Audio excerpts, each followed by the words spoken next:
Chapter 1. The Teams. The Ninja Academy, where several young children sought to become ninja, were busy chattering amongst one another as they discussed from simple matters such as weapons to the most advanced ninja arts being jutsu. Others, on the other hand, were discussing who they would have on their teams and even what their jonin-sensei would be like. Suddenly, without warning, the classroom door flew open as a 20-year-old man walked in. The 20-year-old stood 5 foot, had light brown hair that was done up in a high ponytail, brown eyes, and a scare that ran from underneath his left eye to his right. He was wearing blue pants, a blue long-sleeve shirt, blue sandals, and he wore a green vest that had 6 pockets on the front. Calmly, he allowed his eyes to scan over his students. The first person he set his eyes on was a male that was no older than 12 years old, had golden sun-kissed hair along with a blood-red tips. His eyes were a cold cerulean blue.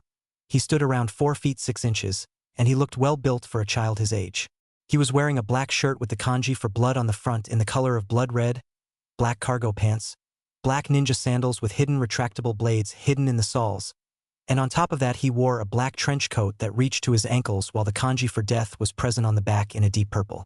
If one were paying enough attention, they would have noticed the 9 golden tails swish behind him before they fully disappeared, almost as if they weren't there. The boy's name was none other than Naruto Uzumaki Namikaze. He was wearing his Hi-8 on his forehead. The boy was also the container for the most powerful of all the creatures in the land, the Kyubi no Kitsune. His father, the Yodame Hokage, Minato Namikaze, wanted him to be seen as a hero for containing the legendary beast. Then shortly after, it happened. The loss of his first, best, and only friend was killed in front of him. The only good thing that came out of it was the gaining of a Dōjutsu, the legendary Sharingan, and then the final form, the Mangekyo Sharingan, but at a terrible price of losing someone who was beyond precious to him. Let's just that, in the end, no one dared to ever approach the child except for a select few. Naruto, you suffered so much, and look at what it's made you become. If anyone ever had a reason to destroy this village, it's you, Naruto, thought the teacher before he continued to allow his eyes to wander over the rest of his students. The next person his eyes landed on was a young female that was also no older than 12 years of age, had black hair with blue streaks running through it that reached to her mid-back. Her eyes were a coal black, and she stood 4 feet 5 inches, and she was well built for her age. She was wearing a blue Chinese top with ruby red dragons surrounding a red fan with a white handle on her back, white shorts, blue sandals, and on her left leg she wore a shuriken and kuni pouch. Her Hi-8 was currently on her head. The girl was Sasuke Uchiha, and the last remaining loyal Uchiha in Konoha left after her elder brother killed the whole clan. She too also unlocked the Mangekyo Sharingan the same night and killed her brother, but not before he told her something that she never told anyone. She was also one of the few who was able to approach Naruto. The third person was another male that stood 4 foot, had spiky brown hair that was being held back by his Hi-8, looked no older than 12 years old, and he wore sunglasses. The young adult wore a light gray trench coat that covered his lower face, blue pants, and blue sandals. He also wore a kuni and shuriken pouch on his left leg. That boy's name was Shino Aburame, and the current and only heir to the Aburame clan. The Aburame clan was unique since they willingly allowed bugs to inhabit their bodies, and in return the bugs would assist them in battle. The fourth person was a female that stood 4 feet 5 inches, had blonde hair that was pulled up into a ponytail that reached to the mid-back, and had light blue eyes. She was wearing a purple tank top along with a matching purple skirt while her Hi-8 was being used for a belt. That girl's name was Ino Yamanaka, heir to the Yamanaka clan. The Yamanaka clan specialized in mind manipulation jutsu. Right next to Ino was a girl that stood 4 foot, had pink hair that reached to her waist along with her Hi-8 holding her bangs back, and she also had forest green eyes. She was wearing a red Chinese-style dress with a white circle in the center while a line ran down the center of the dress, reached to her knees with slits on both sides, black bicycle shorts, and blue ninja sandals. She also had a kuni and shuriken pouch on her right leg. The girl's name was Sakura Haruno, and she came from a civilian family with no ninja history. She was one of the many people who feared Naruto but at least attempted to be nice to, even if it meant sparing her family's life or her own. Next to Sakura was a male that was slouched on his desk fast asleep. The boy stood 4 feet 4 inches, had black hair placed up to look like a pineapple, black eyes, and looked completely at peace. He was wearing a fishnet shirt with a gray shirt on top along with his high-eight on his left arm, black pants, blue sandals, and a shuriken and kuni pouch on his right leg. The boy's name was Shikamaru Nara and the heir to the Nara clan. The clan specialized in shadow manipulation jutsu and having excellent tactical strategy skills. Sitting next to Shikamaru was another boy who was busy eating a bag of potato chips. The boy stood 4 feet 3 inches, had light brown hair, red swirls on his cheeks, and black eyes. He was wearing a white shirt with a red symbol on the stomach, a green short-sleeve shirt over the other, a white scarf wrapped around his neck, gray shorts, and blue sandals. He also wore bandages from his wrists up to his elbows. The boy was Choji Akimichi and current clan heir to the Akimichi clan. The Akimichi clan excelled in body jutsu that could increase any part of their body or the whole body if needed. He was also rather husky. Sitting behind Choji was another boy. This boy stood 4 feet 2 inches, had wild unkempt brown hair, brown eyes with a slit running through the center, and red tattoos on his face that looked similar to fangs. He was wearing a gray sweat jacket, brown pants, and blue sandals. On his head was a small white puppy. The boy's name was Kiba Inuzuka and his puppy's name is Akamaru. Kiba was also the clan heir for the Inuzuka clan and had an older sister. His family were proficient in team combat. Finally sitting next to Kiba was a young female. The female stood 4 feet 1 inch, had midnight blue hair, and white pupilless eyes. She was wearing a large pale jacket, blue ninja pants, and blue ninja sandals. The girl was Hinata Hyuga and the current heir to the Hyuga clan. The clan is well known because of their famed Dōjutsu the Byakugan. Despite that fact, she was constantly ridiculed by her own father, sister, and the elders of her clan because of her shy and caring nature. After a few months, though, she apparently had enough as she defeated her sister in a spar and told off not only her father but the elders as well. It was even stated that she was going to become the second Ice Queen of Konoha.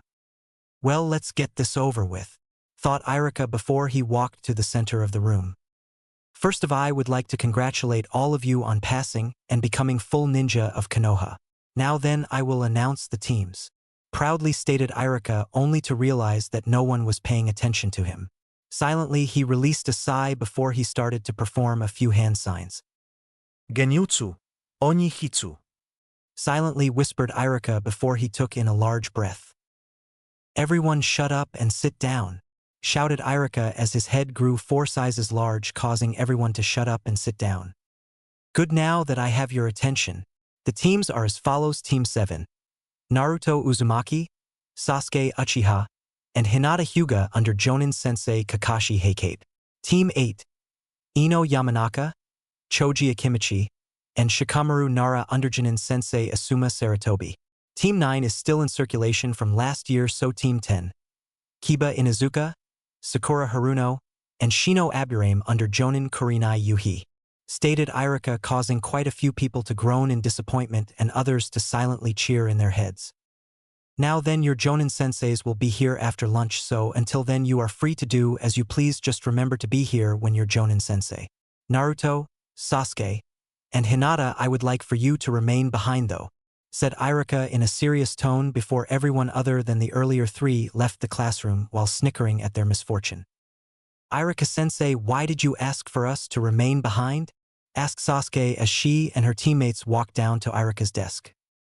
I just wanted to talk to all of you, and I'm not your sensei anymore, so just call me Irika, said Irika with a smile while everyone else just smiled in their own unique way. Does this mean that I can remove it? Coldly asked Naruto as he looked at his older brother figure. That is your decision and yours alone, Naruto, simply stated Irika as he looked Naruto in the eyes. We're going to my house, simply stated Naruto as he walked out of the classroom with the others following after looking at as if he were crazy. 5 minutes later. Okay, here we are, said Naruto as he stopped in front of a building. The building was 4 stories tall, run down, rat and critter-infested dump. Naruto's teammates were calm on the outside, but internally they were cursing whatever god they could think of for causing Naruto to live in this dump. Irika, on the other hand, just smiled sadly as he looked at the building, already knowing that Naruto lived here. Silently, everyone followed Naruto up to the 4th floor and noticed graffiti along the wall. Some of the graffiti said, "Die Demon," crawl into a ditch and die hellspawn. And a rather common one, you killed my family Kyuubi and I'll kill you. Internally, once more the girls were bristling with anger but opted to remain calm. For a few more minutes, everyone followed Naruto up until he stopped at the last door. What happens behind this door stays behind this door, understand? Said Naruto in his usual cold tone. Of course, Naruto, you have our word. Said everyone while they noticed him relax slightly before he cut his finger and ran the blood over the door. Shortly after the door opened and everyone steeped inside before they stopped and their jaws fell to the ground. The room was extremely small, having only 8-foot walls and the ceiling only being roughly 6 feet in the air. The walls were filled with holes, peeling paint, and water stains. The kitchen was only 2 feet by 4 feet while the rest of the room acted as a bedroom/living room. There was a single hallway on the right wall that led to what everyone guessed was the bathroom and closet. Most of the floor was covered in sweat and blood stains. The bed mattress was old and had material coming out of it, but otherwise most of the major holes had been sewed up. Almost all of the covers on the bed were ripped and had holes in them, but that wasn't what shocked them. No, it was the fact that there was a female sleeping in the bed. The female stood 5 inch 1 foot, had deep blood red hair that reached down to her waist, deep crimson eyes with a black slit running through the center, had a E-cup breast size, and she looked no older than 12. Currently, the only thing that she was wearing was the bed covers. "Hey, I'm back," said Naruto as he walked over to the sleeping female. Silently, everyone just watched as the female latched onto Naruto's waist before she mumbled something into it. "By the way, I have guests with me," said Naruto once more, causing the female to sit up in sudden alarm while pulling a kuni out from underneath the bed. "Who the hell are you and what have you done to Naruto?" demanded the female as she held the kuni to Naruto's neck, causing a faint trail of blood to come out. "Relax, it's me and I just brought my teammates here. Oh, and get some clothes on," said Naruto as if it were an ordinary subject. Immediately after that, the female looked behind Naruto only to blush heavily before she ran towards the bathroom. "Sorry, she isn't used to having others over other than the Hokage," said Naruto as he motioned for the others to take a seat wherever they could find one. "Okay, so why are we here again?" asked Sasuke as she looked at Naruto, who just stared at the ceiling before he performed a single hand sign and 2 more of him popped into existence. "You two go and make some lunch," Naruto stated before the clones walked off. "The reason why we are here is so we can understand one another. I'm going to tell you everything about me, and then after that you will also be required to do so," stated Naruto with authority in his voice. "Now, as you already know, I'm Naruto Uzumaki Namikaze. My parents were Kushina Uzumaki and Minato Namikaze. Now, on the day of my birth, the Kyuubi no Kitsune attacked my father, being Hokage at the time, decided to seal the Kyuubi into me, his only son. His reason was that if he couldn't sacrifice his own son, how could he ask a villager to do the same for him? He also wanted me to be seen as a hero for containing the Kyuubi," started Naruto before he released a sad sigh. "Sadly, he was wrong. Instead of treating me like a hero, they treated me like trash. No, not it was more like I was something less than dirt. For 6 years, I suffered under the constant torment of the villagers. Mostly it was name-calling and beatings. No matter what, I took them. Then I met her. Her name was Matsumi, and she was an orphan like me and became my best and only friend. For 2 years we pulled pranks, stole food, and even lived together, but that all changed," said Naruto in a happy tone before it turned grim with remorse, self-doubt, and hatred. "On the day of my 9th birthday, the villagers kidnapped her and me. They had us tied up in chairs," started Naruto before his eyes bleed red, and the next thing everyone knew, they saw a young boy and girl tied to chairs.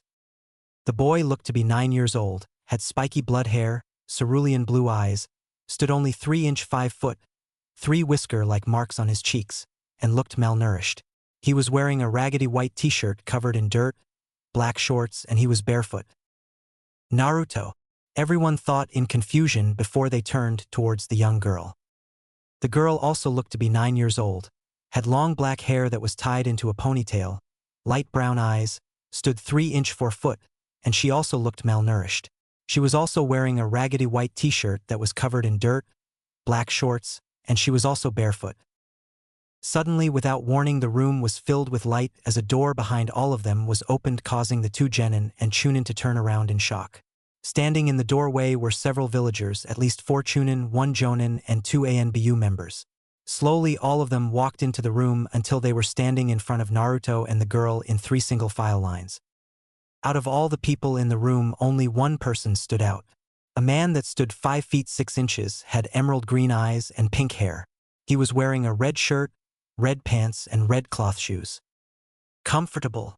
asked the pink-haired man while he motioned to the 2 ANBU to guard the door while he walked towards Naruto and right through Irika, Sasuke, and Hinata. "What was that?" wondered the 3 as they turned around. "Wah! What do you want?" asked Naruto as he looked at the pink-haired man. "Oh, just about the same thing as everyone in this room wants from you. Your blood, Kyuubi," stated the pink-haired man with an insane look on his face while his voice dripped with hatred. "What are you talking about? Naruto isn't the Kyuubi," shouted the girl before she was slapped across the face. "Shut up, you little demon slut," snarled out the pink-haired man while many in the crowd grinned at the girl's pain. "Now where were we?" started up the pink-haired man once more as he took up a thinking pose. "Oh yeah, now I remember." Not long after finishing, the man pulled out a kuni before he quickly stabbed it into Naruto's left hand, causing him to scream in pain. Shortly after, all of the people in the crowd were throwing broken glass, rusty kitchen knives, kuni, shuriken, and rocks at Naruto. "What are you people doing? Stop it!" shouted the female once more as she struggled against her restraints only to receive a backhand to the face. It wasn't long before the crowd split up into 2 different groups, each designated to torturing their victim to death. For hours on end, Irika, Sasuke, and Hinata watched as the people did unimaginable damage to Naruto and the girl. They watched as the people broke both legs and arms before they would stick senbon into the major nerve locations on their broken arms and legs, causing them further pain. They would then watch as some of the Chunin would cast minor genjutsu on Naruto, forcing him to watch as the girl was raped before him, while the girl watched the several hundred ways they would torture them. After that, they were forced to watch as some of the civilians took torches and placed them out, leaving them only smoldering before they would press the hot tips onto the children, causing severe burns. "So how do you feel?" asked the pink-haired man while he absent-mindedly picked up a sword and inspected it. He then pulled out one of his own hairs before he dropped it onto the blade. The second the hair strand struck the blade, it immediately was split into 2. Naruto could say nothing as watched the pink-haired man while constantly looking over to the girl who looked very much already dead. "Nothing to say. Well, maybe this will get you to talk," said the man as his voice rose as he swung the sword at the girl. Almost acting on instinct, Naruto attempted to jump in the way of the blade, only to be stopped by his restraints and forced to watch as the blade went straight through the girl's heart, causing her to scream in pain while coughing up blood. "Matsumi-chan," whispered Naruto underneath his breath while his eyes filled with tears. "I'm sorry, but did you say something, demon?" asked the pink-haired man as he twisted the blade 360 degrees before roughly pulling it out of Matsumi's chest. He then proceeded to flick the blood off of the blade onto Naruto's face as his eyes began to cry blood. "I'm gonna kill you," whispered Naruto once more while he began to clench and unclench his fists. "I'm sorry, I didn't quite hear you. Could you please repeat that?" asked the pink-haired man while he leaned in close to Naruto. "I said I'm gonna kill you," said Naruto once more, only louder, while the pink-haired man backed away and turned his back on him.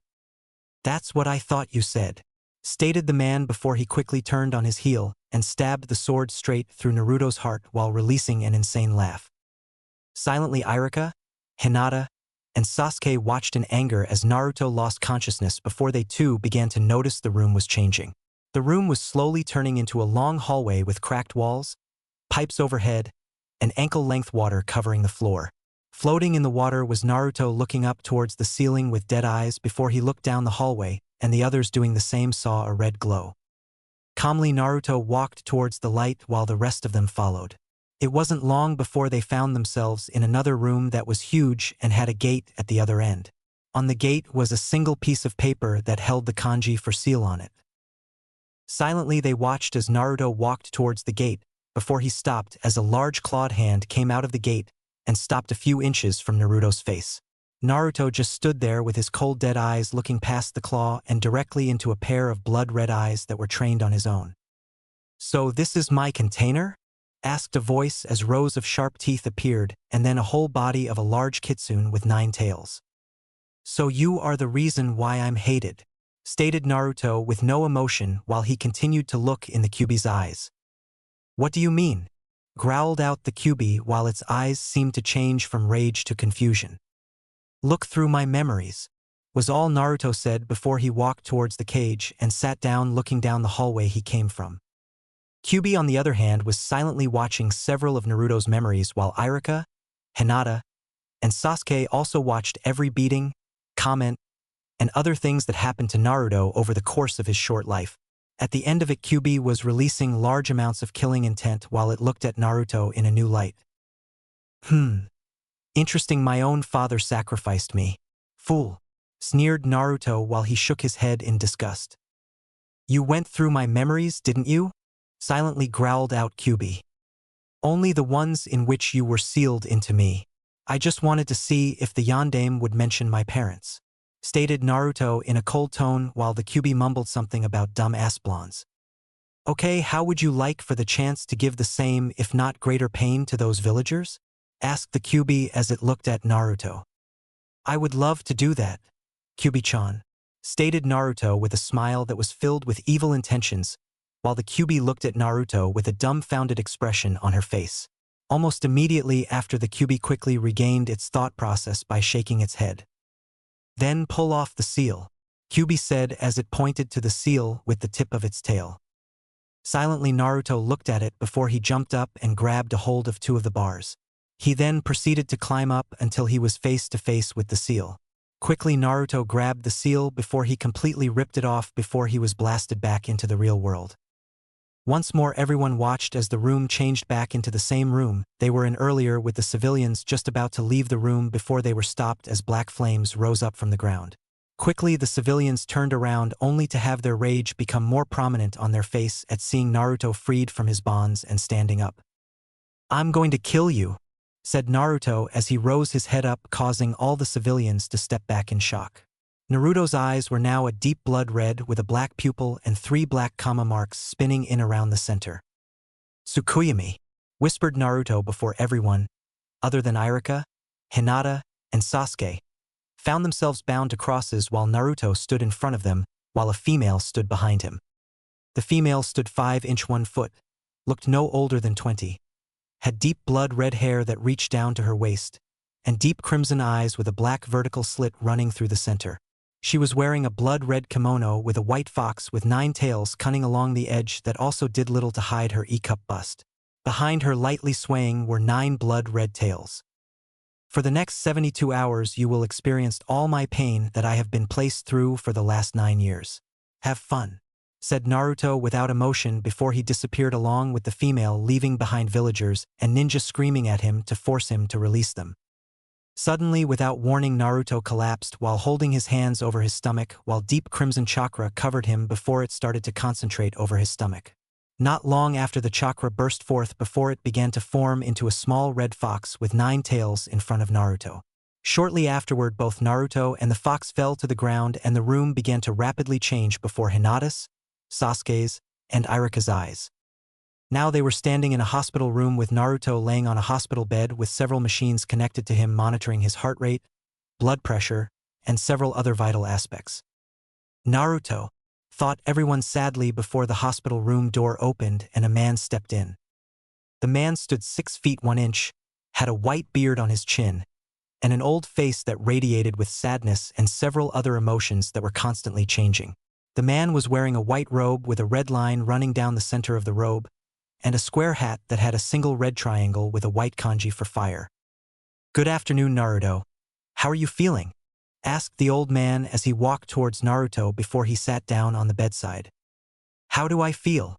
Reiterated Naruto as he shook from either rage or sadness, but they couldn't tell.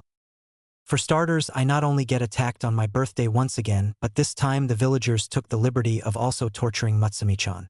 Shortly afterwards, they kill her in front of me. Then after that I find out that I'm the container for the Kyuubi no Kitsune and the son of the Yondaime Hokage. So how do you think I feel? Shouted Naruto with his voice rising with every word he said while tears of blood flowed freely from his eyes. Naruto, I should have told you, but I was afraid, and your father didn't want you to know until you were its container, until you were at least a chunin," stated the old man as he looked at Naruto while he removed his hat, showing that he had very little hair. "What were you afraid, that I wasn't mature enough to handle the information?" growled out Naruto while his whisker birthmarks grew thicker and darker while a purple aura started to surround him. "Naruto, please, you need to calm down," said the old man as he stood up and backed away just from the killing intent that Naruto was releasing and the fact that Naruto had the Sharingan. "Calm down. You want me to calm down? Especially after everything that this village has put me through," shouted Naruto in rage while he glared at the old man. "Naruto, you need to calm down," stated another voice that radiated with authority, causing Naruto to physically stiffen. Slowly Naruto and the old man turned their attention to a small fox that stood in a corner of the room while it walked towards them before it jumped onto the bed and curled up into Naruto's lap. "What, you never seen a fox speak?" asked the fox while it looked at Naruto and the old man through the corner of its eyes. To be quite honest, the only animals that I have ever seen speak were summons, and as far as I know, no one in the village has a fox summoning contract," said the old man while he looked at the fox. "Well then, I guess I should at least tell you who I am. For starters, I'm the Kyuubi no Kitsune," said the fox while Naruto began to lightly pet the fox on the head. "Holy shit," was all the old man could say while he grabbed Naruto and pulled him away from the Kyuubi. "Okay, let me clear something up here, Ninjen. I was forced into attacking the village by an Uchiha. More specifically, Madara Uchiha. Second, the reason why I'm not hightailing it out of this village is because 1. I'm still bound by the Shinigami seal. Second, I'm not leaving this kid alone in a village that will attempt to kill him. And 3, I gave the boy the Sharingan and he is going to need someone to train him in using it to its utmost potential. So I thought, why not let the creator of the Sharingan teach him, and the creator is me," stated the Kyuubi while it looked out of the window nearby. "Why would you do that?" asked the old man while he watched the Kyuubi with distrust in his eyes. "I just want to fix as much damage that I caused for the boy. I even plan on him signing the summoning contract for the foxes," stated the Kyuubi while it continued to look out the window, and the old man continued to look at Kyuubi with distrust before he released a sigh. "Very well then, just don't kill anyone," said the old man while he released Naruto, who just walked back to the bed and sat down before the Kyuubi placed its head underneath Naruto's left hand. Silently, Naruto just gently scratched behind the Kyuubi's ears while releasing purees of happiness. "Before I forget, there is one more matter that needs to be attended to. When Naruto and his friend Matsumi were captured, they were tortured, as you know. But during the torture they killed the girl, which allowed for me to temporarily pull Naruto in his mindscape because of him being in emotional stress. While we were in the mindscape, I convinced Naruto to release me, which has in turn allowed for me to escape from the seal. Sadly, to keep the boy alive, I had to pass the title of Kyuubi on to him. Roughly around the time he turns 18, he will have all 9 tails. After that, he will be required to take a test to see if he is worthy of the title. I will of course be the giver of said test, if only because I was the former Kyuubi, and if I'm unable to do so, one of, if any, survived, my guards will give the test," said the Kyuubi before it took a large gulp of air and released it slowly. "Thank you, Kyuubi-san, for telling me this. I will be certain that no one finds out about this, and if they do, they will be immediately killed along with anyone with a 5-mile radius of the speaker," said the old man while he placed his hat back onto his head. "Gigi, did you find Matsumi's body?" asked Naruto with his now dead voice while he looked at the floor and petted the Kyuubi. "Naruto, when we found you, you were in an ally. We don't know who brought you there, but we feel that he or she wanted you to be found. Do you know anything about this, Kyuubi-san?" asked the old man while he stood up. "I'm afraid not, but do not worry, Naruto, we will find her body," said the Kyuubi while it placed its paws on Naruto's shirt before it began to lick the dried blood off of his face. "Naruto, after you leave the hospital, come see me, and we can then discuss your inheritance, and I'll treat you to as much Irucha ramen you want," suggested the old man with a smile.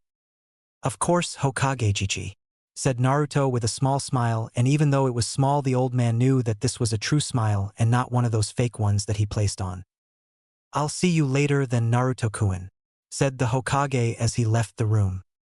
Now once again Irika, Hinata, and Sasuke found the room to change before it returned to the apartment room that Naruto led them to.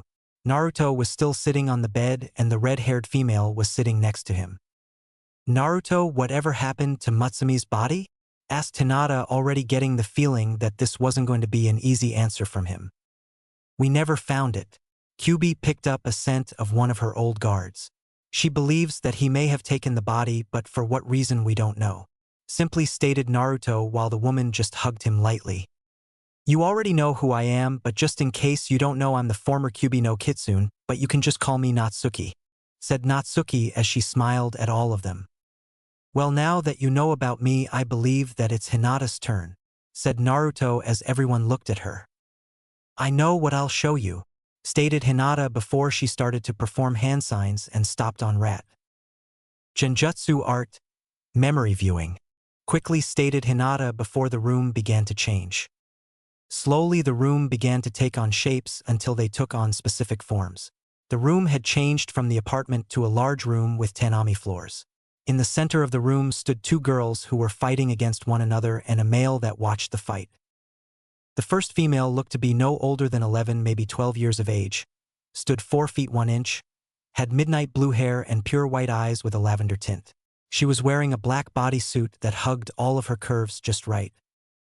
The second female looked no older than 9, maybe 10 years of age, stood 3 feet 4 inches, had pure black hair that reached just past her neck, and pure white eyes. She was also wearing a black bodysuit, but it was rather loose on her. The man who watched the two fight looked to be 20 years old, stood 5 feet 9 inches, had black hair that reached just a few inches from his waist, and pure white eyes that seemed to radiate a coldness. He was wearing a white shirt, white pants, and a brown robe. Silently, without sound, the girls continued to trade blows with one another, with an occasional one striking certain points on the body before a faint blue light also struck the same place. Every now and then the girls would part only to charge at one another again, until finally one of the girls had their hand hovering over one of the few spots in the body that if struck properly would kill an opponent. Hinata, that's enough, stated the man with a stern voice that radiated power while he watched the girls turn to him. Silently the girls dropped their arms before they stepped up to the man and sat down in front of him. You both did very well, but Hanabi is still further along in the Jiken than you are, Hinata. Hinata, I also know that you are afraid to hurt others, and that is what is holding you back, quickly stated the man while he looked at the girls who just nodded. Slowly the man released a sigh before he quickly preformed 3 hand signs. Shortly after, the room glowed a faint blue before it died and disappeared. Hinata, I know that you don't want to hurt others, even if it was a practice spar, so I have asked Hokage-sama to sign you up for medical training at the hospital, said the man while he looked at the eldest of the two girls. It wouldn't be that hard, especially if I didn't have that seal on me, whispered Hinata lightly while she glared at her right wrist. I know, but you just need to hang in there for a little bit longer. Hinata, I know what it feels like to be helpless. I also have a feeling that something is going to change very shortly, said the man before he looked at Hinata's wrist before he could see a faint blue glow coming from it. Hinata-ne-chan, why is your wrist glowing? Asked Hanabi while she pulled at her sister's clothing. Looks like you were right, father, things are going to be changing, simply stated Hinata while she closed her eyes and held her wrist over her heart, all the while having a dark grin on her face. Shortly after, the room began to shift and change once more. Once again the room was nothing but shapes that were blurring too fast to catch before they began to slow down and settle into place and take on more features. Now the room was only slightly larger than Naruto's apartment room. It had a signal clothing drawer, a bed in the center of the room with lavender sheets on the top, and a small doll on the bed along with Hinata. The doll was of Naruto, which caused him to look on in shock, Irika with a small smile, and Sasuke with jealousy. Silently they watched as Hinata pulled the Naruto doll close to her while releasing a silent sigh. She then turned onto her side while hugging the doll even closer to her before she sat up immediately as the sound of someone knocking her door. What? Shouted Hinata while she silently hid the Naruto doll under her pillow. Ne-chan, can I talk to you? Asked the voice through the door. Oh, Hanabi, of course you can, said Hinata as she got out of bed wearing a lavender kimono before she walked to the door and opened it. Are you okay, Hinata? Asked Hanabi while she walked into the room and her sister closed the door behind her. I'm fine, Hanabi-chan. I'm just finally free, but at a cost, stated Hinata with sadness while she held her wrist and sat with her sister on her bed. What was the cost, Nei-chan? Asked Hanabi while she looked at her sister in concern. Well, as you already know, the Udaime Hokage sacrificed his life to kill the Kyuubi no Kitsune. But that isn't the truth. The truth is that the Yodaime Hokage sacrificed his life to seal the Kyuubi into an orphan. The Honorable Council of the famed Hyuga clan attempted to place a mind control seal on him that would be linked to me, giving me complete control over the Kyuubi Jinchuriki, stated Hinata while she laughed lightly at the end. What happened? Asked Hanabi while she looked at her sister before she was pulled onto her lap.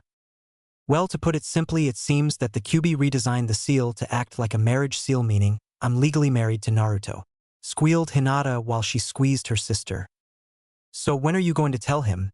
Is this the reason why you like him so much? And can you not squeeze me so hard? Asked Hanabi once more while she struggled against her sister's hold. Sorry, I think I'll tell him once we are both genin, and Hanabi, I really care for him. He is a kind person how has endured so much. He is the true meaning of the will of fire, said Hinata with a smile while she released her sister while Naruto just looked on sadly. Well then, I'm happy for, but the Honorable Hyuga Council wants to see you, said Hanabi mimicking her sister. Well, they can wait, said Hinata with a smile while she hugged her sister close to her, and Hanabi just laughed. So, do you want to talk about something specific? Asked Hanabi as she looked at her sister, who was busy running her hands through Hanabi's hair. How about I tell you about the ultimate form of our Dōjutsu? Suggested Hinata while she continued to run her hands through Hanabi's hair. The ultimate form? Questioned Hanabi as she looked over her shoulder. Well, not that many know about it, mostly because the council doesn't want people to know, but I learned about it from Mom before she passed on. The ultimate form of the Byakugan allows us to have complete mastery over our elemental affinities. Sadly, the only way to unlock it is to have a pure soul, which many of our clan members seem to lack, said Hinata while she began to braid Hanabi's hair. How did Mom find out about it? Asked Hanabi while she messed around with a few of the completed braids. She unlocked it. Not knowing at the time what she had, she searched the Hyuga records until she found an ancient scroll. The scroll explained how the Byakugan came into existence, but also the form she acquired. The version she unlocked never had a true name, so she called it the True Eye, trans. 2 Latin/Japanese, stated Hinata while she started to undid the braids and started over. How did the Byakugan come into existence? Asked Hanabi while she sat still. Well, according to the scroll that Mom found, it stated that all forms of bloodlines came into existence through the help of the 9 Biju. The Nibi no Nikko was stated to have created our bloodline, and for some odd reason it also mentioned that the Kyuubi no Kitsune created the Sharingan, said Hinata in puzzlement before she set her sister next to her.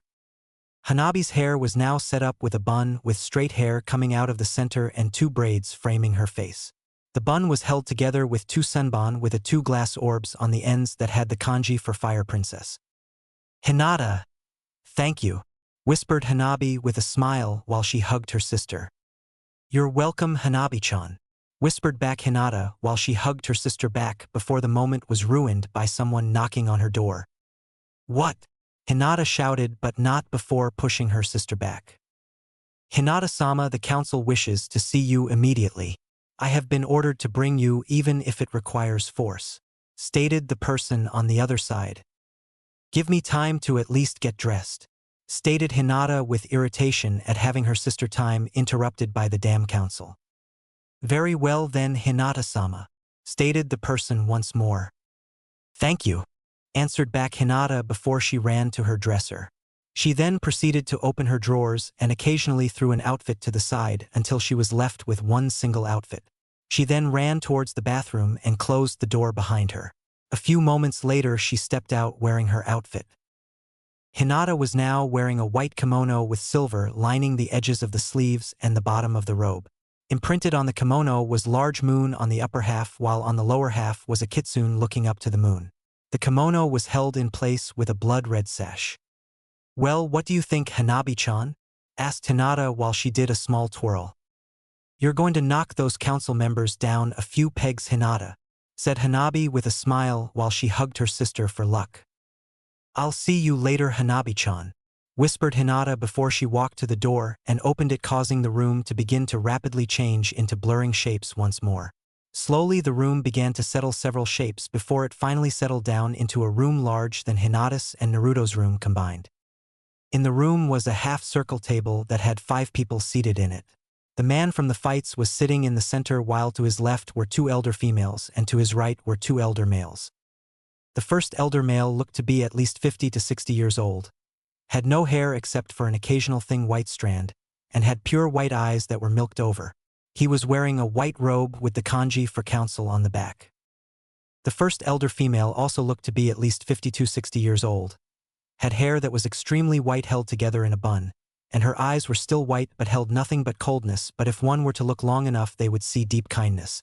She was wearing a white robe with the kanji for council on the back. The second elder male looked to be 70, had absolutely no hair showing that he had liver spots, and had white eyes that were filled with coldness. He was wearing a white robe with the kanji for council on the back. The second female elder also looked to be 70 years old, had no hair, and her eyes were a pure white that were milked over. She was wearing a white robe with the kanji for council on the back. Currently the council was waiting silently for Hinata, and luckily, they didn't have to wait long for the council chamber doors to open. With quick and equally spaced steps, the person who opened the door walked into the room before she took a seat in front of all the council members. 3 out of the 5 council members looked at her with disinterest while 2 others looked at her with approval in their eyes only being covered by a thin layer of disinterest. "Hinata Hyuga, do you know why you have been called before the Hyuga Council?" asked the oldest male member while he stared at her with minor interest. No, Was all Hinata said, but it was filled with a coldness that could only be matched by her late mother's, causing a few of the council members to sweat lightly. "Very well then, Hinata, it has come to our attention that you may not be the best candidate to become the clan heir. Therefore you will be branded by the cage bird seal tomorrow afternoon," stated the eldest female council member. "And who, might I ask, gave you those orders?" "I thought that the clan heir wouldn't be chosen until both my sister and I became ninja," coldly stated Hinata while her eyes were filled with a fire. "That is the normal procedure, but since you will become a ninja 3 years sooner than your sister, the council has decided to make her clan heir," stated the second eldest male while he looked at Hinata with hate. "So you're going to betray 1,000 years of our culture all because I'm going to become a ninja sooner than my younger sister?" asked Hinata with venom dripping off of every word while a dark aura surrounded her, causing a few council members to gulp in fear. "Don't think of it as betrayal of our clan ways, just think of it as a precaution so if you die and fall into enemy hands they won't have the Byakugan," quickly stated the eldest female council member in hopes of calming down Hinata. "Oh, and I guess that makes it okay for what you attempted to do to Naruto, alright?" asked Hinata with a cold exterior, but inside she was bristling with rage. "Listen here, you little brat, the QB show," started the eldest male council member before he felt something strike through his heart. Slowly he looked down to see that he was bleeding, staining his robes red with his own blood before he fell face first onto the table dead. "If anyone ever speaks about my fiancé like that ever again, they will get a one-way ticket to death. Got that?" asked Hinata while growling in disgust. "Oh, of course, hi Hinata," stuttered out everyone before she got up and left the room. Not long after that, the room changed back into Naruto's apartment with everyone in the same position they had left it in, only now there was food in front of everyone. "Why don't we take a break and eat something?" suggested Naruto as he grabbed a plate of chicken. "Okay," said everyone while they each took some sort of meat and ate in silence. 5 minutes later. "Dang, I never knew how good of a cook Naruto was until now," thought everyone while they rubbed their stomachs in contentment. "Hinata, what you said back in your memory, was it true?" asked Naruto in doubt while he looked at the ground. "Yes, it was Naruto. The council really did try to make it, so you would only serve me, but as you can see it backfired," stated Hinata with happiness. "Thank you," whispered Naruto with a small smile before he turned to Natsuki. "Okay, yes, I did mess around with the seal they attempted to place on you, but can you really blame me?" asked Natsuki with a childish voice which caused Naruto to smile lightly once more. "No, I can't," said Naruto before he turned back to everyone else. "It's your turn, Sasuke," said Hinata while she smiled at her longtime friend, even if their fathers disapproved. "Okay, Genjutsu art, memory viewing," quickly stated Sasuke while performing the hand signs before the room changed into an alleyway. The alleyway was covered in complete darkness with only an occasional light lighting the way through the alley. Shortly after, a figure could be seen walking through the alleyway beaming with happiness. The figure was a girl that stood 3 feet 2 inches, had black hair with blue streaks running along the edges and stopped at his neck, and black eyes. He was wearing a blue shirt with the Uchiha symbol on it, white shorts, and blue ninja sandals. I can't believe I finally did it. I finally told everyone back at school that I'm a girl, although that brings on a whole new set of problems. The positives were I got my fangirls to leave me alone and 2 Naruto finally kissed me, even though it was accidental. Bad news, some of my fangirls are lesbians, stated the female as she jumped with joy and ran all the way through the alley without much thought. Silently she walked through several other alleyways before she finally stepped onto a main road and took off running. She didn't get very far before the smell of blood assaulted her nose, causing her to look at the source only to stop. Laying on the ground were 2 people, both were elderly. "Grandma, Grandpa," said the girl as she approached their forms and turned them over only to step back in shock. Both of their faces were horribly burned, as were the rest of the front of their bodies. There were also stab wounds on the 8 vital spots for the human body, and their eyes were ripped from the sockets. "No," whispered Sasuke while she held her hands up to her mouth, before a scream echoed through the empty street, causing her to look up in shock. "That my family's house direction," quickly stated Sasuke before she took off towards her family home. Silently she ran, using all her emotions as fuel to get her home as fast as she could. Along her way she jumped and dodged other bodies of fallen police, ninja, and civilian family members before she stopped in front of her family home. Quickly she took in a deep breath before she released it and ran inside and towards her parents' room. The second she reached her parents' room door, she stopped before she kicked the door open, causing it to fly directly at a figure who had its back turned while it walked towards a female. A moment later the door slammed into the man, causing him to fall to the ground.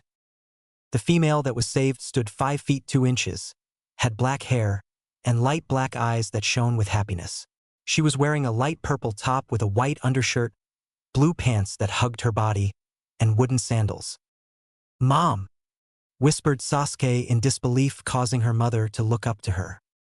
"Sasuke," quickly whispered her mom before she ran towards her daughter and embraced her in a hug. "Mom, what happened?" asked Sasuke as she detached herself from her mother. "It was Itachi. He went mad and started to slaughter the clan," said her mom while she looked at the knocked out figure. "No, Itachi would never do that. I know he wouldn't," said Sasuke as she pushed her mom back at arm's length. "Dear, you don't know what Itachi can do because of your idiot of a father turning him completely emotionless," said her mother while she bent down to her daughter's eyes and placed her right hand on her daughter's head. "You're wrong. You're wrong about Itachi, but oddly enough I can't say the same for Dad," said Sasuke while she looked at the downed figure before she looked on in shock as the figure got up and turned towards them. The only major detail that could be seen about the man was he had 2 glowing blood-red eyes with a 3-pronged shuriken in the center. Out of reaction, Sasuke shut her eyes in hopes of blocking out the essence of fear they produced. A few seconds later she could feel something warm land on her face. Slowly she opened her eyes only to look on in shock. Standing there in front of her was her older brother with a sword sticking out of his chest. "I, Itachi," whispered Sasuke in shock, causing her mother to turn around and also look on in shock. Not a second later Itachi pulled himself off of the sword and pulled a kuni out before he turned on his heel and stabbed it through the right eye of the figure behind him. He then proceeded to twist the kuni deeper into the eye socket before he pulled it out with the eye attached. Afterwards he jumped back while holding his wound and preformed a single hand sign before 2 more of him appeared. With synchronized movements all of the Itachis preformed 3 hand signs. "Kanton, Grand Fireball Jutsu," quickly stated all of the Itachis as 3 fireballs the size of a small house flew towards the unknown figure that held a hand over his missing eye where blood could be seen flowing out. All the figure could do was cover itself as all the fireballs collided when they reached the figure, causing a semi-large explosion that shook the house. Is he gone?" asked Sasuke as she looked at where the figure once stood was now nothing but a crater. I think so," said Itachi as he breathed in the ash-filled air before he collapsed onto his back. "Itachi," shouted both Sasuke and his mother before they ran to his side and quickly removed his cloak and armor. As they removed each piece of clothing, they were able to see that the blade had cut through Itachi's armor without any trouble. It's too late. Sasuke look after Naruto Uzumaki. He is a key to our know your future. Mother. I'm sorry. I couldn't get here fast enough. Huffed out Itachi as he looked at them both. No, don't be sorry, you did what you could, don't blame yourself. If I had stood up to your father you wouldn't be like this, whispered their mother before she hugged him lightly before she released him. I don't think you'll have to worry about me, Itachi and I-san. I already care for Naruto, but then again maybe it's love I feel for him, said Sasuke as she hugged her brother one last time and he hugged her back. Good, and Sasuke, you're strong. In your own way, and you were strong tonight, said Itachi with his last breath and a smile on his face before he died. Thank you, Itachi, whispered Sasuke under her breath while she cried. Not a moment later her mother was joining her for the loss of Itachi and the rest of their clan. After that the room began to change rather quickly and once again settled back to Naruto's apartment room. That's everything I wanted to show you, said Sasuke before she started to hear growling coming from Natsuki. Natsuki, is something wrong? Asked Hinata while she placed a hand on her shoulder. I'll tell you what's wrong. The person who slaughtered you clan was also the same man to force me into attacking the village, growled out Natsuki before she felt something soft wrap around her waist, making her feel calm and at ease. What was his name? Asked Irika as his inquisitive side came out. His name was Madara Uchiha, but his original name was Madara Hyuga. He was the first Hyuga to ever receive the cage bird seal, and because of this he sought out Kyuubi. He found her and asked her for a bloodline that could rival if not surpass the Byakugan, said Naruto with cold hatred for the man. Then why hasn't anyone gone after him? Asked Sasuke as she stood up in defiance before they heard the door knock. I'll get it, said Naruto as he stood up while he unwrapped his tail from around Natsuki. Calmly he approached the door and opened it with some of the locks still attached before they could physically see him relax and open the door completely, allowing two men in. The first man stood 6 feet 1 inch, had a white beard on his chin, and an old face that radiated with happiness. The man was wearing a white robe with a red line running down the center of the robe, and a square hat that had a single red triangle with a white kanji for fire.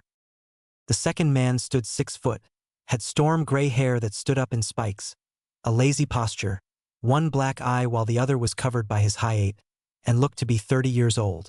He wore a long blue sleeve shirt with a patch showing a flame on his left shoulder, blue pants with a kuni and shuriken pouch on his right leg, a green jonin vest, white medical tape wrapped around his legs, and blue ninja sandals.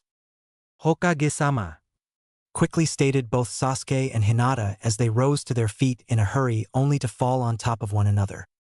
Now I'm only your Hokage so long as I'm in my office right now, though I'm just an old man coming to check on his somewhat adoptive grandson and his genin team, stated the Hokage while he laughed at how the girls reacted. It's nice to see you again, Hokage-sama, stated Natsuki with a smile. It is always a pleasure to see you, Natsuki. I take it that Naruto showed his teammates so of his past, said the Hokage with a knowing twinkle in his eyes. Yes, I did, Hokage-jiji. I'm also planning on dropping half of my mask as well, stated Naruto while he looked at his adoptive grandfather. Which half? Was all the Hokage asked as he looked at Naruto. The emotionless half. I'll still hide the fact that I'm the new Kyuubi from the general public, but my teammates deserve to know, was Naruto's reply while he looked at his teammates who just smiled back at him.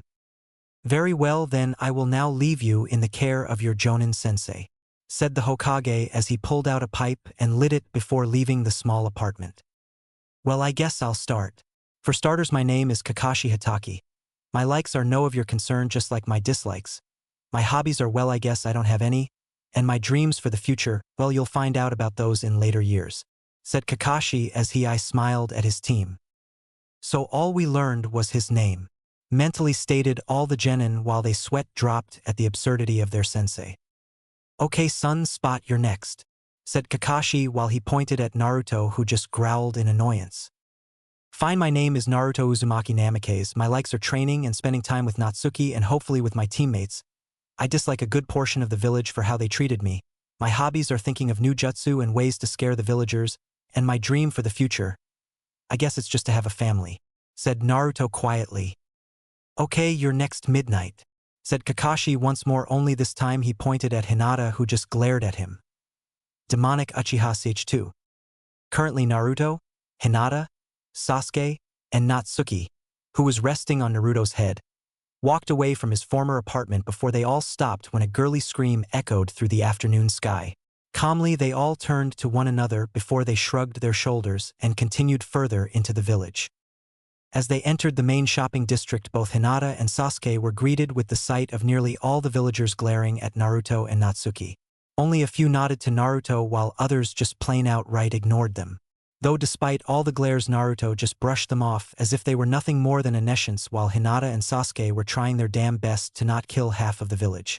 Luckily for the villagers, it didn't take too long for the group of genin to reach the Uchiha district, seeing as Naruto knew all the back alleys and side roads like the back of his hand. The only odd thing was the fact that Naruto was able to navigate through the Uchiha clan district and straight towards Sasuke's home. "Naruto, how did you exactly know where I lived?" asked Sasuke as she looked at Naruto with murder shining in her eyes, and she looked at Akuni like it was one of her friends. 1. Your scent leads from certain areas to here. 2. Who do you think dyed Itachi's Anbu armor pink for that whole week?" stated Naruto while he backed away from the possible murderous, psychopathic, hormone-driven teenager. "Oh, so you spy on me while I'm at the onsen," said Sasuke while the glint in her eyes became slightly brighter and flames could be seen burning behind her. "NNN no tache, that's Kikiba. It's ju just tache that your scent is unique," stuttered out Naruto while he reverted to his chibifox form, which turned out to be either the best/worst decision of his lifetime. "How exactly is my scent unique?" asked Sasuke while her rage resided and was replaced with the urge to hug Naruto. Well, you have the faint smell of omusubai with okaka and tomatoes, but your true scent is of early morning dew and freshly cut grass," stated Naruto while he laid on the ground with his eyes covered by his front paws and shook, bracing himself from the pain that would come. "Naruto, I'm not angry, I was only messing around with you. I will also admit it was funny watching Itachi and I having to wear pink Anbu armor for that week," said Sasuke while Naruto looked at her returning to his human form. "Now come on. We still have to let my mother know that you two will now be living with us," said Sasuke as she grabbed Naruto and Hinata and literally dragged them into the house. After stepping into the house, Sasuke let them go while she removed her sandals while Naruto and Hinata did the same. "MOM, I'm home and I brought guests," shouted Sasuke while Natsuki also walked into the house before she reverted to her human form. "I'm in the kitchen," was the reply they received before they followed Sasuke into the kitchen where a woman was busy cooking. The kitchen itself was more of a combination of dining room and kitchen. The left side of the room was the kitchen and was limited in size and equipment, but even still it served its purpose for the small family. Overall, it had at least 12 cabinets, a stove, sink, and work area to prepare the food. The right side of the room was a small table that would fit a family of at least 6 without difficulty. On the walls were several scrolls with kanji on them. Overall, the room had a comfortable atmosphere. The woman, though, looked to be 37 years old, had coal-black eyes, black hair with a bluish tint that reached to the middle of her back, and stood 5 feet 3 inches. She was wearing a blue shirt with the typical Uchiha symbol on the back, a blue skirt that reached to her knees, and a white apron. "So, Sas-chan, who did you bring home?" asked the woman as she turned around to see Hinata, Natsuki, and Naruto. Slowly her eyes widened before she had a grin pull at her lips. She then walked up to Naruto before she bent down to where she was staring into his eyes. "Hello, Naruto. How have you been?" asked Sasuke's mom as she rubbed the top of his head while his face and body seemed to relax under. "I've been doing well, Makoto, although I wish Itachi was still around for me to pull pranks on," said Naruto while Makoto let out a small laugh before she stopped rubbing his head. "I know, and I still remember some of the pranks you did to him. Why don't you tell some of them while I finish up dinner?" suggested Makoto while Naruto smiled before Sasuke, Hinata, Natsuki, and Naruto sat at the table. "Well, let's see here, what pranks did I pull on Itachi? I remember changing his poke with cinnamon sticks and the other time where I buried his whole entire poke supply in training ground 44. said Naruto with a smile as he remembered some of his past. I remember those. Itachi was swearing up a storm for days while muttering about trying to get you back. Although, if I remember correctly, he was never able to do so since whenever he tried the plan would backfire on him, said Makoto while everyone laughed at Itachi's expense. I remember that the last thing he ever tried was to coat me in glue and feathers, place a rubber glove on my head, and finished it off with me getting transported into the council chambers via a seal. Man, that was probably the best time of my life, having a pranking war against the most stoic Uchiha, said Naruto while everyone had the image of a chicken Itachi hanging upside down in the council chambers, causing everyone to break out in laughter. In heaven/afterlife/whatever you want to call it. Currently, Itachi was doing one of the most dangerous sports that can ever be performed in the afterlife, peeking in on the private bathhouse of the gods. All of a sudden though, Itachi started to feel a sneeze coming on, and despite his best efforts, he was unable to hold it in before it was released, causing nearly every single scantily clothed god to chase him around the holy plain screaming, "Kill the pervert! Back with the gang!"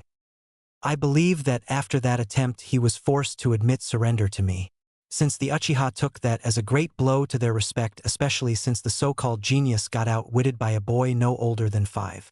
Said Naruto while Makoto set a plate of omusubai with okaka and tomatoes in front of Sasuke, zensai in front of Hinata, a rather large bowl of ramen in front of Naruto, a plate of dango in front of Natsuki, and another plate of dango in her seat. Mom, before we begin, would it be alright if Hinata, Natsuki, and Naruto moved in with us? Asked Sasuke as she looked at her mother with the puppy dog eyes. Dear, you're a couple years too young to have the puppy dog pout work on me, but I don't see why not. I also want to know why, said Makoto as she laughed at her daughter who pouted. If you must know, it is because they are my teammates, and quite honestly, have you seen the place that Naruto lives in? Said Sasuke while her voice rose to a shout at the end while her mother flinched at that. No, I haven't, and something tells me that I don't want to know. Now, I don't know about you, but I think it would be best if we eat now, said Makoto while everyone nodded in agreement. Ita dakimasu. Everyone whispered under their breath before they started to eat, opting to save the conversations until everyone was done eating. Unluckily for the group, they got to witness where Naruto got his table manners. Both Natsuki and Naruto were shoveling the food into their mouths at a pace that quickly made everyone look on it disgust, horror, and for some odd reason fascination. Quickly the other three shared a look before they just shrugged their shoulders, thinking the same exact thing. If you can't beat them, join them. Immediately after, they too were shoveling the food into their mouth and finished just a few seconds after Natsuki and Naruto, although they were breathing heavily. Damn. Huff huff. How can you eat that fast?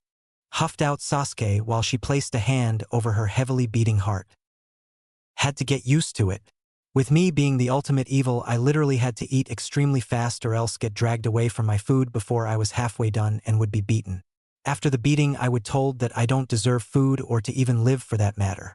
Luckily, the Ichiraka ramen stand was willing to allow me to eat there. Hell, they even helped me hide from mobs and even attempted to adopt me on several occasions, said Naruto as he allowed himself to remember his almost adoptive family. Why weren't you ever adopted?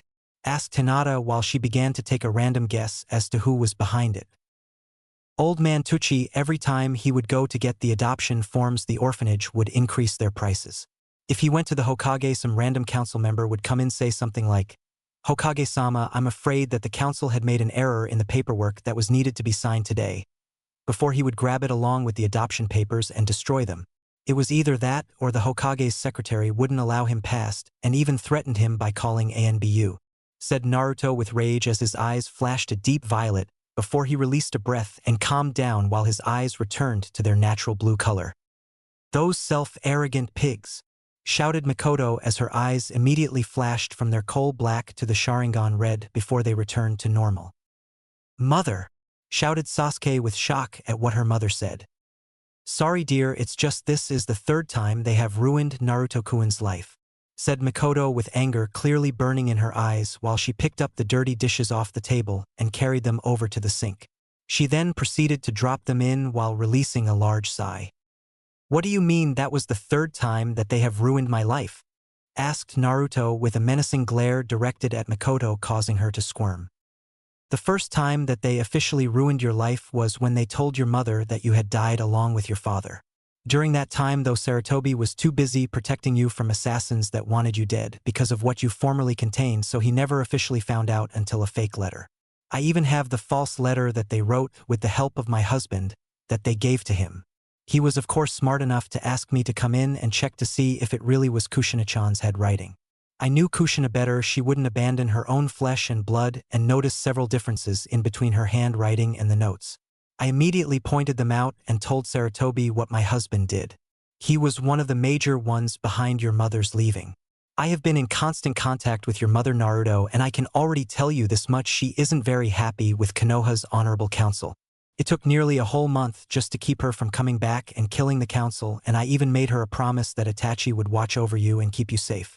The second after you got your first C-rank mission, I'm also going to send a message to her so she can meet you in person," stated Makoto while she watched Naruto's emotions change from anger to happiness to fear and finally rage, while he released a concentrated form of killing intent that actually took a form of a fox standing behind him with its fangs bared. "Calm yourself, Naruto. Besides, if you kill the council members, we would miss their faces when we bring your mother back. Just imagine it with her back. Not only would you get a form of revenge against those fools on the council, but you will truly have a piece of your family back. Plus, if we're lucky, we'll get to see her kill a few of the more problematic ones," said Natsuki as she lightly rubbed his back, calming him down enough to where the killing intent had dissipated. "You're right, Natsuki. Makoto, can you at least tell me how you have been keeping in contact with my mother?" asked Naruto with his voice filled with hidden glee, while Natsuki continued to rub his back before Sasuke and Hinata joined in, causing him to fall further in relaxation. "We have a special summon that we can call out. Although what it is I can't tell you until you meet your, since it is an Uzumaki clan summoning scroll. I was given special permission from the head summon since Kushina and I planned to have her firstborn marry my secondborn," stated Makoto with a smile and mild blush, completely ignoring Naruto's extremely pale face and Natsuki's, Hinata's, and Sasuke's looks of jealousy. "He's mine," all the girls shouted while they tugged him closer to each of them, causing Makoto to snap out of her mental dreams. "I've been placed into a clan marriage with him," shouted Sasuke as she pulled Naruto to her, while she gave him a light kiss on the cheek, causing him to turn a light red color.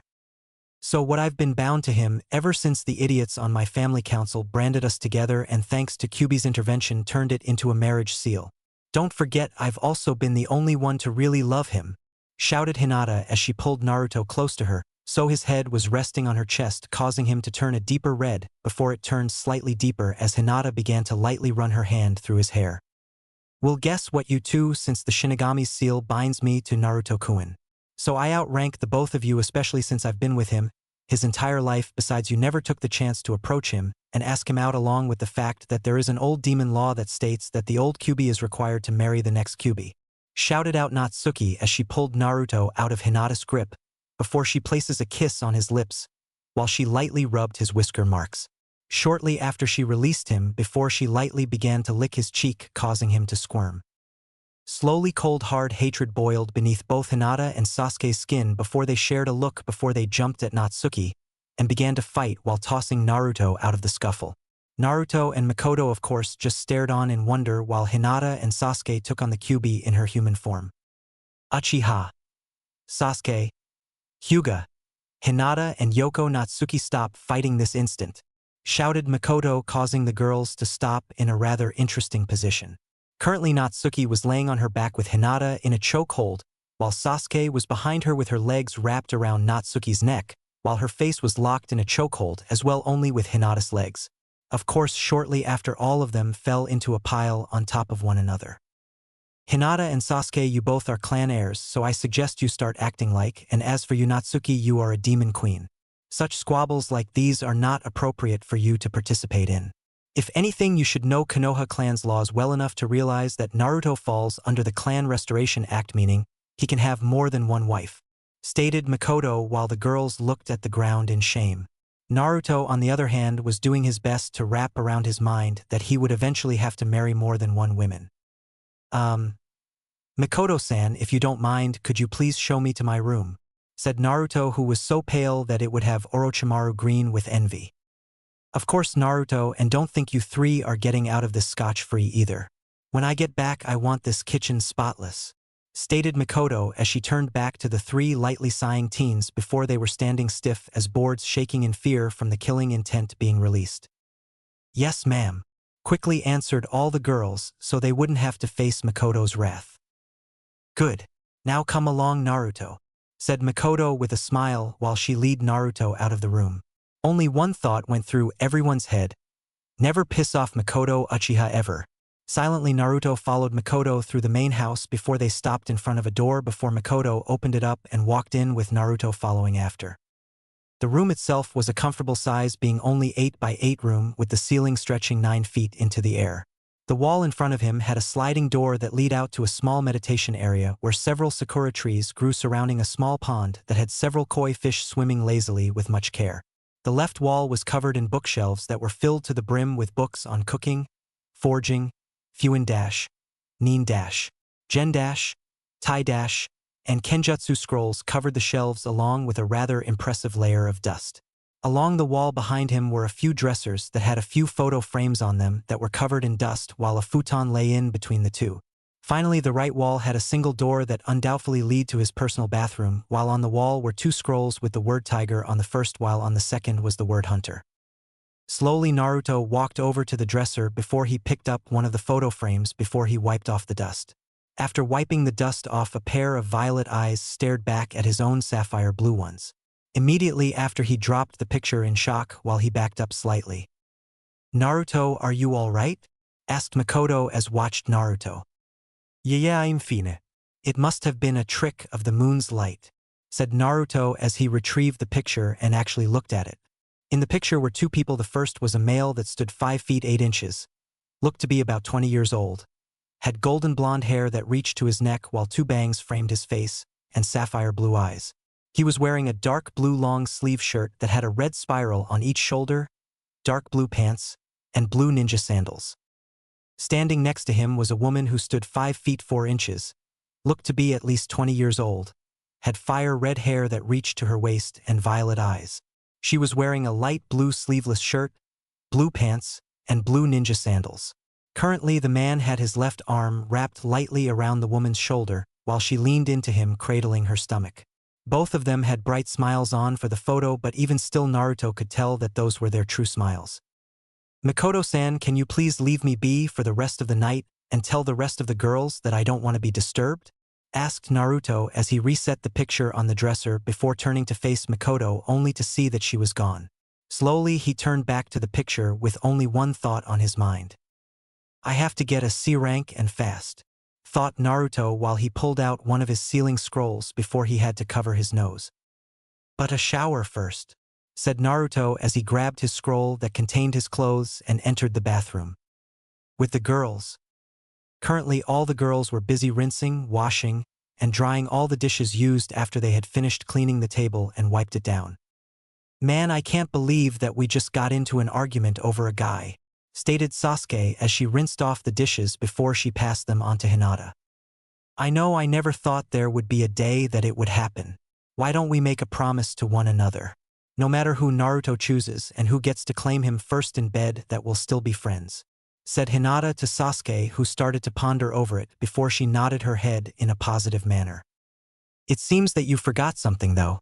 Naruto needs to marry at least 4 women or else the Honorable Council of Konoha will choose his wives. I can already tell you they will choose girls that are under their control like that Waruno bitch to marry him. I can already tell you this much: Naruto has had his eyes on the both of you ever since the first day of the academy. So don't be too surprised if he chooses one, if not both of you, to be one of his wives," said Natsuki while she spit the word honorable out with so much venom that it nearly melted through the pan she was drying. "What do you mean he has had his eyes on the 2 of us since the first day at the academy?" asked Hinata as she looked at Natsuki out of the corner of her eye. "On the first day of school you 2 were the only ones to ever approach him and talk to him. Hinata, you offered him some of your own lunch during lunch, and Sasuke, you were willing to push him to do better than his own limitations. Plus he also knew that you were a girl helps," said Natsuki with a smirk on her face while Sasuke's mouth hung open lightly. How did he know?" asked Sasuke as she paused in her work. "It's your smell. All females, including demon women, constantly release pheromones once they hit puberty.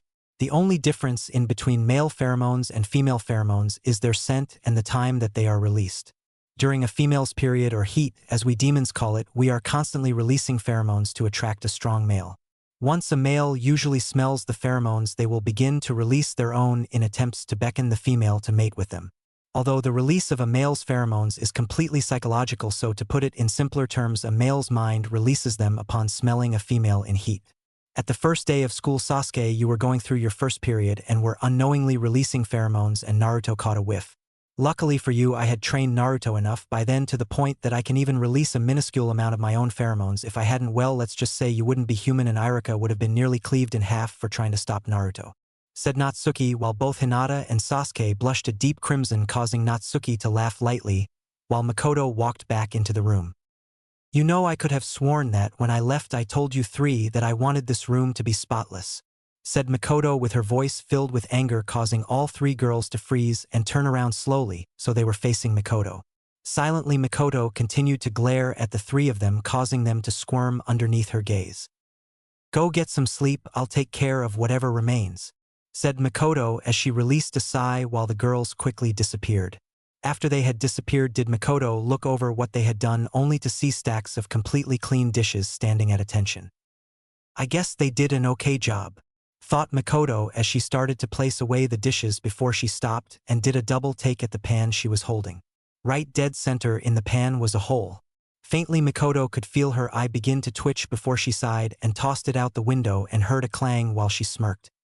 "That'll teach that little pervert, and if it doesn't," started thinking Makoto, while dark evil things began to float into her mind, along with a dark low chuckle from deep within her mind. With Naruto. Calmly, Naruto walked out of the bathroom wearing a simple light blue kimono on before he walked out to the small garden. He then released a sigh while he looked up into the night sky and stared at the moon before he sat in a meditation position and closed his eyes, allowing the moon's light to cover him. "What am I going to do?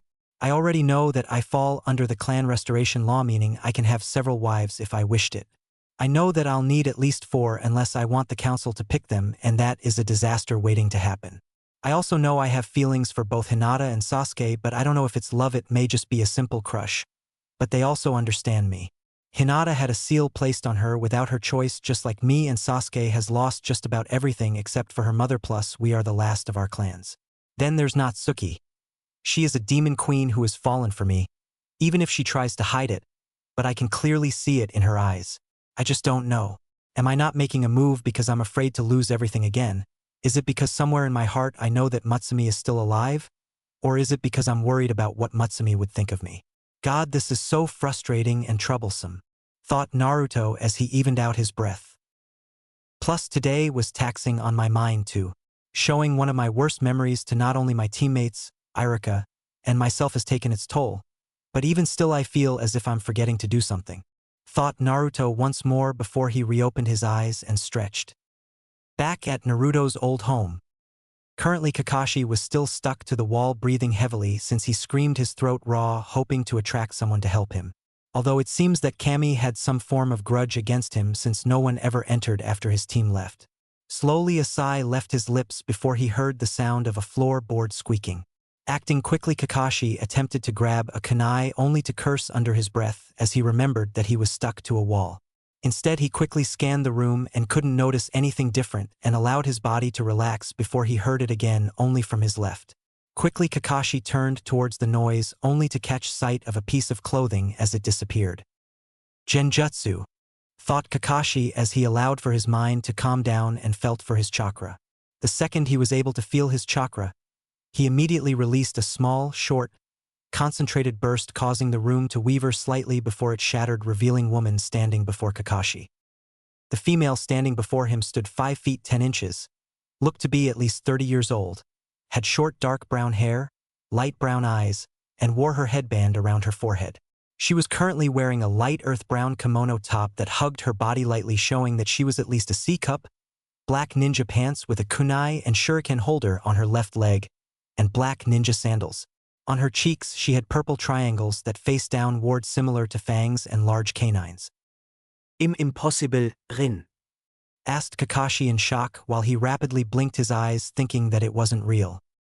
Hello Kakashi, said Rin as she approached him before she lightly placed her hand on the side of his face. But you're dead. I saw you die, shouted Kakashi in hysteria while tears freely fell from his single eye. Kakashi, so long as I love you, I'll cheat death to be with you, said Rin lightly while she began to pull down his face mask so that his lower portion of his face was revealed along with his collarbone. Genkai bai Zatsuki mai antenshe. Whispered Rin while her canines lengthened while she kissed Kakashi on the lips before she transferred her mouth over his collarbone. Not wasting a single second, she swiftly bit down while she transferred chakra into the wound. After a few seconds, she removed her mouth with a thin line of saliva linking her bite to her mouth before she replaced Kakashi's face mask. We'll be together soon, my love, whispered Rin while she smiled softly at Kakashi's peaceful expression before she disappeared in a whirlwind of leaves and Kakashi fell to the floor still dead asleep. Back with Naruto. Well, nothing is coming to mind, so it must have been my imagination, said Naruto as he re-entered the room and took notice of Natsuki already laying in bed asleep.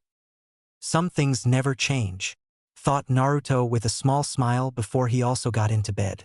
The second he was in bed, Natsuki immediately snuggled up close to him, allowing for his head to rest on her chest. Good night, Natsuki-chan, whispered Naruto as he fell into a deep and dreamless sleep. The next day, with painfully slow movements, the sun ascended into the early morning sky, allowing for it to shine onto the world, or more precisely directly onto one person's face. Slowly the person groaned in complaint before he turned and pressed his face further into his pillow, causing it to giggle lightly. Wait a second, pillows don't giggle, thought Naruto as he reluctantly opened his eyes only to have to shut them before he squinted and made out a shadow hanging over him. Ugh.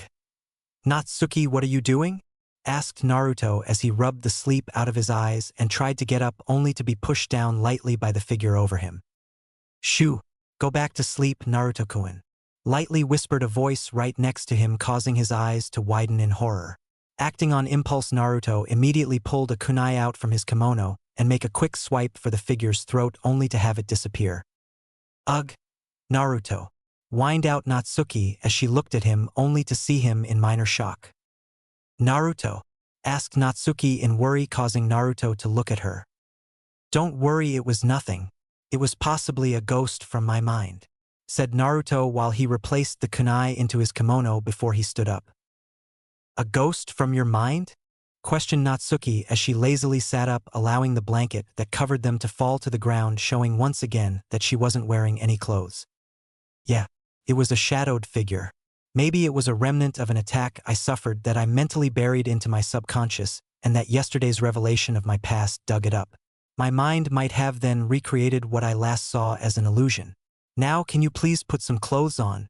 Asked Naruto at the end while he grabbed his clothes and headed off towards the bathroom with Natsuki following after. Naruto, you know that clothing is uncomfortable against my skin.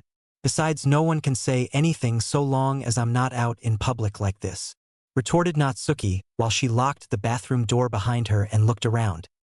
The bathroom was relatively modest, being only 3/4 of the size of the bedroom next door. Along the left wall were 2 sinks with cabinets underneath them, a medicine cabinet above them, and enough room in between the 2 sinks for all the basic healthcare necessities. The right wall had 2 short wooden walls that were an even 3 feet apart from one another and held 2 showers and a single toilet.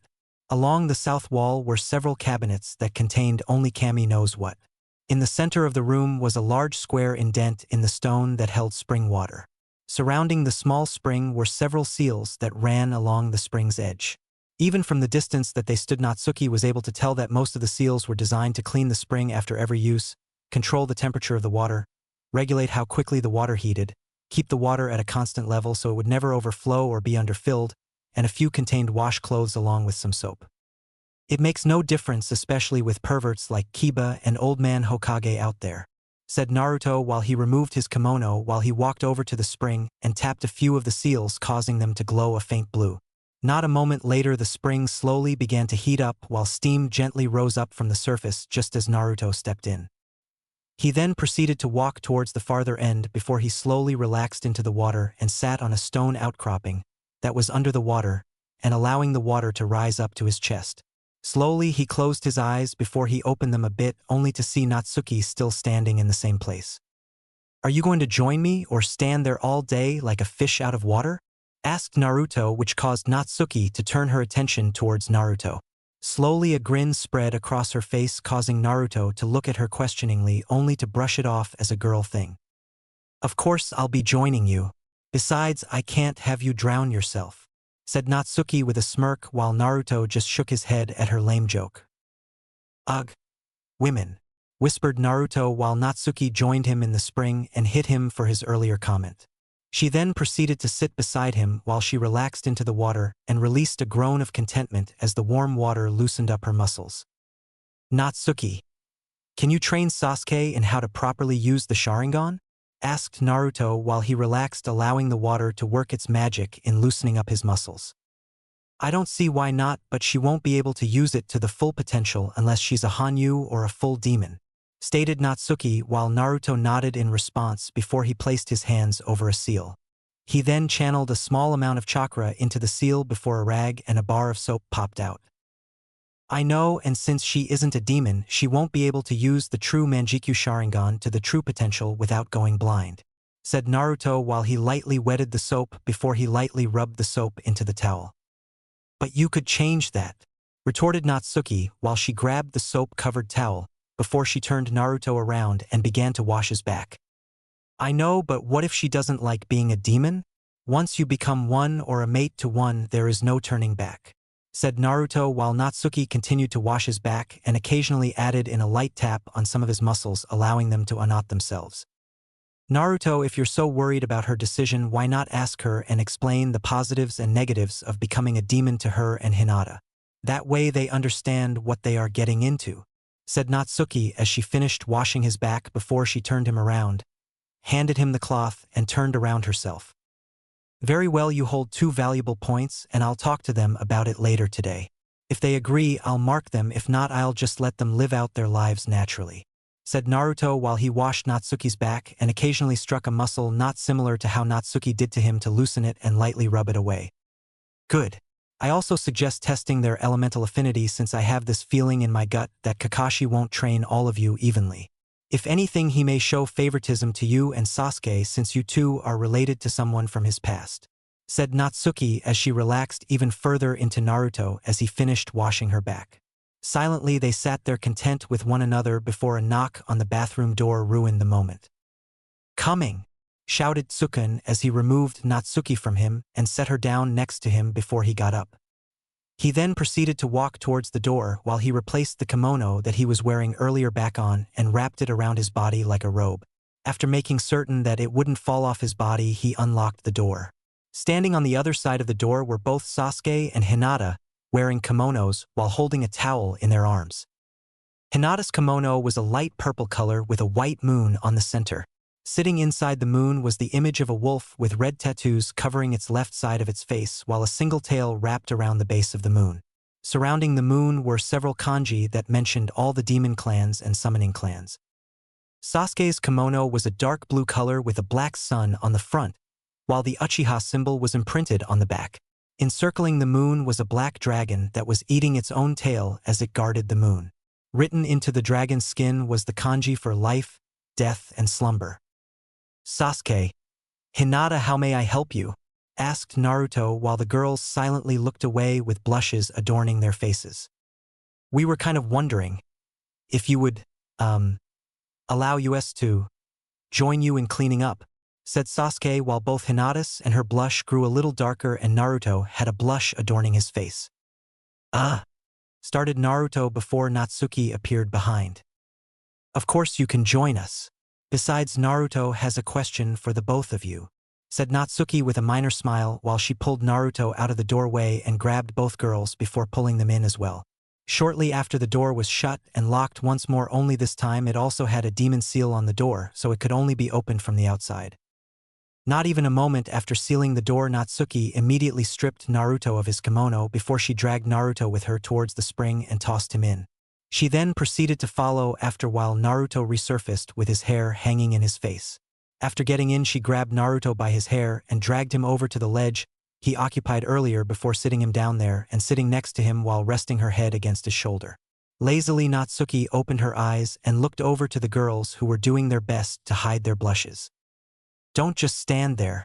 Either you can get in willingly or I'll do the same thing that I did to Naruto to the two of you," said Natsuki with irritancy, causing the two to look on in minor shock. Acting quickly, unless they wanted the wrath of Natsuki after them, they quickly stripped of their kimonos and allowed for them to pool on the ground around them. Naruto, of course, had a much deeper blush on his face before he looked into the water, while the girls covered their bodies with their arms and walked into the spring and sat close to Naruto but still kept a fair distance away from him.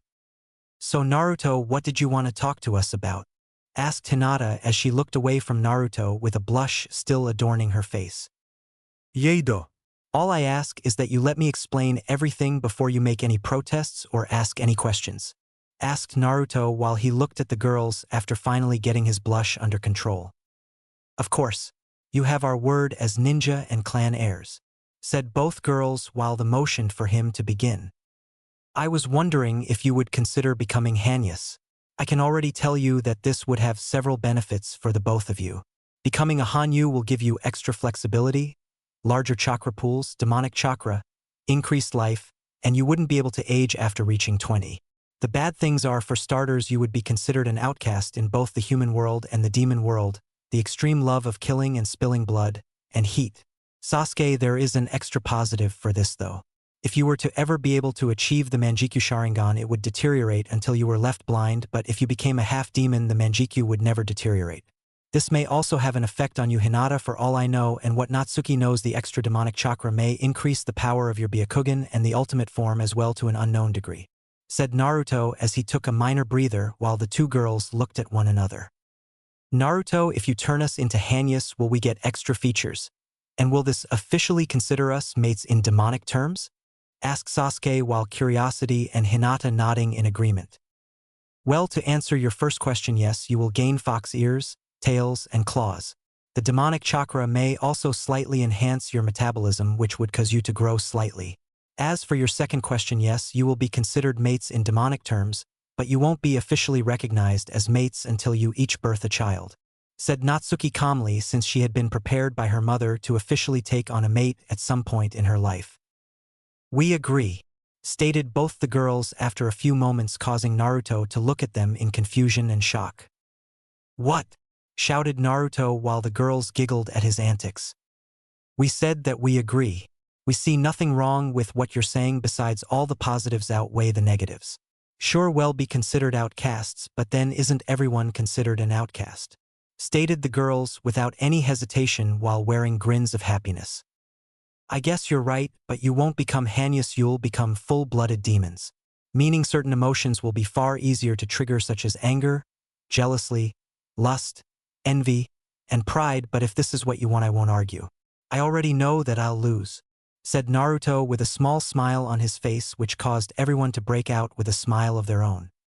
"So how exactly will we be changed?" asked Sasuke while Hinata also paid very close attention to what was to be mentioned. "Becoming a Hanyu is different from becoming a demon. To become a Hanyu, a demon's blood needs to be injected directly into the bloodstream of a human. The only way to turn a human into a demon is to have them drink the blood of a demon, and then they have to be marked by the same demon," said Naruto without hesitation while the girls turned slightly pale but swallowed their disgust and fear.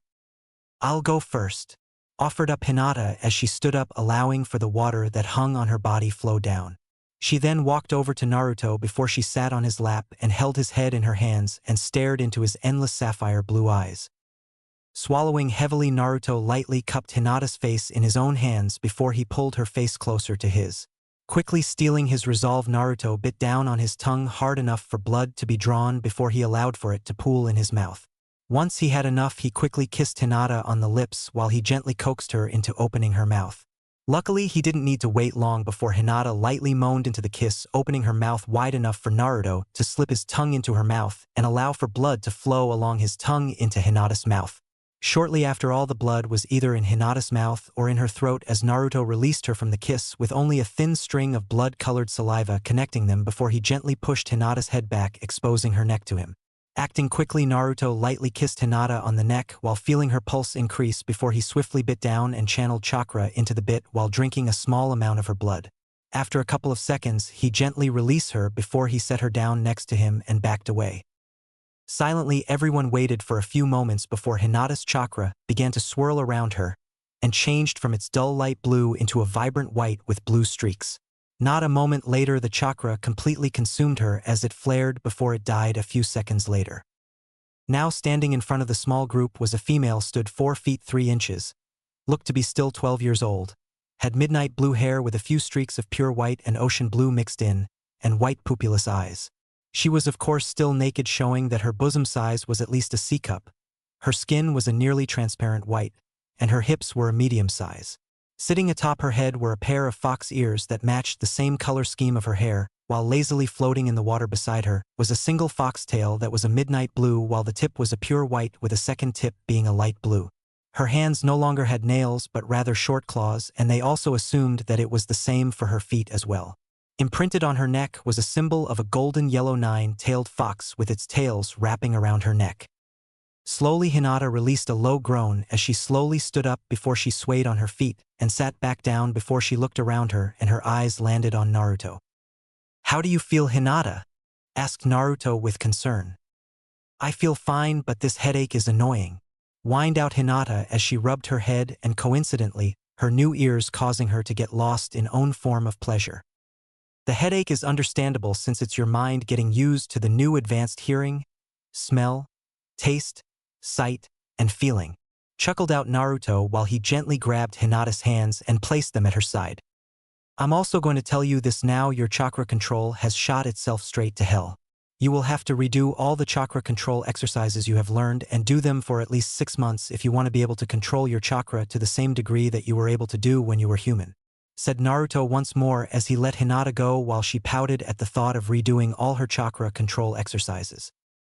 "Sasuke, are you ready?" asked Naruto as he turned towards her. "Yeah," stated Sasuke with determination as she scooted closer to Naruto and took his face into her own hands, and Naruto in turn cupped her own face. Acting on impulse, Sasuke immediately crashed her own lips onto Naruto's, causing him to open his own eyes in shock before both their bodies relaxed into the kiss. Hesitantly, Sasuke ran her tongue along the bottom of Naruto's lip, causing him to moan lightly and granting Sasuke access. With sloppy movements, Sasuke allowed for her tongue to explore Naruto's mouth before she gently coaxed him into her own mouth and allowed for him to explore. Just as he was about to pull out, Sasuke bit down onto his tongue, causing it to bleed into her and coat not only her mouth but Naruto's tongue as well. After she felt she had a significant amount of Naruto's blood, she released him with only a thin string of bloody saliva linking them. Not a second after she released him, Naruto had immediately started to assault her bare neck with light passes of his tongue before he lingered on a pulse point and bit down and channeled his demonic chakra into her while drinking a small amount of her blood.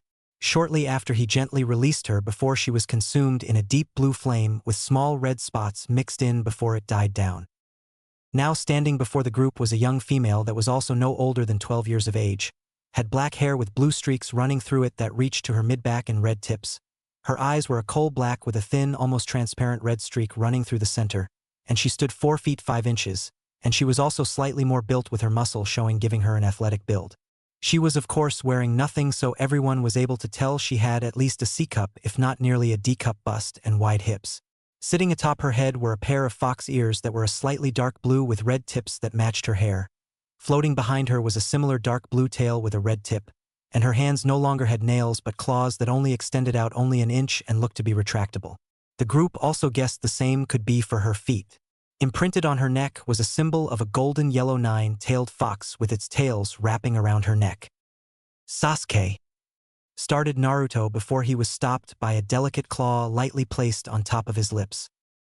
"I'm alright, Naruto. Unlike Hinata, I've continuously channeled chakra into some of my senses, so that I was prepared to run away from the hordes of hormone-driven fangirls that I once had," said Sasuke before she removed her finger from Naruto's lips and lightly kissed him before she released him.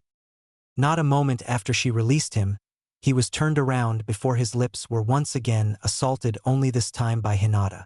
Almost delicately, Hinata gripped her hands in his hair, while she made gentle passes with her tongue on his lips before he opened his mouth and Hinata inserted her tongue into his own mouth. She then proceeded to explore his mouth and at the same time was able to coax his own tongue into her mouth. The second his tongue entered her mouth, Hinata allowed for him to explore her own mouth and leaned in further into the kiss when he passed over a particular spot in her mouth. Sadly, the kiss had to be cut short because of a necessity called oxygen.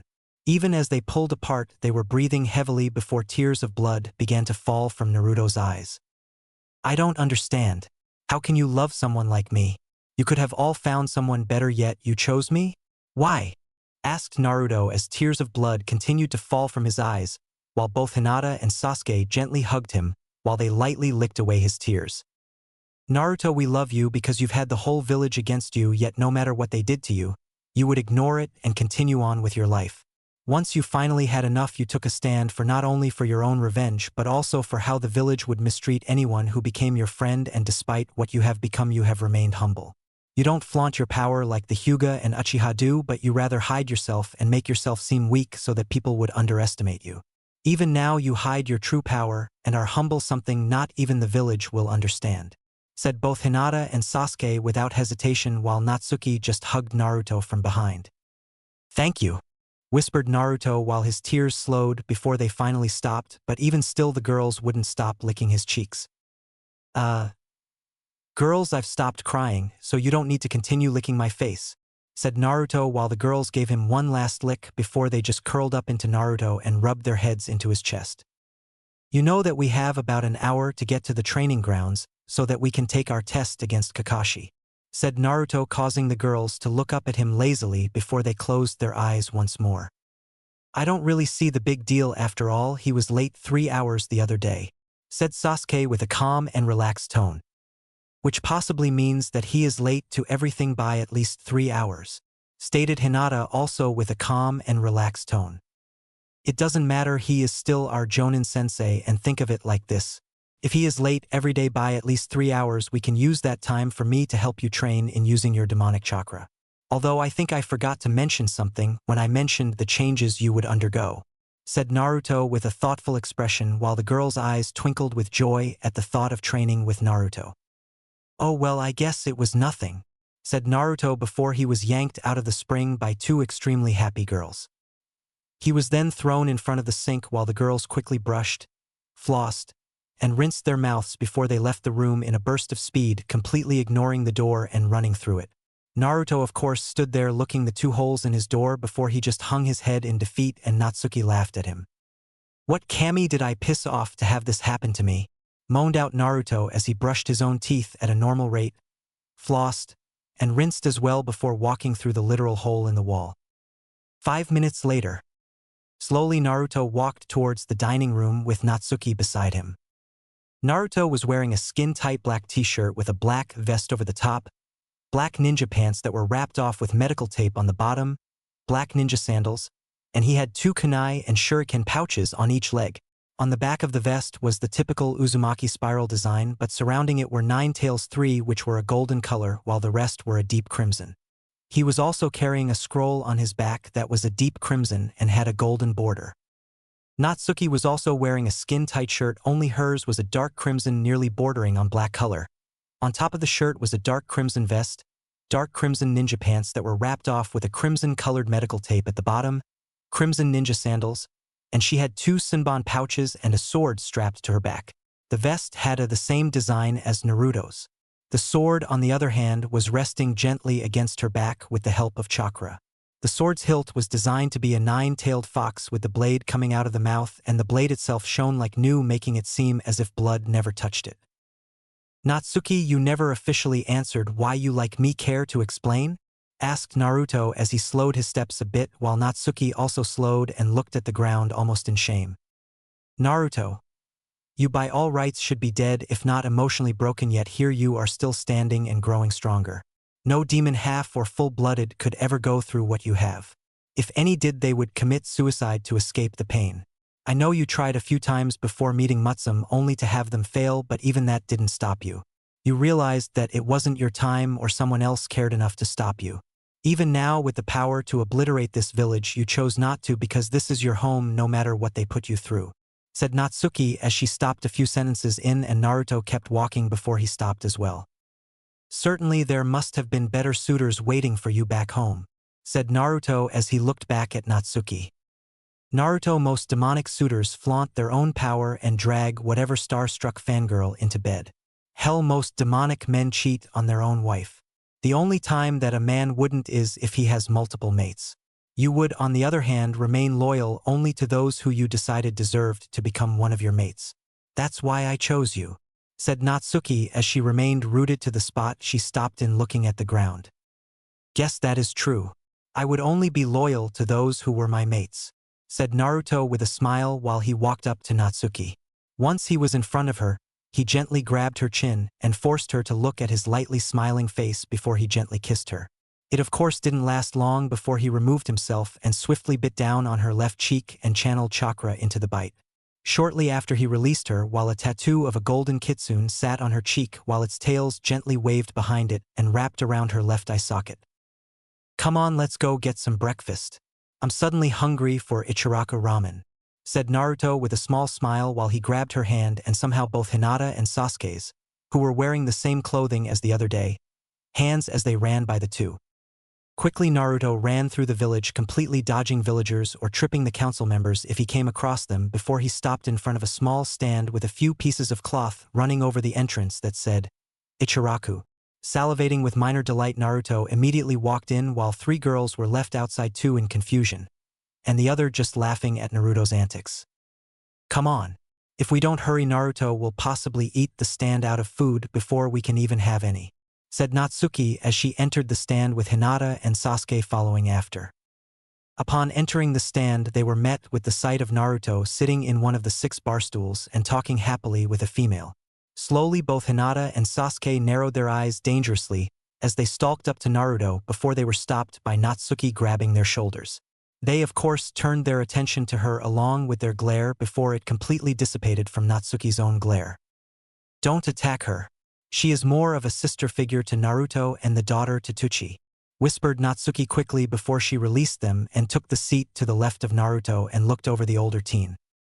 The teen stood 5 feet 2 inches, looked to be 17 years old, had dark brown hair that hung to the middle of her back and was restrained by a light cream-colored bandana and light brown eyes. She was wearing a light cream-colored kimono top with a light cream-colored skirt that reached to her knees, while on top of that was a white apron. "Wanna flip a coin?" asked Sasuke while Hinata just nodded her head in a positive fashion.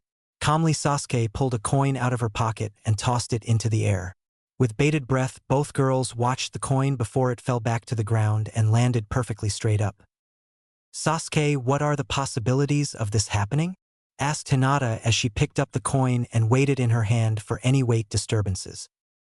"I have no clue, but if you want you can sit next to him, but in return I get to sit next to him next time," offered Sasuke, which Hinata agreed to without hesitation before she jumped into the last seat next to Naruto while Sasuke just took the seat next to Hinata.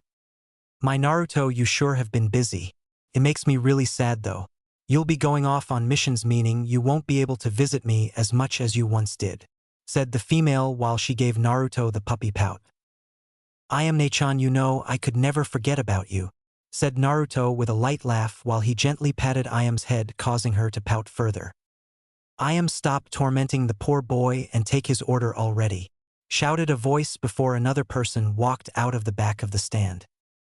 This person was a male that looked to be at least 43 years old, stood 5 feet 5 inches, had gray hair that was only noticeable on the sides and back of his head since the rest of it was covered by light cream-colored hat, and his eyes were completely shut. He was also wearing a cream kimono top with matching cream pants, while on top of the kimono was a light blue apron. "But Dad, Naruto hasn't been here in so long," whined Ayam while she turned the puppy pout onto her own father.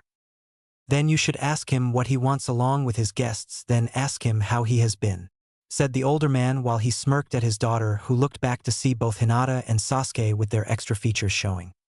"What are you two doing? You can't just walk around the village like that," hissed out Ayam as she quickly pulled both girls over the counter. "What do you mean we can't walk around the village like this?" asked both girls with restrained anger while the fur on their tails stood stock straight. "What she means is you can't have your extra features showing. It's okay for when you're in a private setting, but out in public it's a death sentence waiting to happen," explained the older man while he quickly slapped a seal onto their foreheads. Shortly after applying the seals, both girls' foxtails and eats disappeared in a minor wave. "Oh, we didn't know," said both girls as they looked at the ground depressed. "Don't beat yourselves up. I should have taught you a simple illusion that all demons use to hide themselves in the human world. Sadly, my hunger and slight overexposed to love somewhat fried my brain. For now, you'll need to wear those seals until I can teach you the illusion. For now, just get back over here so we can eat," said Naruto with anger directed at himself, while the girls nodded in response and rejoined Naruto and Natsuki. "Well, now then, what will you all be having?" asked Ayam with a chipper tone in hopes of lightening the dreary mood. "I'll have 3 large bowls of your vegetable ramen," said Naruto with a minor scowl, but it was outshone by his enthusiasm for being able to have ramen. "I'll have a large bowl of beef, chicken, and vegetable combination ramen if you don't mind," said Natsuki with a smile. I'll have a large miso ramen," said Hinata shyly while she lightly looked at the counter. "I'll have the same as Natsuki if you don't mind," said Sasuke while Ayam wrote down their orders before handing them off towards her father. "Ayam, how did your father know how to hide our extra features?" asked Hinata in hopes of creating a form of conversation. "Well, as you know, my father and I are about the only family that Naruto has other than the Hokage, and as such we are informed of certain things by Naruto. My father was actually at one point in ANBU and was a seal apprentice before he retired, married my mother and had me. Back before Naruto could even hide his features, Natsuki was required to hide them with a genjutsu, especially since Naruto didn't have the proper control. One day my father asked Natsuki if it was possible to create a seal that could hide the extra features up until either his chakra destroyed the seal or he could cast the genjutsu without any help. I'm not going to bore you with the details, but basically it took them at least nearly a whole month just to draw out the seal and be certain that nothing was missing. Then it took another whole month for the Hokage to go over the seal and fix or add anything that he felt was necessary, and finally it only took a week to prepare for the sealing. After that, father began to create a smaller paper seal that once applied it would immediately blend into the skin tone of the person, and would only disintegrate once the genjutsu was mastered to the point that anyone could hold it up even in combat situations. Stated Ayam while both Tuchi and Natsuki lightly blushed from the comments. "Ayam, stop chatting and get these ramen to our customers," stated the old man from the kitchen while he balanced 4 bowls in his arms. "Of course, father," said Ayam as she quickly grabbed 2 of the bowls and set them down in front of Naruto, while the older man set the other 2 bowls down in front of Natsuki and Sasuke before he returned to the kitchen and exited with another 2 bowls. Quickly he set the one more bowl down in front of Naruto and the other in front of Hinata before he backed away while everyone grabbed a pair of chopsticks. "Ita dakimasu," said everyone before they dug in, before both Hinata and Sasuke had to stop halfway through their own bowls to see that Naruto was already on his second. Slowly they gulped down their current mouthful and watched Naruto in fascination and morbid curiosity as Naruto stuffed nearly half the bowl of noodles into his mouth. Silently they looked back to their bowls and just ate at a similar pace, only slightly more dignified. "Thanks for the ramen, old man, and I am Nechan," said Naruto while both Hinata and Sasuke just started to drink the broth before they set their bowls down onto the counter with a gentle clink. "No problem, Naruto, just promise to come by more often and tell us about what is going on," said Ayam as she picked up his 3 bowls, Natsuki's, Hinata's, and Sasuke's bowl before she shoved them off to her father, who just so happened to walk out from the back door. "We'll be certain to stop by after every mission, Ayam-san," said both Hinata and Sasuke as they got out of their seats. "Please just call me Ayam or Nechan. After all, you are going to be 2 of Naruto's wives," said Ayam while she gave them a small wink with a small laugh as Naruto and Natsuki left the stand. "Okay, Ayami," said both girls once more before they followed after Naruto and Natsuki. Luckily, it didn't take them long to catch up to the 2 others before they were off towards the 7th training grounds while talking over what the test would be. "If you ask me, it may be a test of skill so he can see how we rank, how we react in combat, and possibly to the death of a teammate," said Sasuke while the others listened while they thought over what the test was. "It could also be a test of teamwork to assure that we wouldn't abandon a comrade in the thick of battle. That was what the foundation of Konoha was built upon," said Hinata as she held a few points in her saying. "If you ask me, it will be a combination of the 2. said Naruto as they stopped on a small bridge that went over a small creek into the training ground. The training ground was a large open space with another creek on the other side of the grounds, while both the left and right side were covered with forest. In front of the right forest were 3 logs which were firmly planted in the ground, while behind them was a black stone with several names imprinted on the surface. Standing in front of the stone was Kakashi. "Hey Kakashi-sensei!" shouted Sasuke, completely forgetting about Hinata, Naruto, Natsuki, and her own advanced hearing, which pretty much floored them.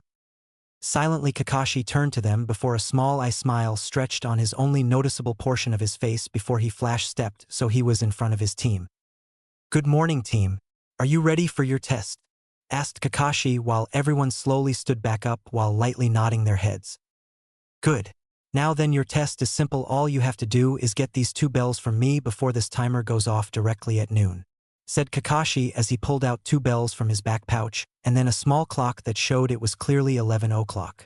Not a second after, he quickly flash-stepped so he was standing beside the 3 posts. He then proceeded to set the clock down before tying the 2 bells onto his waist. Kakashi-sensei, what happens if we don't get a bell, and why are there only 2? asked Hinata while she mentally went back to what she said about the test being about teamwork. "Well, if you don't get a bell before the timer goes off, you will be tied to one of these posts, while the other 2 of you will be allowed to have one of the 2 lunches I packed for you. Also, if you don't get a bell, you will be sent back to the Ninja Academy. Oh, and one last thing, come at me with the intent to kill.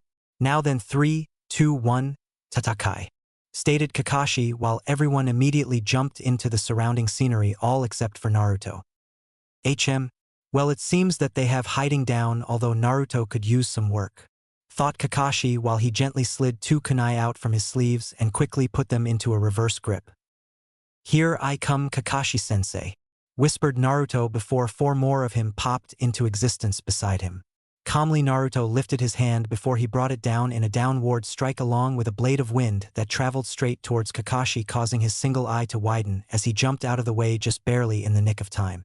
Not a moment later, he felt something strike him from behind, sending him flying towards the forest just as several kunai and shuriken came flying towards. Quickly thinking on the fly, Kakashi replaced himself with a Naruto clone that was close to the real Naruto. Running on autopilot, Kakashi then grabbed Naruto's shirt collar before following it up with 3 quick knees to his stomach before spinning him and letting go of him. Slowly, Kakashi released a silent breath before he had to jump to the left to dodge a fireball that blew up where he formerly stood, while also sending boulders flying into the air.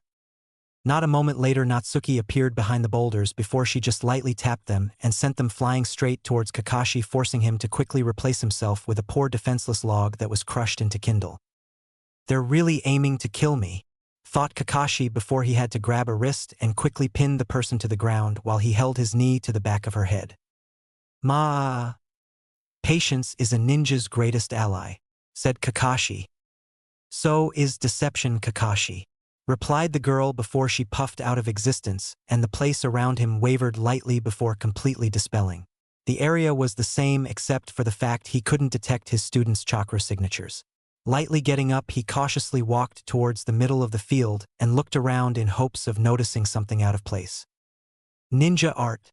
10,000 years of death," lightly whispered Naruto as he rose up out of the ground behind Kakashi with his hands in the Tora symbol before he shoved them up into his ass and released the chakra. The result was rather comical, since the only part of Kakashi that could be seen was his right eye, and it seemed to show a combination of surprise, shock, horror, and fear all mixed into that one area before he was sent flying towards the creek before he landed in it. It only took him a couple seconds to resurface, but by that time Hinata had already walked towards the water with the devil's smile on her face. "Water style.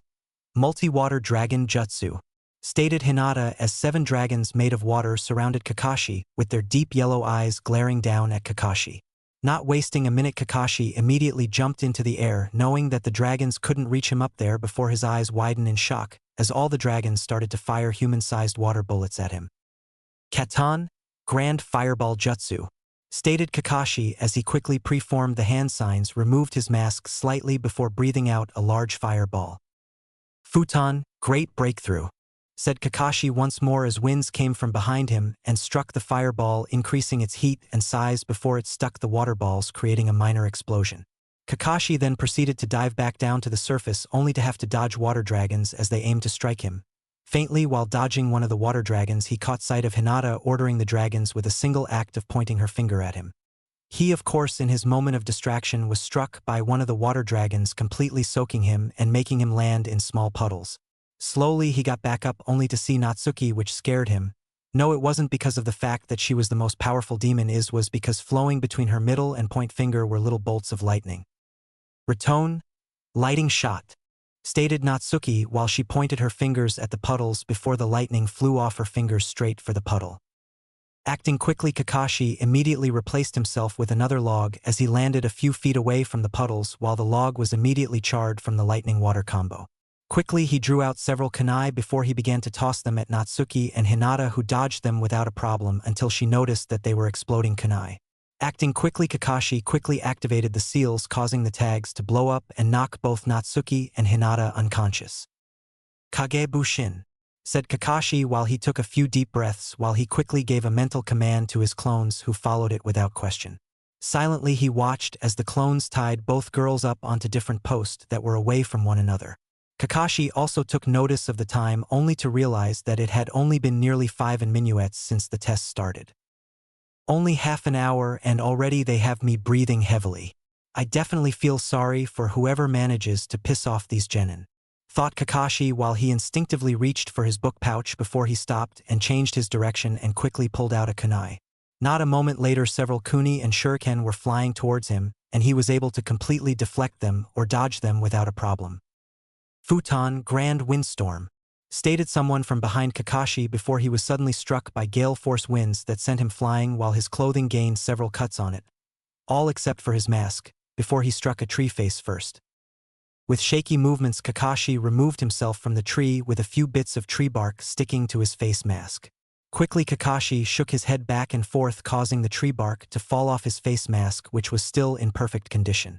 Shakily he got up to his feet before he turned to see Naruto standing there performing another set of hand signs while Sasuke stood next to him performing a different set of head signs. Katon, Kirueden, shouted Sasuke as she finished her hand signs before a large fire dragon came from her mouth flying towards Kakashi. Futon, great breakthrough, shouted Naruto not a moment later as the wind sped up and increased the dragon fire's intensity. Shit, shit, shit, shit, shit, mentally shouted Kakashi as he flashed steeped out of the area and into the forest behind the two teens and watched as the dragon created a crater in the ground that was burning along the edges. He then proceeded to watch as both of them went to their tied-up teammates and quickly cut them free before grabbing them and running off into the forest. Well, they have the teamwork part down, thought. I think it's time I get serious, thought Kakashi as he gently placed his hand over his forehead protector. With Naruto and Sasuke. Currently both Naruto and Sasuke were traveling through the trees with their unconscious teammates on their backs before they stopped in a clearing and set both girls down. We need to wake them up. Any ideas, Sasuke? Asked Naruto as he watched Sasuke gain a devilish smirk on her face. He then watched as Sasuke bent down until her face was even with Hinata's, before she gently pressed her lips against Hinata's, while gently rubbing her cheek with her hand. Naruto was of course wide-eyed with a blush coating his face before he turned around and attempted to not watch. I think I'll stick with smelling salts, said Naruto while he walked towards Natsuki's prone form and pulled out a small vial. He then carefully removed the cork stopper from the bottom before he gently held it underneath her nose, letting her get a small whiff before he pulled the bottle away just as she started to groan. A few seconds later her eyes lightly fluttered open, half open, while she gently set her left hand on her head. Ugh, Naruto? Asked Natsuki as she opened her eyes further and took in her surroundings. Where's Kakashi? Where are we? And why in the holy Kami's name are Hinata and Sasuke kissing one another? Asked Natsuki while her eyes landed on Hinata and Sasuke in a heavy kiss, causing her eyes widen in shock. 1. I have no idea where Kakashi is. 2. We're about 2 to 3 minutes away from training ground 7. And finally Sasuke started to kiss Hinata to wake her up, said Naruto while he quickly pulled out a scroll and tossed it at them and successfully hit Sasuke in the head, causing her to yelp in pain. Naruto, what was that for? Growled out Sasuke as she rubbed her head trying to ease the throbbing. Sorry, but we need the two of you to be focused. From my best guess, I would say we have at least 50 minutes before our test is over. Kakashi will also be more than on guard, so we need a plan, said Naruto as both Hinata and Sasuke nodded their heads in agreement. Okay, but first of all, how did I do those jutsu? Asked Hinata as she thought back to the water dragons and water bullets. It might be a possible side effect of becoming a demon. Since Naruto was changed by my power, he also received some of my knowledge on jutsu. So possibly when Naruto changed you too, you may have also received some of the knowledge that Naruto had received, stated Natsuki before a kunai landed in the center of their temporary base. Acting quickly, everyone got up onto their feet before they were pulled underground with only their heads showing. Earth style, head hunter jutsu, stated Kakashi's voice before he appeared in the center of the group with his left eye showing, causing everyone's eyes open in shock. Kakashi's left eye was a Sharingan eye. Lesson 1, Ninjutsu, was all Kakashi said with a serious expression before it was broken by laughter from his captives. Ninja rule number 1, never assume the enemy is captured until they are either unconscious or dead, and number 2, look underneath the underneath, said all the genin while Kakashi just looked confused. Grand clone explosion jutsu. Stated the genin before they began to glow before blowing up, sending Kakashi flying into the air. Quickly Kakashi righted himself in the air while pulling out a kunai and blocked a sword slash that would have cut him in half without a problem, although the force behind the blow sent him towards the ground. When he was about to strike the ground, he quickly landed on his hands before back-flipping a few times and jumped into a tree just as several copies of Naruto popped out of the ground attempting to give him several uppercuts to his jaw. Lesson 2, Taijutsu, said Kakashi as he quickly rushed Naruto as he popped out of the ground and landed a solid punch to his gut before kicking him in the side of his head. He then followed up with a few false punches aimed at Naruto's head before he swept him off his feet and landed a punch to his face, driving his head into the ground before he was forced to block an axe kick from Sasuke. Sasuke then proceeded to follow up with another kick aimed for Kakashi's right side, only to have that successfully blocked before a small smirk graced her face, and she reached out and touched one of the bells before she was thrown back. Acting quickly, she quietly performed a backflip and landed on her feet while Naruto got out of his creator and joined her with Natsuki appearing via Jinjutsu. Wait, there's only 3 of them here, where's the 4? Started thinking Kakashi before it was interrupted. You are in my field of division. 8 trigram seal. 64 palm, stated Hinata's voice from behind him. 2 palm, stated Hinata as she lightly tapped on Kakashi's arms. 4 palm, said Hinata once more as she tapped 4 more places on Kakashi. 8 palm, Hinata again as she continued to strike him, closing his chakra points. 16 palm, once again Hinata was striking chakra points, only she was moving smoother and quicker while increasing the amount of chakra added. 32 palm, Hinata was nimbly dodging and any resistance Kakashi placed up and getting past his defenses with ease. 64 palm, shouted Hinata as she pulled her hands back before slamming them forward and striking the main chakra point in the human body, sending him flying back a few feet and down to a single knee, breathing heavily. Although Kakashi didn't miss how his possible students were also breathing heavily, while they also collapsed to their own knees before they all could hear a ringing sound coming from the training grounds. Looks like time's up, said Kakashi as he breathed heavily while placing his Hi-8 over his Sharingan eye and shakily got up to his feet. He then walked over to Hinata and helped her to her feet while Naruto helped both Natsuki and Sasuke up to their feet while leaning against one another. They then proceeded to walk back towards the training ground in silence, and once they got there they then went and sat down in front of the stone with Kakashi in front of them. Now then, does anyone know what this test was about? Asked Kakashi as he stared intently at his possible students, who in turn looked at one another. This was a test of skill to see how we would react in particular combat situations, but the whole test was about teamwork, said everyone while Kakashi's patented eye smile appeared on his face. Very good, you're the first team to finally figure that out, but since no one was able to get a bell, I'm afraid that you all fail, but I'm willing to allow for you to all have a second chance in about an hour. So until then, feel free to eat one of the bento boxes that I packed, said Kakashi as he got up and started to walk off before he turned around. Oh, and one last thing. Naruto is not allowed to eat anything, said Kakashi before Naruto was pulled underground so only his head was showing. Naruto's left eye was slightly twitching before he took notice of the fact that there were 2 acorns tied to his waist. Ne. Kakashi-sensei, why are there 2 acorns tied to your waist?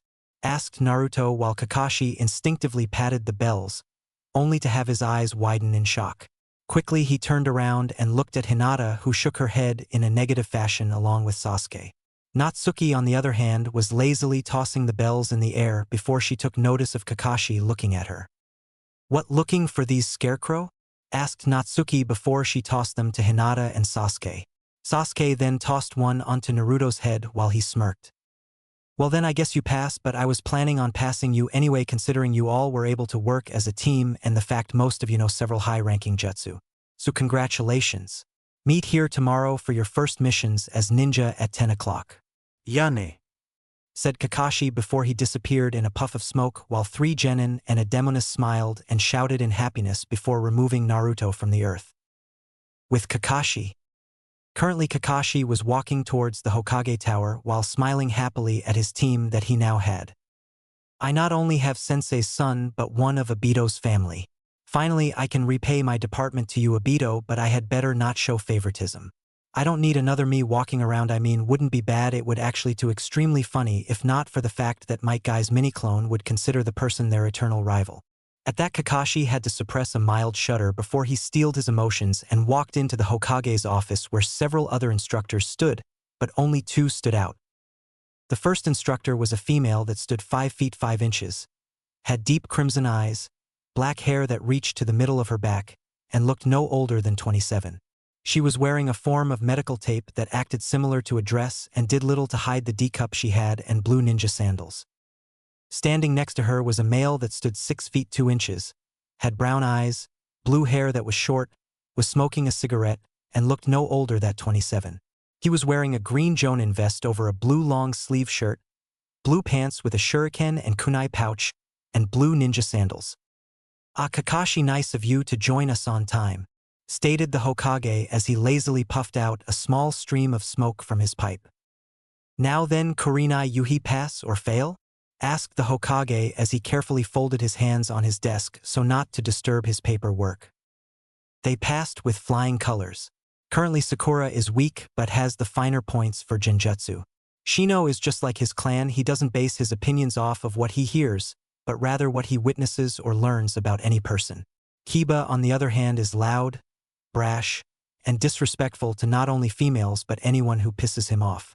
Altogether they have the ability to become a successful tracking and capture team, said Kurinai as she bowed to the Hokage. "Good. Now then, Asuma Saratobi, pass or fail?" asked the Hokage as he turned his attention towards his only son. They passed, if only barely. Ino, Choji, and Shikamaru have firm grasps on their family techniques, but they also have their own flaws. Ino is rather fantasy-struck and believes that she will be saved by her knight in shining armor, and not to mention extremely bossy. Choji is too trusting but has a firm grasp on what a ninja's job entails.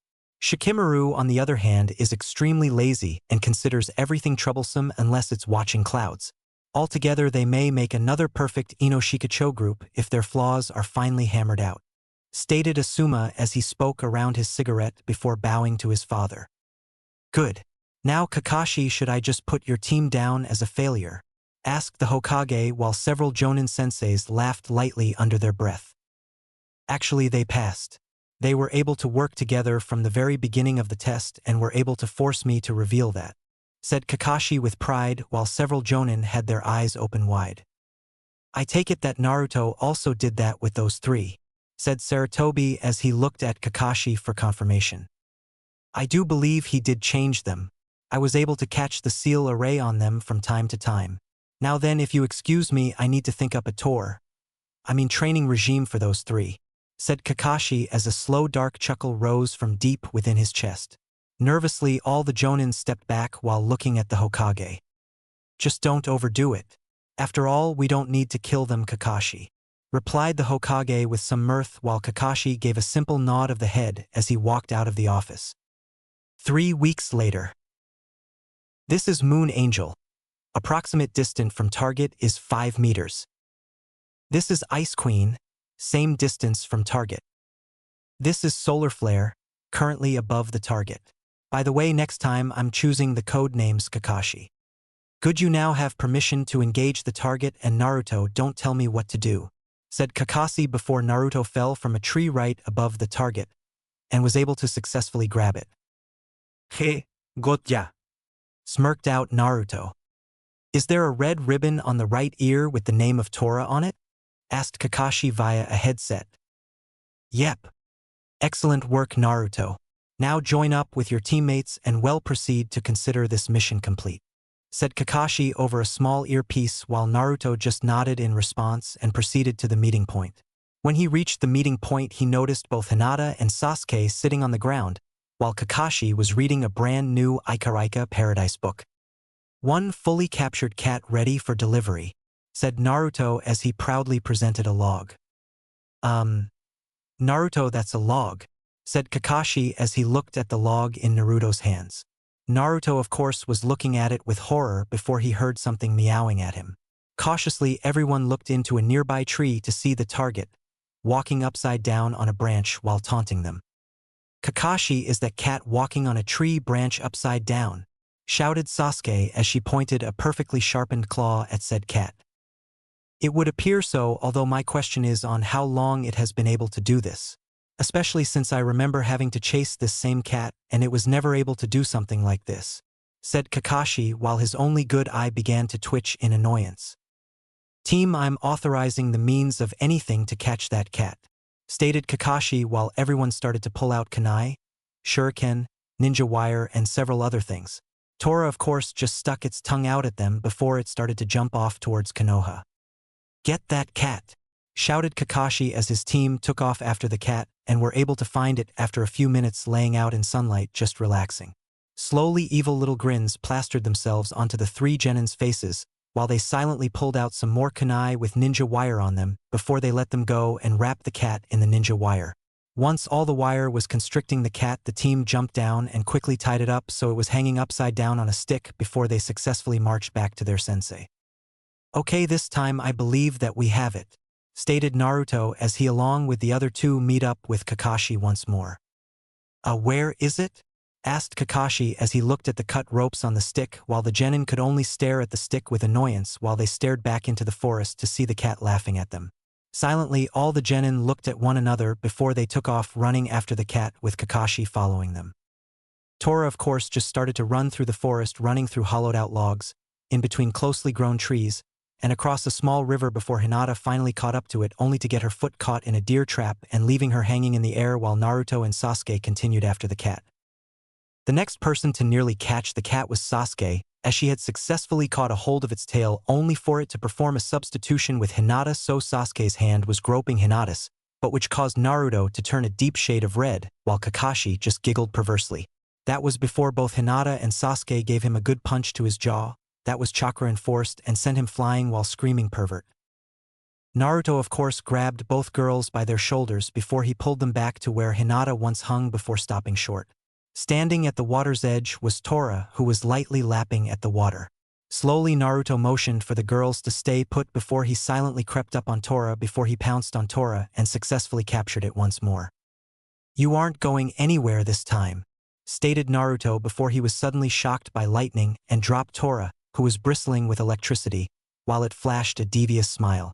Shortly after, Tora released a bolt of electricity from its mouth at Naruto that sent him flying back towards Hinata and Sasuke. With angry glares, the girls stared at the cat, who was still glowing lightly with static before it completely disappeared. Suetun, water prison jutsu, stated Kakashi as a sphere of water entrapped the cat while Kakashi's left head remained in the prison. Kakashi-sensei, let go of the jutsu, shouted both girls while Kakashi looked at them with confusion before he was shocked by lighting, and with him standing in water while holding a water prison only made it worse. After a few seconds, the water prison was completely gone while Kakashi could best be described as a well-charred piece of meat while he was also covered with a small amount of soot. Oh! Look at all the pre-atiety naked women, slurred out Kakashi as he released a small puff of smoke from his mouth before falling over and being carried away by the river. Both Hinata and Sasuke couldn't decide whether to help out their sensei or leave him, as he was because of what he said as they watched the river carry him away. While they watched him, they were also able to hear the sound of a metal door meeting against plastic before they turned their attention to Tora, only to see Naruto standing there with Tora successfully locked inside a plastic pet cage. We are never taking this mission ever again, said Naruto with seriousness while the girls nodded in agreement before they headed off towards the village. Hokage's office. Here you are, old man. One Tora the cat successfully captured, said Naruto as he slammed the cage down onto the Hokage's desk while Sarutobi looked at him questionably with his pipe in his mouth, as did Irika, who was sitting beside him. Okay, Naruto. Now then, care to explain where your sensei is, why your clothing is burned, and why the cat is in a cage? Asked the Hokage as he removed his pipe and looked at the three. Last time we saw Kakashi, he was taking a minor nap in a river. As for the other two, you wouldn't believe me even if I showed you, said Naruto while the Hokage gave him the look that said try me. That cat was able to use chakra and used a Raitun jutsu on Naruto and Kakashi, said Sasuke as she glared at the caged animal. Almost as if sensing the glare, the cage began to jump, shake and rattle. I hardly doubt that Tora could do that. Isn't that rig? Started the Hokage as he opened the cage only to have a cat bite his hand and add lightning chakra to the bite, shocking the old man and causing him to fall backwards while the cat attempted to jump to freedom only to be caught by an extremely large woman who crushed the cat in between her assets. Oh my baby Tora, those mean ninja didn't hurt you now, did they? Beside, you know better than to run off without mommy. Oh yes you do, gushed the owner while she crushed the cat in a hug as the genin smirked evilly while hoping that the women would kill the cat.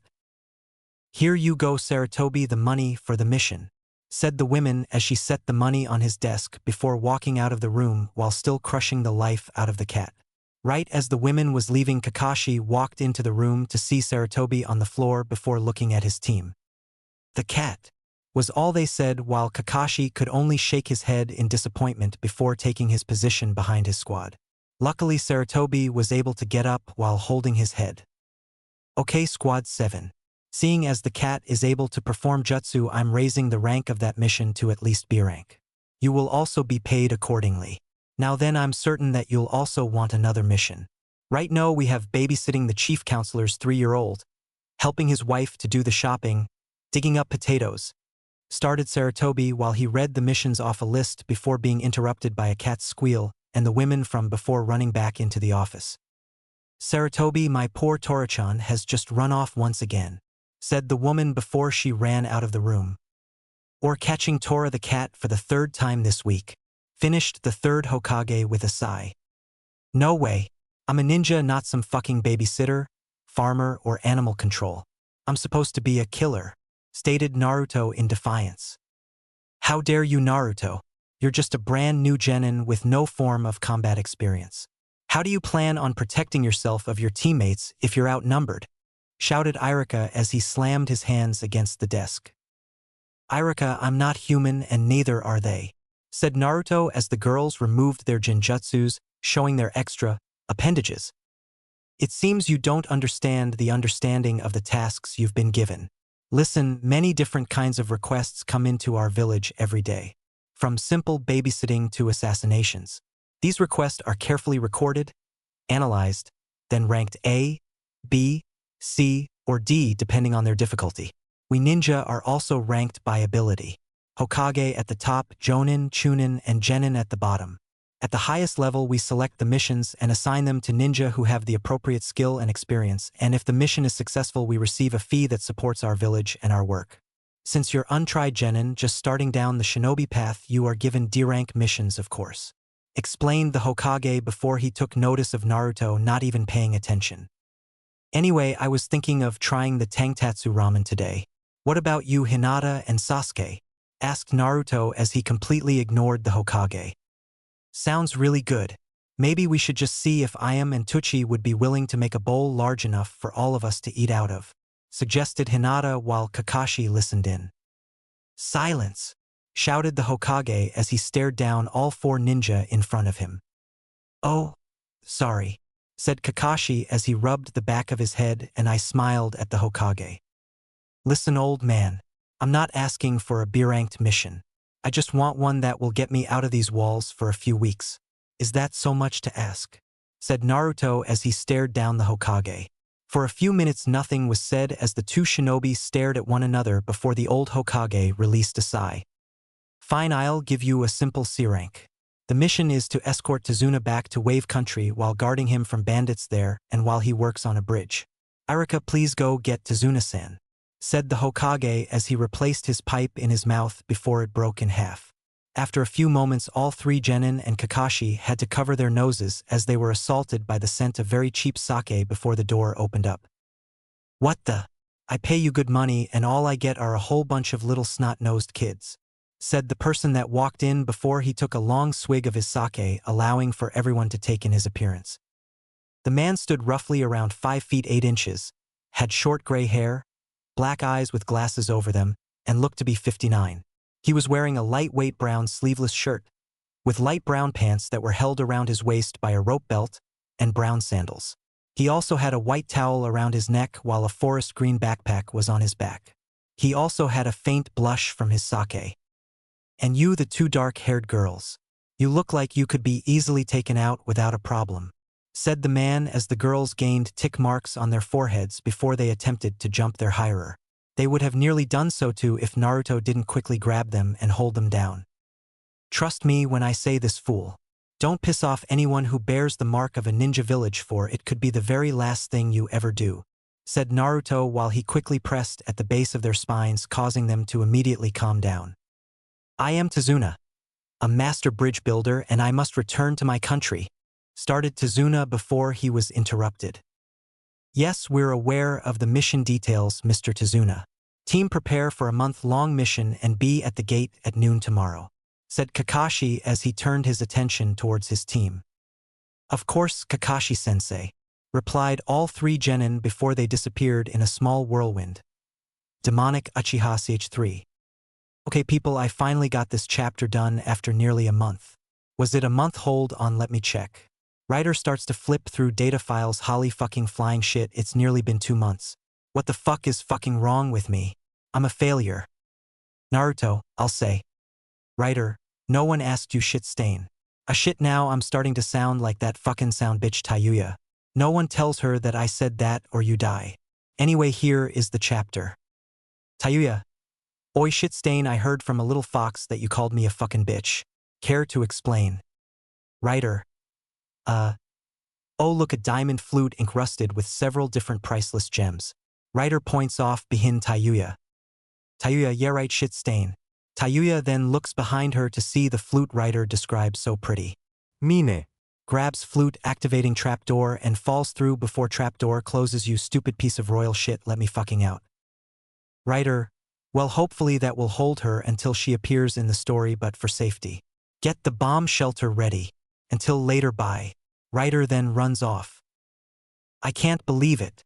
We finally got our first official C-rank mission, said Naruto with disbelief as he along with the girls walked out of the office. I know. We should inform my mother so she can send a message to your mother, said Sasuke with a smile on her face while Naruto just smiled sadly. I'll admit I'm worried about meeting her, said Naruto as he walked slightly slower as he stepped out of the Hokage's tower into the early afternoon sunlight. Naruto, don't worry about it. We'll cross that bridge once we get there, and don't forget you have Hinata, Natsuki, Kakashi, and myself to draw strength from, said Sasuke as she gently took his hand into her own, causing his arm to stiffen and Sasuke to scowl. Come on, let's go get some Ichiraka's ramen, so we can brag about how the mighty Sharingan Kakashi was defeated by a simple cat, suggested Hinata while Naruto seemed to relax at the thought. All right, but I'm paying this time, said Naruto with a small smile while he gained a slight skip to his step as they walked towards the small stand. It luckily didn't take long for them to reach the stand since it was only a mile walk away from the Hokage Tower. Calmly, Naruto pulled the cloth aside while motioning for the girls to enter. Slowly, the girls couldn't help but giggle at how polite and refined Naruto was being. They then proceeded into the stand before they took their typical seats and Naruto sat in between the two girls. Not a moment later, a small blood-red fox jumped down onto Naruto's head from the ceiling before it curled up into Naruto's hair. Hello to you, to Natsuki-chan, said the group as they lightly rubbed her head, causing her to purr in delight before it was ruined by the sound of something getting hit with a frying pan. Quickly the group looked up to see Ayam walk out of the kitchen holding a frying pan in her hands and a pissed-off expression on her face. although the expression immediately disappeared when she took notice of the group. "Hello, Naruto-kun, Sasuke-chan, Hinata-chan, and Natsuki-chan. What can I get you?" asked Ayam as she folded her hands together before taking notice of the frying pan. Slowly, she nervously chuckled before she quickly hid it behind her back and rubbed her head lightly. I'll be right back," said Ayam while she backed up to the kitchen door before she rushed in and came back out with a small notepad and pen. "Now then, can I take your orders?" asked Ayam with a smile on her face. "Of course, Ayam-ne-chan, we would like one extra large bowl of Tangtatsu ramen if you don't mind," said Naruto as Ayam quickly wrote it down and looked at the other two. "If you don't mind, we're just going to eat out of Naruto's bowl," said Sasuke while Hinata nodded in response, and both of them could have sworn that they saw Ayam's eyebrows shoot up into her hair from shock before it was replaced with a giddy smile. "My Naruto-kun, not even officially dating for a month and already sharing your meals as if you're married in human terms," said Ayam while she watched in amusement as the group sputtered trying to create a response. "It almost makes me wonder what else you've done. Maybe a little drinking and having sex," said Ayam as she turned away from the group while she held a smile on her face. Quickly, though, she composed herself and turned to see the group blushing a deep crimson that it made her wonder if there was any blood flowing anywhere else in their bodies. "Hey, Ayam," stuttered out Naruto while she just leaned in close to him before she pinched his cheek. "Oh, come on, Naruto-kun, you aren't the only one who is devious like a fox," said Ayam while everyone finally caught on to the fact that she was teasing them. Sadly, before they had the time to create a retort, Ayam had already disappeared into the kitchen to begin preparing their food. "So how was your mission today?" asked Ayam from the small window that allowed for the group to watch her as she made their meal. "It was the Capture Tora mission," said the team unhappily. "Oh, was it really that bad?" asked Natsuki from on top of Naruto's head. "You have no idea. We had to catch that cat 3 times since it kept getting away from us. The first time it replaced itself with a log. The second time it cut itself free. The final time I got sick of it constantly getting away, so I locked it away into an anti-chakra pet cage just so it wouldn't get away. Although I will admit it was a shocker when we saw that cat using chakra along with lightning techniques," said the group with a dark chuckle. "Hell, even Sharingan no Kakashi was defeated by the cat, shocking him to a nice crispy brown," said Sasuke with mirth as she still remembered how Kakashi looked after that. "Really, Achim? Think I could use this as blackmail against him?" asked Ayam with a smile while she brought out a large bowl of ramen before setting it down in front of the group. "You possibly could, but if you ask me, you should attempt to spread this as a rumor through the Jonin and ANBU divisions. He would be completely humiliated since he is one of the best Jonin and was one of the best ANBU back when he worked there. Now itadakimasu," said Naruto as the rest of the group also said their praise before beginning to eat. It wasn't long before they finished the bowl of ramen. "Thanks, Ayam. It was delicious like always," said Naruto with a smile towards his sister figure. "Thanks, Naruto. Now then, how's training been?" asked Ayam with a twinkle in her eye. "It has been absolute hell. Kakashi has been forcing us to use multiple shadow clones to perform tree climbing, water walking, kunai balancing, and senbon balancing exercises, while at the same time we are required to use chakra to keep off of spears tipped with poison. As we're doing that, he has Ankone and that 10-10 girl from Team 10 throwing so many different weapons at us to the point it has become either life or death. And as if it wasn't hard enough, he placed weight seals on our bodies to make it even harder. After that, he has our clones continuing to perform the chakra control exercises while he teaches us combat strategy so we can make plans up on the fly. After that, we are doing element training while he fights us with an army of clones that are doing everything in their power to kill us. He claims it will help us in the long run. Then we get a 15-minute break to eat lunch and regain some of our energy. After that, the rest of the day is nothing but missions to solidify our teamwork. Usually the next day we have to deal with subjects that we hadn't covered, which are usually genjutsu, taijutsu, and ninjutsu.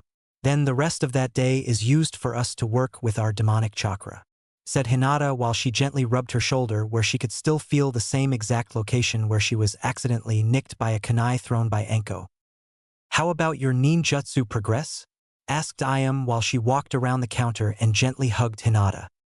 "Well, for me, I can now perform Fire Style, Grand Fireball Jutsu, Fire Style, Phoenix Flower Jutsu, Fire Style, Flame Dragon Bullet, Fire Style, Fire Dragon Jutsu, Lightning Style, Lightning Shot, Lightning Style, Thunder Armor, Shadow Clones, and Chidori. Demonic Wise I know Lightning Style, Thunder Claws, Fire Style, Foxfire and Fire Style, Fire Claws, said Sasuke with pride as Naruto, Hinata, and I am chuckled at her enthusiasm. Currently I know Water Style, Water Bullet Jutsu, Water Style, Water Prison Jutsu, Water Style, Water Dragon Jutsu, Water Style, Multi-Water Dragon Jutsu, Earth Style, Inner Decapitation Jutsu, Earth Style, Earth Spire Jutsu, Shadow Clones, and Earth Style, Diamond Armor. Demonic Wise I know Water Style, Water Whip, Fire Style, Foxfire and Water Style, Water Claws. Currently I'm also learning how to become a team medic along with Earth Style, Earth Claws, said Hinata happily while she smirked in victory. I can now currently perform Wind Style, Great Breakthrough, Wind Style, Grand Windstorm, Wind Style, Air Bullet, Wind Style, Air Dragon, Water Style, Water Dragon, Shadow Clones along with Grand Clone Explosion, and Water Style, Water Clone. Demonic Jutsu Wise I know Demon Art, Wind Claws, Demon Art, Foxfire, and finally Demon Art, Illusion of the Damned, said Naruto with an air of calmness while a small smirk played at the edge of his lips. How about Taijutsu? Asked Ayam while she quickly took the bowl to the back room and rushed to the front and closed the stand for the day. Taijutsu has been absolute hell. Every other day Team 10 comes over to give us taijutsu training. Hinata is always paired up with her cousin who does very little to pull his punches. Sasuke is paired with Tenten overall they are evenly matched if only because Tenten uses weapons. As for me I'm paired with Guy's mini-me clone, said Naruto as he slammed his head on top of the counter, while Ayam could only sympathize with him since she had heard rumors about the energetic duo. Genjutsu, asked Ayam as she steered the conversation clear of Team 10. Actually Naruto's ability to detect and dispel Genjutsu has improved even if only slightly. My ability has greatly increased along with Hinata-chan's, but to be quite honest I mostly believe that it is because of the fact that we have greater chakra control and because Naruto-kun has absolutely no talent for Genjutsu, said Sasuke while a deep purple cloud formed over Naruto's head.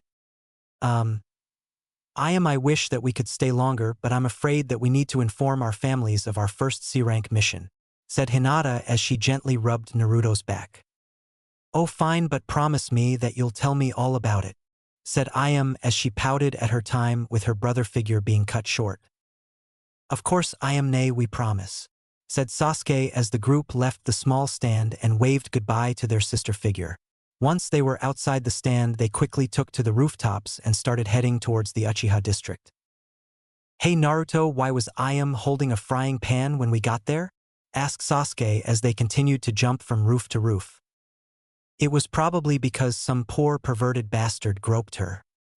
He was lucky if you ask me because I would have done far worse as would have Tucci if he was in town, said Naruto as he jumped onto a cable connecting two buildings together and started to slide across it.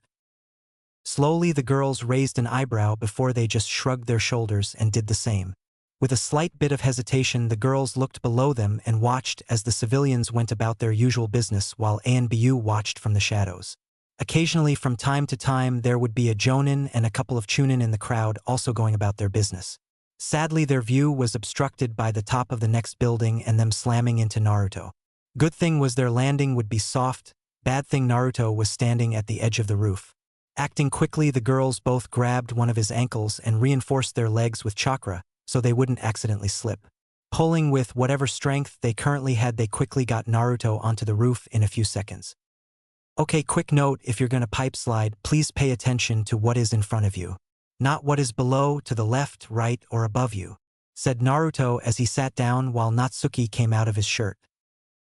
Yes, I would not like to die before I have any children if you don't mind, said Natsuki as she took her human form and gently wrapped Naruto into a hug, causing him to stiffen slightly before completely relaxing into it. Sorry Naruto, gently said Sasuke and Hinata while they also hugged him from his sides while they placed a chastised kiss on each of his cheeks. I know, simply stated Naruto while he wrapped his arms around Hinata and Sasuke's waist and pulled them closer to himself. Silently, the group sat there watching the world moving forward without them. It wasn't long before Naruto got an idea and quickly flash-stepped, so they were sitting on top of the Hokage monument, but more importantly directly on top of his father's head. The girls could barely contain a gasp as they were given a complete view of the village. Slowly they looked out across the village, taking in everything they could. This is my favorite place in the village. When I'm here, there's no one to disturb me, no one to call me monster, and most importantly, it is one of the few places that not everyone can reach.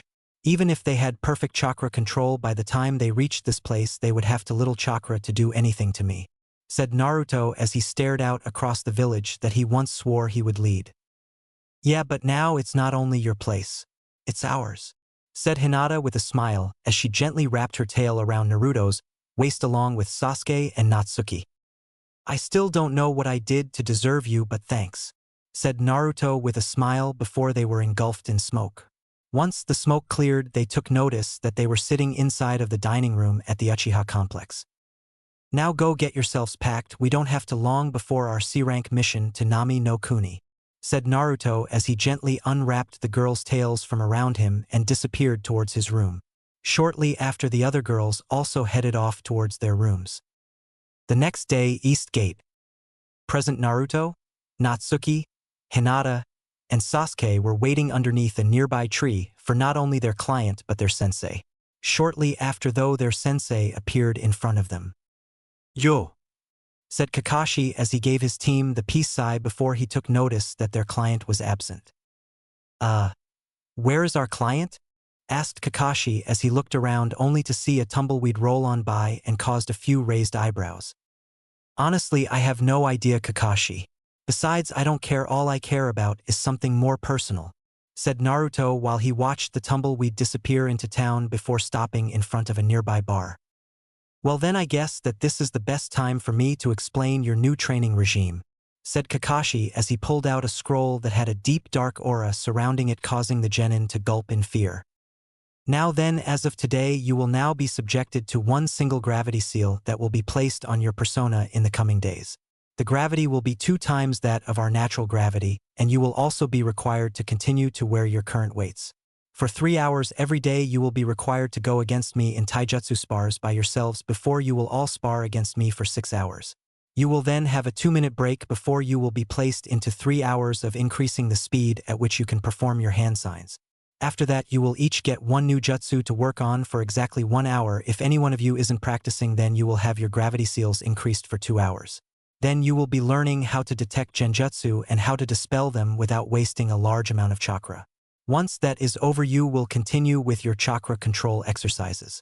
Once team training is complete, you will be allowed to continue studying nin dash, gen dash, or any other taijutsu you are learning on your own. If anyone misses a training day, you will be forced to work 2 times longer on each of these things so you can catch up with your teammates, said Kakashi as he finished reading from the scroll, while once again all the genin could do was stare at Kakashi in absolute horror and nod their heads sadly. Good, now then we wait, said Kakashi as he went straight back to his book while the group just sighed. Naruto, quick question. Why exactly did the Hokage reoffer the capture the Tora mission to us after he said its rating would be modified to at least a B rank? Asked Sasuke as she looked at Naruto. 2 reasons. The first was because he knew we could catch it without any problems since we had seen some of its abilities. 2, it would take him a week to write up the paperwork, have the council approve of the mission level change, and then another week for the change to be set into place if the council approved the mission level change, said Naruto as he pulled out a small black book and flipped through the pages before he dropped the book a bit. Not a moment later, a cat passed in front of him and continued to run off into town. Wonder what that was about? Mentally asked Naruto before he did a shrug and went back to his book. Shortly after, the girls were also looking at the book and began to read. Bingo book entry number 458. Name, Kushina Uzumaki aka the Red Death. Age, unknown. Height, 5 foot 4 inch, 5 feet 8 inches.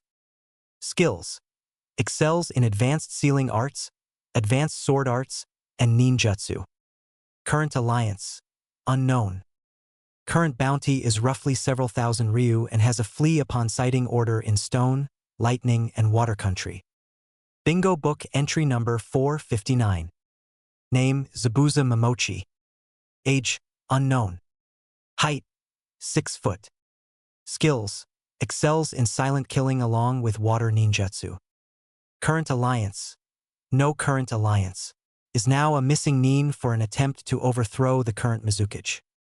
Bounty is roughly only several hundred in water country but easily reached into the late thousands in several other countries.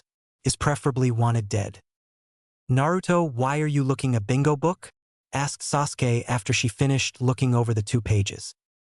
It's better to be prepared for the possible future rather than being unprepared, said Naruto as he closed the book and placed it away. True. Now team, I want to know what exactly you have packed away for this mission, said Kakashi as he listened in on their conversation before quickly stowing his book away. I guess I'll go first. Currently on me I have my tent, sleeping bag, spare clothing, a first aid kit, 20 ration bars, 300 kunai and shuriken, 100 exploding tags, and a cookbook, said Hinata while she turned to Sasuke. I also have a tent, sleeping bag, spare clothing, and first aid kit. I have on the other hand 15 ration bars, 250 kunai and shuriken, 3 fuma shuriken, for fire jutsu scrolls, 50 exploding tags, my mother's blade along with a scroll explaining the sword style she used, and the Uchiha clan summoning scroll, said Sasuke with pride while Kakashi nodded in confirmation.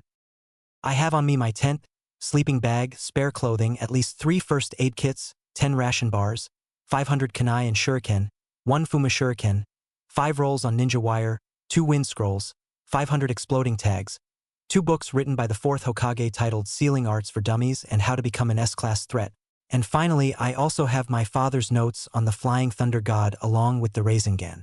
Oh, and I also have a special photo of Hana Inuzuka, said Naruto before it was pulled out of his hands by Hinata, Sasuke, and Natsuki. Clearly sitting in the photo was a female ninja that looked to be at least 17 years old. Had dark brown hair that reached slightly past her ass and flared out behind her while 2 bangs gently framed her face, light brown eyes, and the customary red triangles on her checks marking her as an Inuzuka. She was only wearing a small deep crimson bra that did very little to hold in her C-cup bust that was threatening to break out and a deep crimson thong that hugged her lower body. Clearly written on the photo in red ink was, "Thanks for the help, Naruto." And underneath that was a lipstick imprint and 3 paw marks. All the girls could do was stare in shock at the photo before it was removed from their grip, and even then they continued to stare at where the photo once was before they were snapped out of their shock by someone clearing their throat.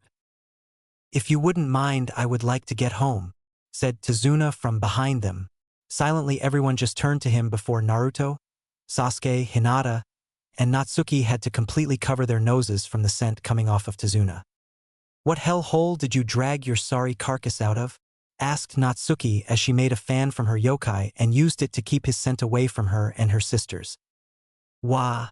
Now you listen here, brat," started Tazuna before he was cut off by Kakashi. "Well, now that you're here we can leave. Team, I want us to be in the diamond formation. Naruto, I want you to take point. Hinata and Sasuke, I want you 2 on the sides. Natsuki, stick with Naruto. Tazuna, you will be in the center, and I will take the back," said Kakashi as the team took their points and started to move out. 2 miles outside the village. "So, Tazuna, was it? What exactly is Nami no Kuni like?"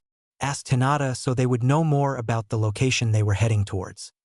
"Nami no Kuni is beautiful. The land is a complete island with forest. We are traditional a fishing village and trade is limited. That is why I'm building a bridge. I'm hoping that this will help stimulate the economy and increase trade," said Tazuna almost hesitantly as they passed over 2 puddles. "Interesting, especially since I just read through several different Hyuga Council reports that are claiming that Nami no Kuni has been taken over by Gato of Gato Shipping and is driving the economy into the ground," said Hinata as she monitored his vitals and noticed that his heart rate increased. Not even a moment later, both Hinata and Kakashi were wrapped with a chain. Standing behind Kakashi and Hinata were 2 people.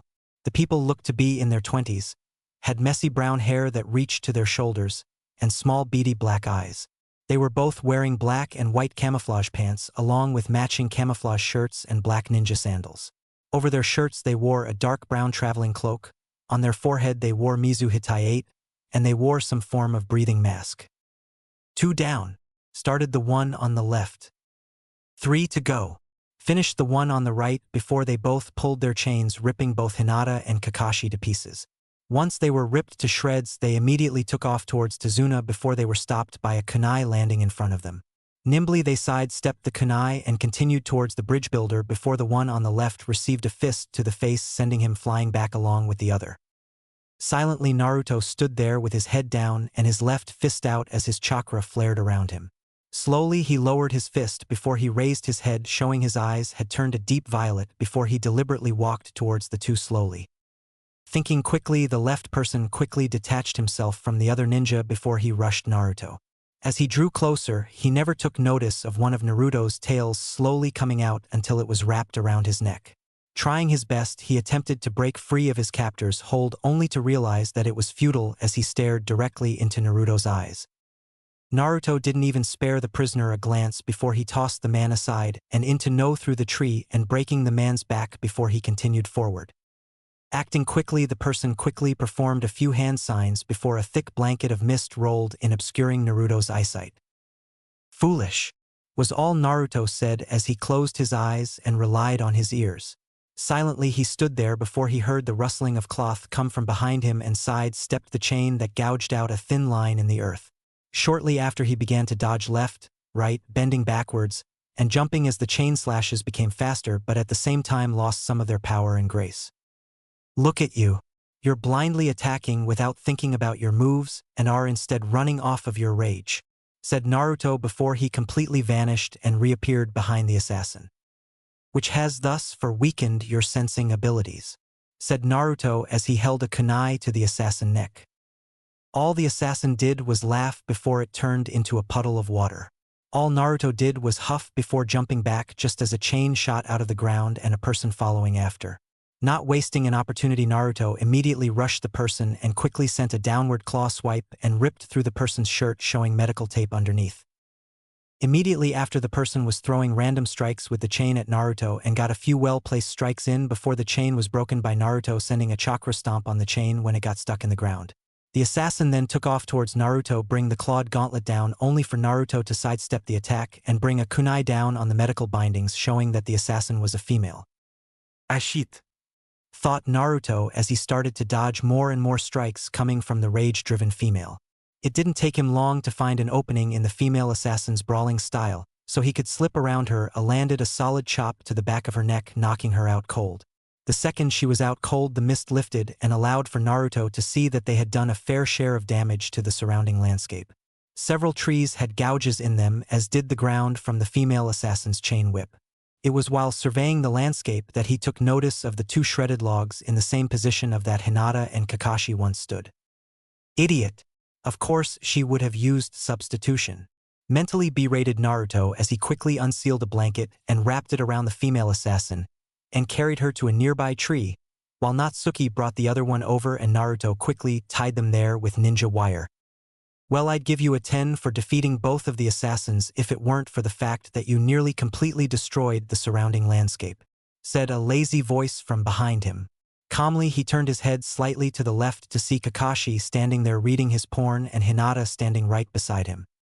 Well, I think that Naruto handled the situation rather well, although I wish it was my clothing that was being ripped rather than hers, said Hinata as she approached Naruto, who held a deep red blush, and held him in a gentle hug and kicked the female assassin at the same time. That was a risky move you did, Kakashi-sensei. You had better stop reading that porn or else you may lose more than your life next time. Now then, Hinata, are you all right? Asked Naruto as he turned his attention to Hinata. Yeah, I'm all right, but thanks for caring, said Hinata as she lightly kissed Naruto's nose before removing herself from him. Is that a threat, Namikaze?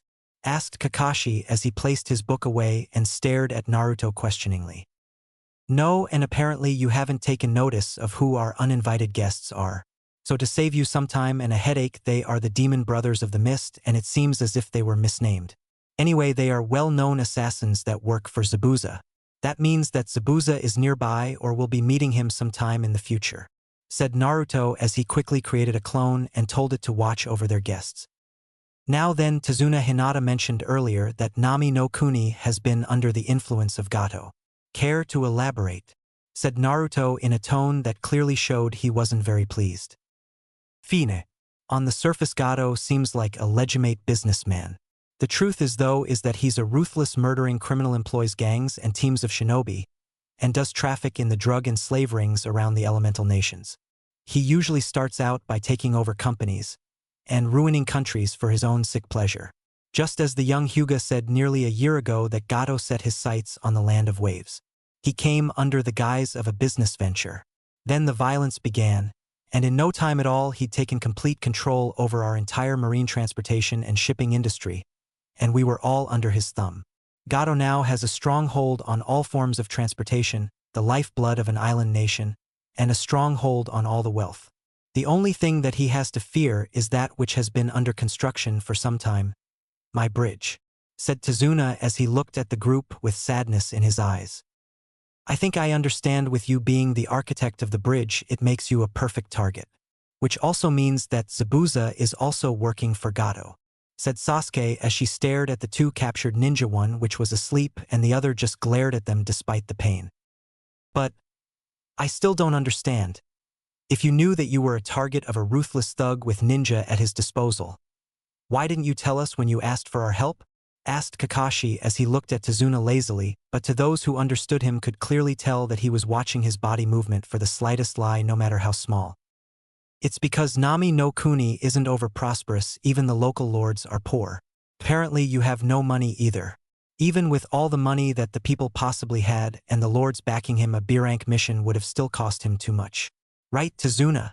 Said Natsuki as she looked at him with a smirk on her face. Yes, but if you all turn away from me now, then I'm as good as dead. Oh well, it's not your concern. You won't be there to see my daughter and 10-year-old grandson cry all day like their hearts are breaking, said Tazuna as he turned away from the group of ninjas. But, started Kakashi only to be interrupted. Well, it's not your fault. Oh, and you won't mind if my daughter vows eternal hatred of all the ninja of your village as she lives her life alone, said Tazuna as he started to cry. Well, I suppose it can't be helped.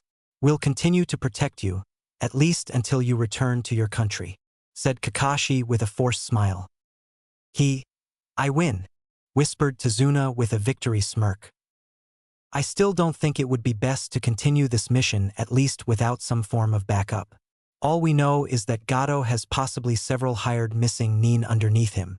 Then there is the fact that we have no knowledge as to how many thugs Gato has. It also doesn't help that we will be running into Zabuza Momochi, the demon of the hidden mist, sometime in the future, said Naruto logically as he looked at the others to see that Hinata, Sasuke, Natsuki, and Tazuna were agreeing to the logic presented to them. You have valid points, and as such you have made an appropriate call. Which team are we going to request? Asked Kakashi after a short while. Team 10. With Kiba and Shino being the tracker types, we could use them to keep an eye on any of the workers working on the bridge, just in case one or more of them attempt to betray Tazuna for the safety of their family. If Sakura has been training under Kurinai, then she should be above average with Genjutsu, which could in handy if we need to make a quick retreat, suggested Sasuke as they began to discuss what team they would need for backup. You can't be serious. Kiba is a pervert, and I can't guarantee that he won't be missing a limb or two if he tries to peek on either of you girls, said Naruto with a growl. Team 8. There is Ino, who can gather information directly from the opponent's mind. Choji excels in his family jutsu, and Shikamaru is an absolute genius, said Hinata as they continued to discuss the teams. No way in hell. Ino is a loud mouth brat who is also one of my lesbian fangirls. Choji, while he is nice, is too easily upset about his figure, and Shikamaru, even though he is a genius, he is beyond lazy. So absolutely out of the question, said Sasuke as she carefully said figure, fearing Choji coming out of the bushes to beat her into the ground.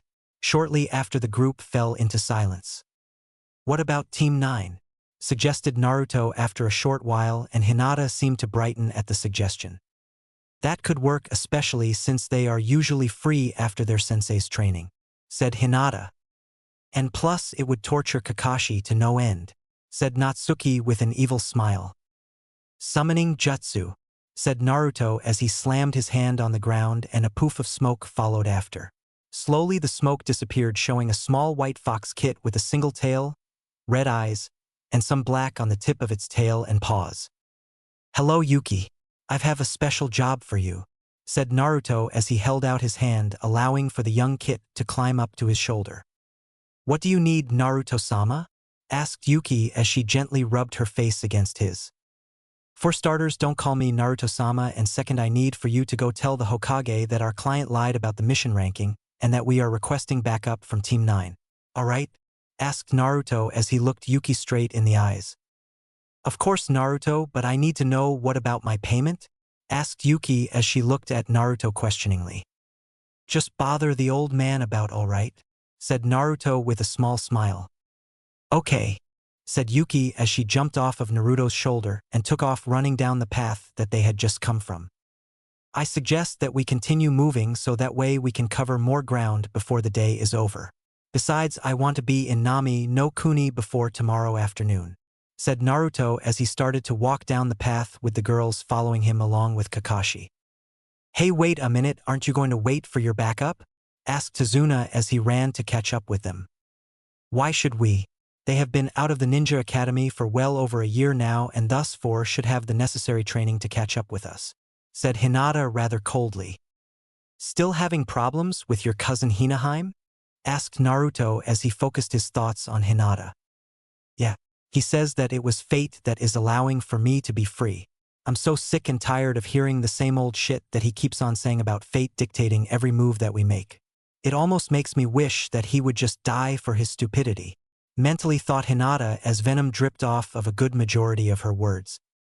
Now Hinata, you Naruto Natsuki, and I know that you don't mean that. It's just your frustration talking to you," thought Sasuke. "I know, but it's so annoying," mentally whined Hinata. "Hinata, how about when we stop for the night I'll give you a massage? Will that help?" asked Naruto as he looked at her from the corner of his eyes.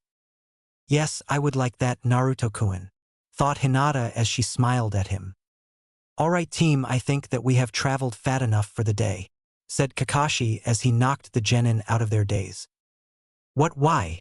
asked Hinata as she looked at the sky to see that it was only midday. "Well, for starters, we have no way across the ocean. 2, our backup still hasn't arrived, and 3, Tazuna is exosuited," said Kakashi as he smiled at the team as they looked at Tazuna, who was wheezing slightly. "Kakashi, couldn't we just water walk across the ocean?" asked Sasuke with one of her eyebrows raised as Tazuna collapsed onto a nearby log. "Well, we could, but that would mean leaving our client here without any protection. So now we can use this time for training," said Kakashi as his eye smile changed from one of kindness to one of a complete psycho. "Now then team, I want you to begin water walking if you would be so kind," said Kakashi as his eye smile returned to normal and 3 more of him popped into existence beside him. Mumbling curses under their breath, the genin did as they were told and started to water walk 5 feet out from the shoreline while Kakashi's clones stood at the shore. Silently they stood there, the students glaring holes into their teacher's clones while the clones just stared at them with boredom. Neither of the 6 of them moving an inch before Naruto jumped back, Hinata to the right, and Sasuke forward as 3 Kakashi clones attempted to grab the genin ankles. "Fire style. Grand fireball jutsu," shouted Sasuke as she breathed out a doghouse-sized fireball and sent it straight towards the Kakashi clone that was pulling itself out of the water. Acting quickly, the Kakashi clone quickly performed substitution with Hinata, who was in her gentle fist stance. "Water style. Water dragon jutsu," quickly said Hinata as she performed the hand signs at a rate faster than what she would normally do. Shortly after, the water began to churn beneath her feet as the dragon slowly circled around her before it rose up around her and then dived straight towards the fireball. The second the 2 opposing elements collided, an explosion occurred, obscuring both Hinata's and Sasuke's vision. "Wind style. Great breakthrough," said Naruto as he pointed the wind straight towards the smoke cloud and blew it away, showing 2 Kakashi clones running towards Hinata and Sasuke. Just as Naruto was about to start up another set of hand signs, he stopped as he took notice of the water churning faster and 2 water dragons come forward and head straight towards the Kakashi clones. It didn't take long for the water dragons to close in on their targets and snap the clones in their jaws before they were blown off. "Exploding clones," whispered Naruto with some shock in his voice while his face remained somewhat neutral before cold steel was felt against his skin. "That's right. said the Kakashi clone from behind Naruto in a sing-song voice. Sadly, since Kakashi was behind Naruto, he never took notice of the smile on Naruto's face. Not a moment later, they were both encompassed in a cloud of smoke. When it cleared away, Naruto wasn't in front of the Kakashi clone anymore, but was behind Kakashi holding a kunai to his neck. You know, I could have sworn I told you that never assume that an opponent is defeated until they are either dead or unconscious, Kakashi-sensei, said Naruto as he lazily held the kunai to his sensei's neck. Naruto then released a yawn as he removed the kunai from Kakashi's neck and then kicked him square in the ass, sending him flying towards Hinata. When Kakashi's clone was barely 5 feet away from Hinata, 3 water dragons came out of the water and started to pull on him like a chew toy until he was torn to shreds and blew up. That the best that you got? Asked Naruto as Hinata and Sasuke stood beside him holding one of his arms. No, that was only the warm-up, said Kakashi as he started to channel chakra. After a few seconds, the chakra began to physically manifest itself behind him in the form of a large white wolf before a sudden poof appeared. Standing right beside Kakashi was what could be best described as a wolf of some kind. The wolf, when sitting, was a few inches shy of Kakashi's full height, and when standing like normal was up to Kakashi's chest. It was a pure white color with tufts of fur that swirled around on its shoulders, while some tufts extended off the back of its hind legs just beneath the kneecaps. Its claws were only half an inch in length, but looked like they could still extend another half an inch out. The wolf's eyes were a deep black, while the left eye had some traces of red in it, along with a rather impressive scar. Slowly the wolf looked around and gave Kakashi a once-over before it jumped onto him and disappeared. Interesting. I've never seen a human that has an animal spirit well other than some of my guards, said Natsuki as she watched the event with curiosity. Animal spirit? Asked Kakashi as he raised his right eyebrow in confusion, as did everyone else. It's another way of stating someone is a demon. I've only know at least one human who became a demon on his own without any help from other demons. I need to ask you, Kakashi, was there any point within the past month that you were approached by a demon? Asked Natsuki with a glare, stating that she wanted the truth no matter what. I was approached on the night by someone who I had long since thought had died when I was still stuck to Naruto's wall. It was my old female teammate Rin.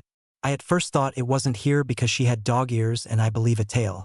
The last thing I remember her saying was something like, "Genkai by Zaesuke mai Tenshi," said Kakashi as he rubbed his head with a perplexed expression. Genkai bai Zatsuki mai Antenshe. Are you certain that that is exactly what she said? Asked Natsuki as she watched everything about Kakashi. Yes, that is exactly what she said. What I want to know is what it means, said Kakashi with seriousness. It is a Latin saying. It roughly translates to "bound by the moon, my mate." It is a form of saying that you are taken in demonic terms. If she finished the ritual, she would have bit you and channeled her yokai into you. Did she bite you? Asked Natsuki while Kakashi took a thinking position. Yes, she did. At first it hurt, then after a while it was relaxing and peaceful. After she stopped biting me, I fell into a somewhat sleep-like state and heard her say, "We'll be together soon, my love," said Kakashi after a minute or two. Idiot. You are now at least considered a demon by basic human standards. You are also considered an outcast by demon standards. I can give you some form of protection, but even I can only go so far to keep a Hanyu safe, said Natsuki while Kakashi looked shocked and sad. As for what she said after biting you shows that she'll be returning for you at some point in the near or far future, said Natsuki as she looked at Kakashi, who still looked like he was in shock before he fell to the ground. Hey Natsuki, is Kakashi going to be alright? Asked Hinata as she ran back to shore with Sasuke and Naruto close behind. Yeah, he'll be fine. It's probably the shock of finding out that you are now no longer considered an human mixed with a case of chakra exhaustion, said Natsuki as she approached Kakashi's prone form and gave him a few kicks. After the last kick, Kakashi let out a groan of minor pain before falling silent once more. I'll say this much, you ninja are a weird bunch of people, said Tazuna as he drank from his sake bottle. The same could be said for the human race, retorted Natsuki as she sneered at Tazuna. Whatever, replied Tazuna as he continued to drink before he fell backwards off of the log. Well, I guess I'll set up camp, said Naruto as he walked towards Tazuna and picked him up by his collar and set him back down on the log. After that, he pulled out his travel scroll and unsealed his tent along with his sleeping bag. Shadow Clone Jutsu, said Naruto as two more of him appeared, one on his right and the other on his left. You go get some firewood and you go hunt for something, possibly fish, since we're near a river. Make certain that you catch as much as possible since we'll be having extra company later today. Now get to, started Naruto before he stopped and looked back towards the direction that they had come from. It seems that our guests that we caught got away with the help of an accomplice, said Naruto with a glare before he refocused his attention on placing together his tent. Roughly 2 minutes later, Naruto had his tent up and Hinata and Sasuke had their tents up as well. We'll take Kakashi into my tent and I'll take first watch, said Naruto just as the clone that was told to get firewood walked back into camp, followed by the clone sent out to hunt with 6 50-pound fish. Naruto then walked over to Kakashi, picked him up, and took him into his tent. After a few seconds, he walked out to see a fire burning and the clone that hunted the fish down cooking them over the fire. Once the clone that was cooking took notice of Naruto stepping out of the tent, it quickly stood up, saluted, and then poofed out of existence. Slowly, Naruto released a sigh while he pinched the bridge of his nose up until he smelled something charring. He then walked over to the fish and removed them from the fire and held them in his hands. Dinner's ready, stated Naruto, causing the girls to appear right beside him while Tazuna just walked over with a slight wobble. Silently, Naruto handed off a fish to everyone before they sat around the fire and began to eat in silence. "Yoshgi-sensei, I can see a fire from here," shouted a voice from the direction that they had traveled earlier today, while Naruto, Hinata, Sasuke, and Natsuki had their left eyebrows twitching. "Yoshli, I believe that you are right," shouted another voice louder than the one before, showing that they were getting closer. "That's enough out of the two of you," shouted a feminine voice as it was followed with the sound of wood crashing into skin. "Ach, Ten, that was very unyouthful," was the indigent reply, which was far louder than any other reply so far. "I swear if you two say anything about youthfulness or shout once more, I use the both of you for target practice," shouted the feminine voice once more as silence followed after. 3, 2, 1, counted down Naruto, Hinata, Sasuke, and Natsuki as they ate their fish. Tazuna just looked at them as if they were crazy until Ten, don't be such an unyouthful young kunoichi. You should be proud that you have such a sensei as me, shouted the man from earlier, only this time they could clearly be seen from the hilltop. "Oi, are you going to stand up there yelling like a bunch of 2-year-olds, or are you going to get down here and join us?" shouted Natsuki, stopping the group on the hill from fighting. Slowly, the group on the hill looked towards the fire before two of them started running towards them with a dust cloud behind them. The other two members of the group opted to walk down the hill, although one of them had a slight skip to their step and the other was walking with perfect posture. The first of the two that were running down there was a 30-year-old man that had black hair done in a bowl cut, large black eyes, and large black eyebrows that seemed to move no matter what. He was wearing a forest green, skin-tight, full bodysuit with orange arm bracers and leg bracers. Wrapped around his waist was a light blue belt with the leaf hisharate in the center. Over his green bodysuit was a darker green jonin vest. The second person that was running down the hill was an exact carbon copy of the first person, only he was a 13-year-old teenager. He wore a smaller version of the green jumpsuit that showed off his impressive figure, orange wrist and leg braces, and a blue belt with the leaf hisharate in the center. The two walking people were a male and female. The female, which looked to be in her teens, had dark brown hair that was placed into a pair of buns, chocolate brown eyes, and a kind face that couldn't be seen on a killer. She was wearing dark green ninja pants with a kunai holster on both legs, a light pink sleeveless Chinese shirt with gold trim along the edges that did quite well to hide her B-cup, and light blue ninja sandals. Her hisharate resided on her forehead and kept her bangs from falling into her eyes. Her name was Ten and the daughter of Dustin, proud owner of the Wolf Claw Weapons Shop. The final of the four people was another male that was also in his teens, had light brown hair that reached a quarter of the way down his back while his bangs were braided and framed his face. His eyes were a pure cold white color that seemed to radiate hatred. He was wearing dark blue ninja shorts with a kunai and shuriken holster on his right leg, a ninja pouch on his back, a khaki brown sweat jacket, and blue ninja sandals. His hisharate resided on his forehead and hid a dark secret of the Hyuga clan. He was Niji Hyuga, cousin of Hinata and Hinabi Hyuga, nephew of Hayashi Higwa, and a member of the branch portion of the Hyuga family. "Yosh Naruto-kun, how are you and where is my hip and young rival Kakashi?" asked the giant green bean. "It's nice to see you as well, Gai-san. As for Kakashi-sensei, he is currently out cold suffering from chakra exhaustion," said Naruto as he pointed towards his tent where the sounds of gentle breathing could be heard. That is just like Kaka," started Guy until he was hit in the back of his neck, knocking him out. Shortly after he fell to the ground, showing Tenten standing behind him with a scowl upon her face while her here left hand was in the karate chop position. "I'm sorry about that, Naruto-kun. I hope that my idiot of a sensei doesn't or hasn't interrupted your sensei's rest," said Tenten with a smile and an added kick to her sensei's ribs. "Wosh Tenten, that was most unyouthful. Jai-sensei, can you hear me?" asked Lee after he scorned Tenten before he started to shake Guy with unnecessary force.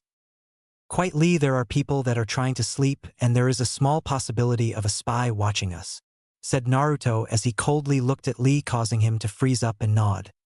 "Good. Now then, it is wonderful to see you as well, Tenchan. How is your father doing?" asked Naruto as he gently hugged Tenten, causing her to giggle lightly. "He is doing well, although he won't quite teasing me about when we were younger," said Tenten as Naruto lightly chuckled as he released her. Shortly after, she slapped him in the back of his head, only causing him to laugh slightly harder. "But you were such a cute bride," said Naruto as he gently pinched Tenten's left cheek up until his face was united with the ground. "I told you to never speak of that ever again," said Tenten in a hushed whisper as she held Naruto by his collar. "I know, but it's so fun to rile you up and you make it too easy," said Naruto as he quickly flipped Tenten onto the ground and pressed his knee into the back of her neck. "Now I suggest you set up your tents and then you can eat. Besides, I already have first watch," said Naruto as he removed himself from atop Tenten and sat on Natsuki's lap. Not a moment later, Hinata and Sasuke were attached to his sides. With the firelight shining upon their faces, nearly everyone who was awake could swear that they were staring directly at the king and queens of hell. Not wanting to be in the presence of the group of demons, everyone quickly headed off to build their tents and retired for the night. "Good night, Naruto-kun," said Hinata, Sasuke, and Natsuki as they lightly kissed him on his cheeks and forehead before disappearing into their tents. Silently, Naruto sat there with the fire burning and crackling, just staring directly up to the moon. Suddenly, he saw something fly across the moon, causing him to stand up to get a better look, only to have it pass by and disappear. What was that? Mentally wondered Naruto as his eyes narrowed into slits and his demon blood awoke, demanding that he kill whatever it was that flew across the moon.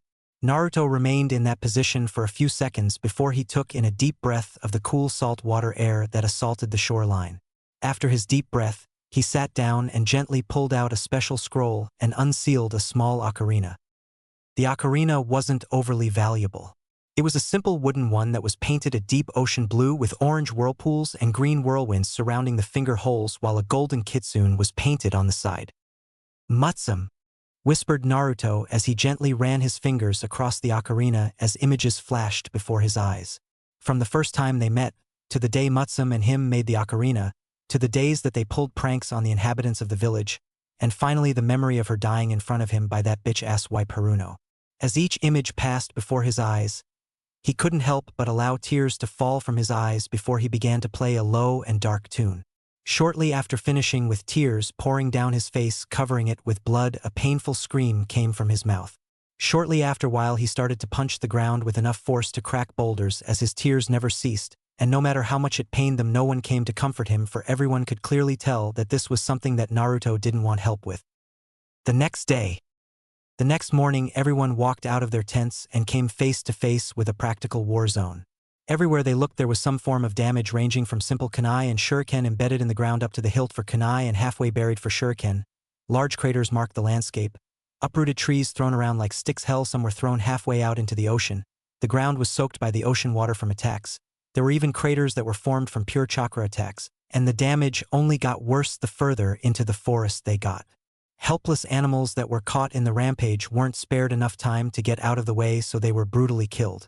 Roughly 2.5 miles away from the camp, They finally took notice of Naruto, standing in the middle of a forested area, with chakra flaring around him.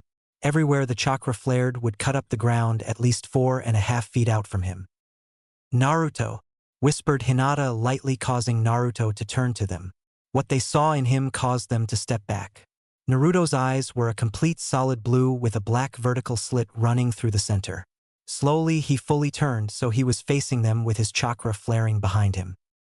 "Haruno," growled out Naruto with absolute venom that some of his chakra fell from him and burned the ground he stood upon. "No Naruto at us, your teammates and friends," said Tenten as everyone agreed with her, well other than Niji, who scoffed at the word. Right after saying that, Naruto grew even angrier and began to create a blade made entirely of his own chakra. The blade itself was an absolute piece of beauty and terror for the group. The blade was the perfect size for his stature, standing only 3 feet and 4.5 inches tall with the hilt and only 3 feet tall without the hilt. The hilt was perfectly made to fit his hands so he could wield it with either his left or right hand. The coloring was a deep sapphire blue with 3 short different bindings wrapped around it. The first binding was a deep crimson red. The second was a light lavender, and the final was a black binding with a blue tinge at the edges. The blade itself was the most unique though. It was neither too thin or too thick so it wouldn't weigh the user down or break after a few uses. The blade portion was sharp enough that everyone could see the light bending from the tip, and the blade was also made in the traditional katana way. The blade's coloring was a deep silver color with runes written upon both sides. There were also 3 foxes on the blade. The first fox was a crimson red with 9 tails. The second fox was a light lavender color, and the final fox was a black color, and its fur also had a deep blue tinge to it. "Naruto, please, we aren't those bastardized assholes on the council," said Hinata as she willingly allowed tears to fall from her eyes. All Naruto did was narrow his eyes even further and gripped the hilt of his sword tighter. Not a moment later he ran towards the group and brought the blade down upon them. Everyone couldn't believe what was happening, so they quickly defended themselves before someone stepped in front of them and blocked the strike with absolute ease. The person standing in front of them was a female that looked to be at least 23 years old, stood 5 foot 6 inch, had neck-length fire red hair and violet eyes. She was wearing a light tan coat with a black tank top underneath. Underneath the black tank top was a sleeveless fishnet shirt, a light tan skirt, black ninja sandals, and she was wearing metal arm bracers that went up to her elbows and covered the top of her hands. The metal arm bracers also had the Konoha symbol engraved upon the elbow portion. In her left had she held the basic Anbu katana. Slowly she started to slide back as Naruto added more force to his strike. Not risking the chance of getting hurt, she jumped off towards the side as the blade crashed into the ground, causing it to lift from the force. Acting quickly, she swiftly brought her blade down only to have her strike dodged by Naruto's blade. Silently they stared each other down, with their blades being the only thing separating them. After a few seconds they pushed off of one another and pivoted on their heels and had their blades clash once more. Not a moment later they broke apart once more and just stared at one another. Silently they just stood there for moments on end before they ran towards one another, blades flashing in the early morning sun. It wasn't long before they clashed with one another before breaking apart and clashing once more in a dance of death. Strike for strike, neither could land a hit as they blocked each other at every chance until Naruto slipped. Not letting the chance get away from her, the kunoichi quickly grabbed him by the neck and held her blade to Naruto's neck, while she moved her hand, so his head was pulled back. Silently Naruto struggled against the kunoichi's grip until he became fed up and used his tails to grab the kunoichi and tossed her off of him. Even though she was thrown off of Naruto, she was still able to cut him along his neck. The cut was shallow enough to only lightly graze Naruto and cut through only a few layers of skin. Not wasting the moment, Naruto pivoted on his heel, bring the blade down, successfully slicing the kunoichi in half before she blew up, covering the land in a slight haze. Stealthily using the haze, the kunoichi snuck up on Naruto and quickly landed a powerful punch to the back of his head. Slowly Naruto's body stiffened before it slumped to the ground in a heap before a wind blew the surrounding haze away. Silently everyone watched as Naruto's blade broke into 3 colors, and one attached itself to Naruto's right arm and left a tattoo on it in the form of the new moon. One went to Hinata and attached itself to her, left a tattoo of the full moon. The final one went to Sasuke and left a tattoo of the half moon on her left arm. Calmly the kunoichi released a breath and lowered her fist. The kunoichi then pulled her blade up and rested the blade against the palm of her hand. Quickly, she took in a deep breath before she cut her palm and coated her blade with her own blood. She then flicked the bloody blade to the side, cleaning it of any blood before she sheathed the blade. "It's been a while, hasn't it, Natsuki-sama?" said the kunoichi as she picked up Naruto and walked towards the group. "That it has, Kushina-chan," said Natsuki as she went over and helped Kushina with Naruto. Slowly they walked towards the group in a content silence and walked right past the group towards their camp. "Did she just call her Kushina?" asked Sasuke as she stared at the Naruto's, Natsuki's, and Kushina's backs as they walked back towards camp. All the group could do was nod their heads in a positive fashion before they quickly shared a look and took off after the three. After a few minutes they caught sight of them entering the camp and setting Naruto down. "So how have you been for the past 12 years, Kushina?" asked Natsuki as she gently revealed her tails and gently lifted Naruto's head and placed it on top of her tails. All the while she was doing that, Sasuke and Hinata walked out and also did the same as Natsuki, but each placed a gentle kiss against his cheeks. "I've been better, especially after I read all of the reports on what happened to my son ever since I was tricked by the no fucking good asswipe of a council," said Kushina as she just looked at Naruto with longing but restrained herself. "You're afraid, aren't you?" said Sasuke, even though she meant it as a question. "Of course I'm afraid. Why wouldn't I be? My son was placed through a hell I could have prevented if I hadn't listened to that useless council. Besides, even though I've helped him, it doesn't make up for me abandoning him. If I would have only gone to Saratobi first, he would have had a somewhat normal childhood. Hell, if things would have gone as planned, none of this would have happened," shouted Kushina in frustration and rage. "Kushina, even if things would have gone as we had planned, he would have only had a far more difficult life. You know that the village would have pampered him until he was spoiled to the core of himself. The life that he has lived has tempered his soul so fine that the gods are even disgraced for allowing a person such as Naruto to live the life he has," said Natsuki as she gently grabbed a hold of Kushina's left hand and pulled her towards Naruto. "Now is the time to begin repairing the damage that has happened," said Hinata as she also took a hold of Kushina and pulled her closer to them. "Alone we can't repair all the damage that has happened," said Sasuke as she too took Kushina and brought her closer. "Only together can we help him through his darkness," said Natsuki, Hinata, and Sasuke as they rest Kushina's hand over Naruto's heart as the girls rested their hands over Kushina's. "You are the only remaining piece of Naruto's biological family. We can only do so much, but you can do so much more. You can help him in ways that we could never do. To us, he is our salvation as we are to him, but it can never replace the love of a mother," said Natsuki as she stared at Kushina with a sorrowful expression. "You're right, like always, Natsuki. Kami-sama, he looks just like his father," said Kushina with a smile as she gently slid behind the girls and pulled Naruto's head into her lap and started to gently stroke his hair. "You say that now, but he has your personality," said Natsuki as she gently held Naruto's left hand and gently ran one of her clawed fingers over the surface. "Which was slightly tweaked by you, if I remember correctly," said Kushina with an accusing glare at Natsuki. "Details, details," said Natsuki as she gently brushed off Kushina's glare with a quick swipe of her hand. "Well, as much as I don't want to break up this little love fest, I'm afraid that our way across the sea is now here," said Kakashi as he poked out of the battle zone, breaking everyone away from Naruto.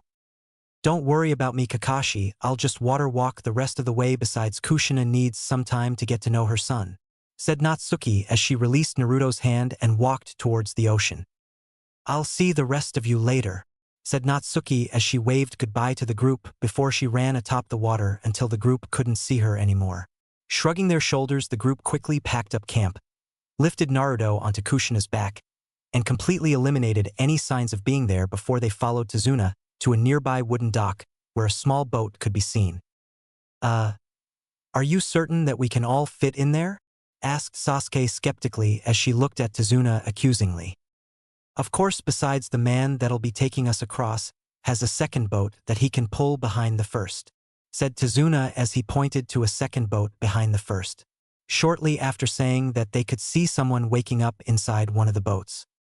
The person was a man that stood about 5 feet 8 inches, looked to be in his 30s, had black hair and a black goatee, and brown eyes. He was wearing a straw hat, a white long-sleeve shirt with a dark blue vest with fur along the neckline on top, light brown pants, and wooden sandals. "Tazuna, I'm glad to see that you were able to gain some form of help, even if it's children," said the man before he was silenced by a kunai whizzing right beside his face and cutting his cheek.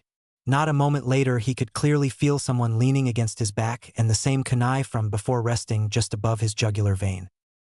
"I suggest that you watch your tongue," said the person before everyone realized that it was Naruto. Slowly Naruto looked at the additional redhead before he looked away ashamed. "Is she ashamed at having a demon for a son?" wondered Naruto. "Did I do something wrong?" wondered Kushina as she too looked away. "Anyway, I can take all of you across in one go. Go ahead and sit in a boat so we can get out of here. I want to get to Nami no Kuni just as the fog bank rolls in, so I don't have to worry about Gato killing me," said the man as everyone got into a boat. Hinata, Sasuke, Kushina, Naruto, Kakashi, and Tenten all got into the back boat while the rest got into the first boat. Once everyone was situated in their seats, the boat driver shoved off and started the motor heading straight into the ocean. "Naruto, I just want to say that I'm sorry," said Kushina with sorrow echoing in her voice. "Forget it. At the time you had just lost Dad. You were distraught and wanted to hear that your son was alive. When you didn't hear what you were hoping for, you broke and couldn't think straight. All you could do was curse, spit, and hate the gods for a cruel and unjust fate. Trust me, I know," said Naruto as he gently pulled out the ocarina from the other night. "I've heard how bad your life is, or was it all true?" asked Kushina with fear. "What exactly did you hear or read?" asked Naruto, knowing that he wasn't going to like this conversation. "I've read that you had assassins attempting to kill you, were burned alive, crucified in the village center and set afire after being beaten to death's doorstep, received nothing but hatred wherever you went in the village from both children and adults, you were thrown out of shops, and if they served you, you only got war weaponry or bright clothing, and I also read about what happened to you to warrant the release of Natsuki-chan," said Kushina, knowing that she possibly only hit the tip of the iceberg of Naruto's pain. "Well, it seems that Makoto-san didn't tell you everything. That was only the very tip of everything. If you want to know everything that happened to me, I suggest that you look at my medical records," said Naruto as he looked out to see a deep fog bank rolling in. "Is it also true that you became a demon upon releasing Natsuki?" asked Kushina, already knowing that it was ultimately true. "Why ask when you can see?" said Naruto as he released his genjutsu, as did Hinata and Sasuke. Silently Naruto closed his eyes, already to hear the shouts of demon, monster, and hell spawn come from his mother, only instead he felt a pleasant rustling of his tail fur. Hesitantly he opened his eyes to see his mother looking into his eyes while gently rubbing one of her own fire-red tails against his own blonde ones. "Naruto, I don't hate you. Besides, you're so cute," said Kushina as she gently wrapped her own tails around Naruto and hugged him. How do you have tails?" asked Naruto in a content while his girlfriends gently rubbed their own tails against his skin. "You didn't think that you were the only Jinchuriki for the Natsuki now, did you?" said Kushina as she smiled down at her son. "You were a Jinchuriki," shouted Naruto as they rode through the fog bank and past an impressively large bridge. "Hey, keep it down. This mist will keep us hidden, but from this point on we have to turn off our engines and row. We'd be dead if Gato or his mercenaries caught us," said the boat driver hastily, lest he bring their death upon them. "Anyway, well, enter through the mangroves that protect the island," said the fisherman as they continued to pass by pillars of concrete.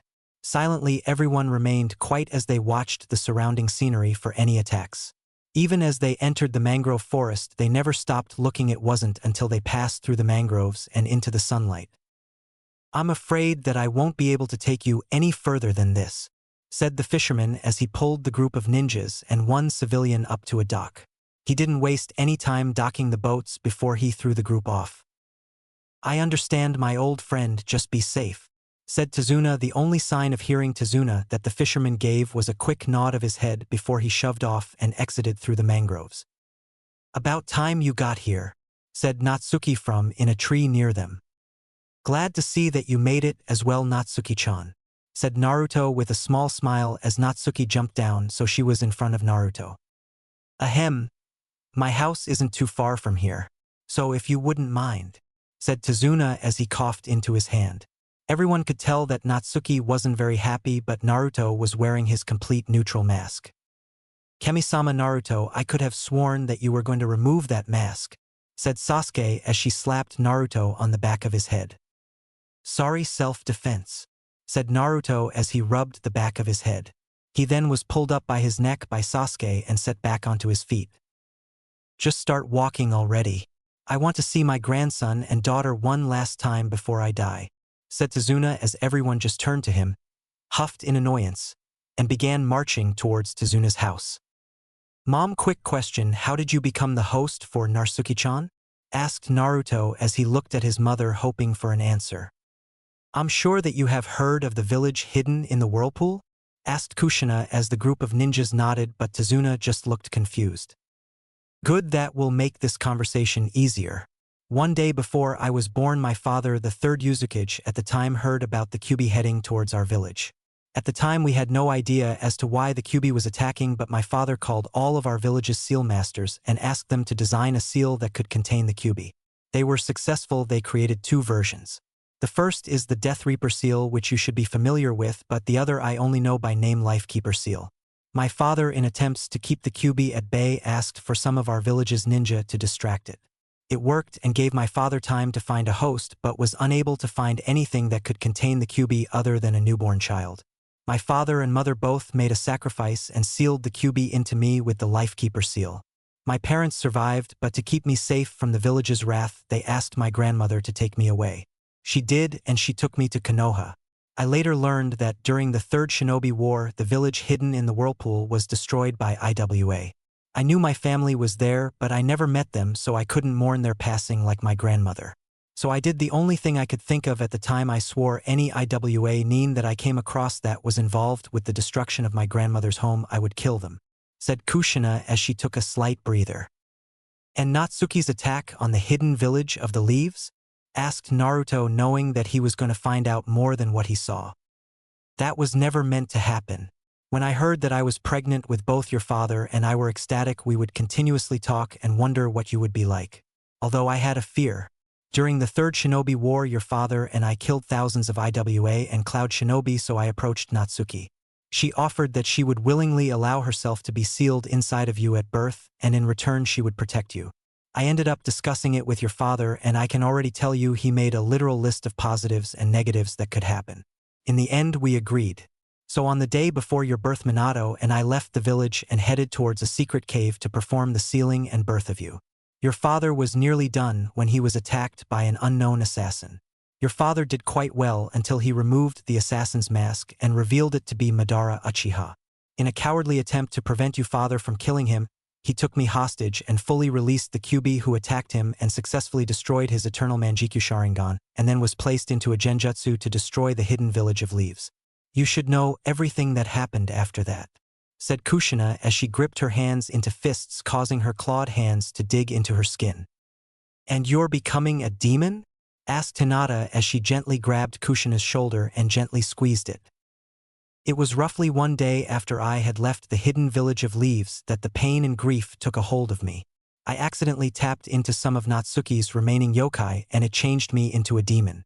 After the transformation, I could feel Natsuki's chakra. I immediately knew I was lied to, but I didn't want to risk it for fear of dealing with an ANBU guard hired by the council. Although that doesn't mean I didn't leave behind some form of security. I had a special summon that kept a watchful eye on you and reported to me your progress. Whenever I read something I didn't think was right, I would write out a scroll for you that would help you," said Kushina, knowing that she could do more but didn't. "I don't blame you," said Naruto after a short while, shocking everyone. "While you may have been able to do more, you did what you could without risking being found out. Now, if you don't mind, what exactly was the summon that watched over me?" asked Naruto with curiosity as they continued down the path. "It was a small tiger cub that was a light orange color with white stripes," said Kushina as she rubbed the back of her head. "Does everyone in Naruto's family have a weakness to the color orange?" mentally wondered everyone but Tazuna, who was doing his best to keep up on the conversation but ultimately failing. "So Mom, when will I be able to learn the summoning for the tigers?" asked Naruto as his mother's eyes lit in absolute happiness. "We'll start tomorrow. said Kushina before she stopped and took an experimental sniff in the air. She then threw a kunai into a bush that rustled a little before she walked up to the bush. Slowly she pried the bush apart to see a snow-white bunny with the kunai above its head along with a thin line on the tip of its head from where the kunai grazed. "Kushina, you attacked a defenseless rabbit. I'm so proud," said Natsuki as she wrapped Kushina in a hug while everyone, except Tazuna, looked at the rabbit. "That's a snow hare. It's already spring, so why does it still have its winter coat? Unless," thought everyone until their eyes, or eye in Kakashi case, widen in shock. "Everybody get down," shouted the ninja as Naruto tackled his mother and Natsuki to the ground and Kakashi tackled Tazuna to the ground. Hinata, Sasuke, and Team 9 quickly ducked just as a giant blade flew over their heads and lodged itself in a tree. Acting quickly, everyone got to their feet and the genin all pulled out kunai, Kakashi, Kushina, and Natsuki pulled out their blades. He just yelled about unyouthfulness until Tenten whacked upside the head, knocking him out and threw him to the side while Niji did the same to Lee. Shortly after, a person appeared standing on the blades staring at the group. The person was a male that stood 6 foot, looked to be at least 26, had black spiky hair which was held in place by a mist headband with a scratch straight through the center, had small black eyes, no eyebrows, and his lower face was completely covered with bandages. He was wearing a sword strap across his chest, black and white camouflage pants, and black ninja sandals. "Zabuza Momochi, the kid who ran off and left the land of mist," said Kakashi lazily as he looked up at Zabuza. "Sharingan Kakashi, if it wouldn't be too much trouble. Could you hand over the old man?" said Zabuza calmly until he took notice of Kushina, the Red Death, and some large green bean. "I'm sorry, but I can't allow that, eyebrowless," said Naruto as he stepped up to the plate with his tail swaying around. "Who are you, kid?" asked Zabuza, hoping to get a ruse out of the boy only to be disappointed when he didn't. "The name is Naruto Uzumaki Namikaze, son to Kushina Uzumaki Namikaze and Minato Namikaze, future mate to the Kyuubi and future Kyuubi," said Naruto as he watched Zabuza begin to sweat. "Well, kid, that is quite the title, but until you had your hands covered in blood, you won't make it into my own personal nin book," said Zabuza with confidence. "Fine then, you want to know something? When I turned 9 I killed 2 Anbu, 1 Jonin, 2 Chunin, and at best 300 villagers in one night. Although I didn't officially kill them until after they went through 72 hours constantly living my life day by day, feeling all my pain and then ending it all letting them know that they disregarded my own father's last wish for me to be seen as a hero. After that I would kill at least 2 Jonin for Chunin and 16 villagers a day for 3 years until they learned not to mess with me," said Naruto as he flexed his claws and lightly licked them with psychotic happiness. Zabuza, on the other hand, was swearing up a storm in his head. "Naruto, stand down. I'll handle this," said Kakashi as he leveled Naruto with a glare. "Fine, but you had better not get caught, 'cause I just might let you die just like you left me to die nearly 3 years ago," said Naruto as he walked back towards the bridge builder and quickly took the form of a defensive position, and everyone else formed up around the bridge builder in a defensive position. "Well then, let's get started," said Zabuza as he disappeared along with his blade and reappeared upon the lake in front of them. "Water art. Hidden mist jutsu," said Zabuza as a deep mist rolled in and Zabuza disappeared. "There are 8 targets. Throat, spinal column, lungs, liver, the jugular vein, the subclavian artery, kidney, and the heart. So many choices. What vital, vulnerable place shall I choose?" "Heh," laughed out Zabuza as he released killing intent that froze Tenten and Niji in place. "Niji, Tenten, calm down. Even if he gets me, I'll still protect you. Even if it means having to listen to Guy rant about how youthful I am," said Kakashi as he smiled at the two before he turned around and quickly revealed his Sharingan eye. "I will never let my comrades die," said Kakashi without blinking. "I wouldn't bet on that, Hitaki," said Zabuza as he appeared in between the group and brought his cleaver, attempting to slice the bridge builder in half only to have his attack stopped by Kushina. Acting quickly, Kushina kicked Zabuza into the air and Naruto threw a kunai at Zabuza and successfully struck him the heart before the kunai blew up. "Water art. 1,000 water needles jutsu," said Zabuza's voice from everywhere as 1,000 water needles fell from Zabuza's death zone. Not wasting a minute, Hinata quickly jumped into the air and gathered chakra in her hands. 8 trigarms guard, said Hinata before she started to rapidly move her hands in front of her. After a few seconds she had a complete sphere of chakra surrounding her and the water needles struck without mercy, but the chakra sphere held strong until it suddenly blasted out towards the needles and Hinata blasting back towards the earth. Quickly Naruto jumped and caught her before he landed on the ground. "You okay?" asked Naruto as Hinata did something that she hadn't done since the seal was on her. She fainted, making the group sweat drop. Sighing lightly, Naruto gently set her down and left a clone with her as he returned to guarding Tazuna. All the while that was going on, Kakashi was using his ears to pinpoint Zabuza before he had to jump to the side just as Zabuza's blade went past him. Not wasting the piece of opportunity that he was granted, Kakashi pivoted on his foot and stabbed Zabuza in the neck with a kunai, only for Zabuza to turn into water. Kakashi only had time for his eyes to widen in shock before he was sliced in half and promptly blew up, destroying the water clone once more. Slowly Zabuza walked out of the surrounding forest with a scowl on his face. "Where the hell is he?" whispered Zabuza before he jumped into the air just as a pair of hands came out of the ground. "Water art, water bullet jutsu," said Zabuza as he shot out a human-sized water ball at the ground. The second the water bullet struck the ground, it collapsed where the hands were and raised large rock chunks. "Gotcha," thought Zabuza as he started to descend in the air, only to have to dodge kunai and shuriken and even a flippin' couch. Where did he get the couch? Wondered Zabuza as he dodged it. It wasn't until he heard a poof behind him did he turn around just in time to grab Kakashi by his wrist. They then fell to the ground in a constant struggle with one another, and even when they were on the ground they were still rolling around with Kakashi still trying to kill Zabuza. Zabuza, finally getting tired of the game, quickly kneed Kakashi in the Holly Crest. Once Kakashi dropped the kunai, Zabuza then quickly struck Kakashi in the face with a fist and followed up with a leg sweep. When Kakashi was starting to fall he quickly turned, so he landed on his hands and pulled himself up to a handstand. Thinking on his feet, Kakashi started to spin on his and landed a solid kick to Zabuza's head. Once more thinking on his feet, Kakashi quickly pushed off his hands and deck ended upon Zabuza with an axe kick that Zabuza blocked without a problem. Zabuza didn't wait a single second before pushing Kakashi off of him and started to perform hand signs at a quick pace.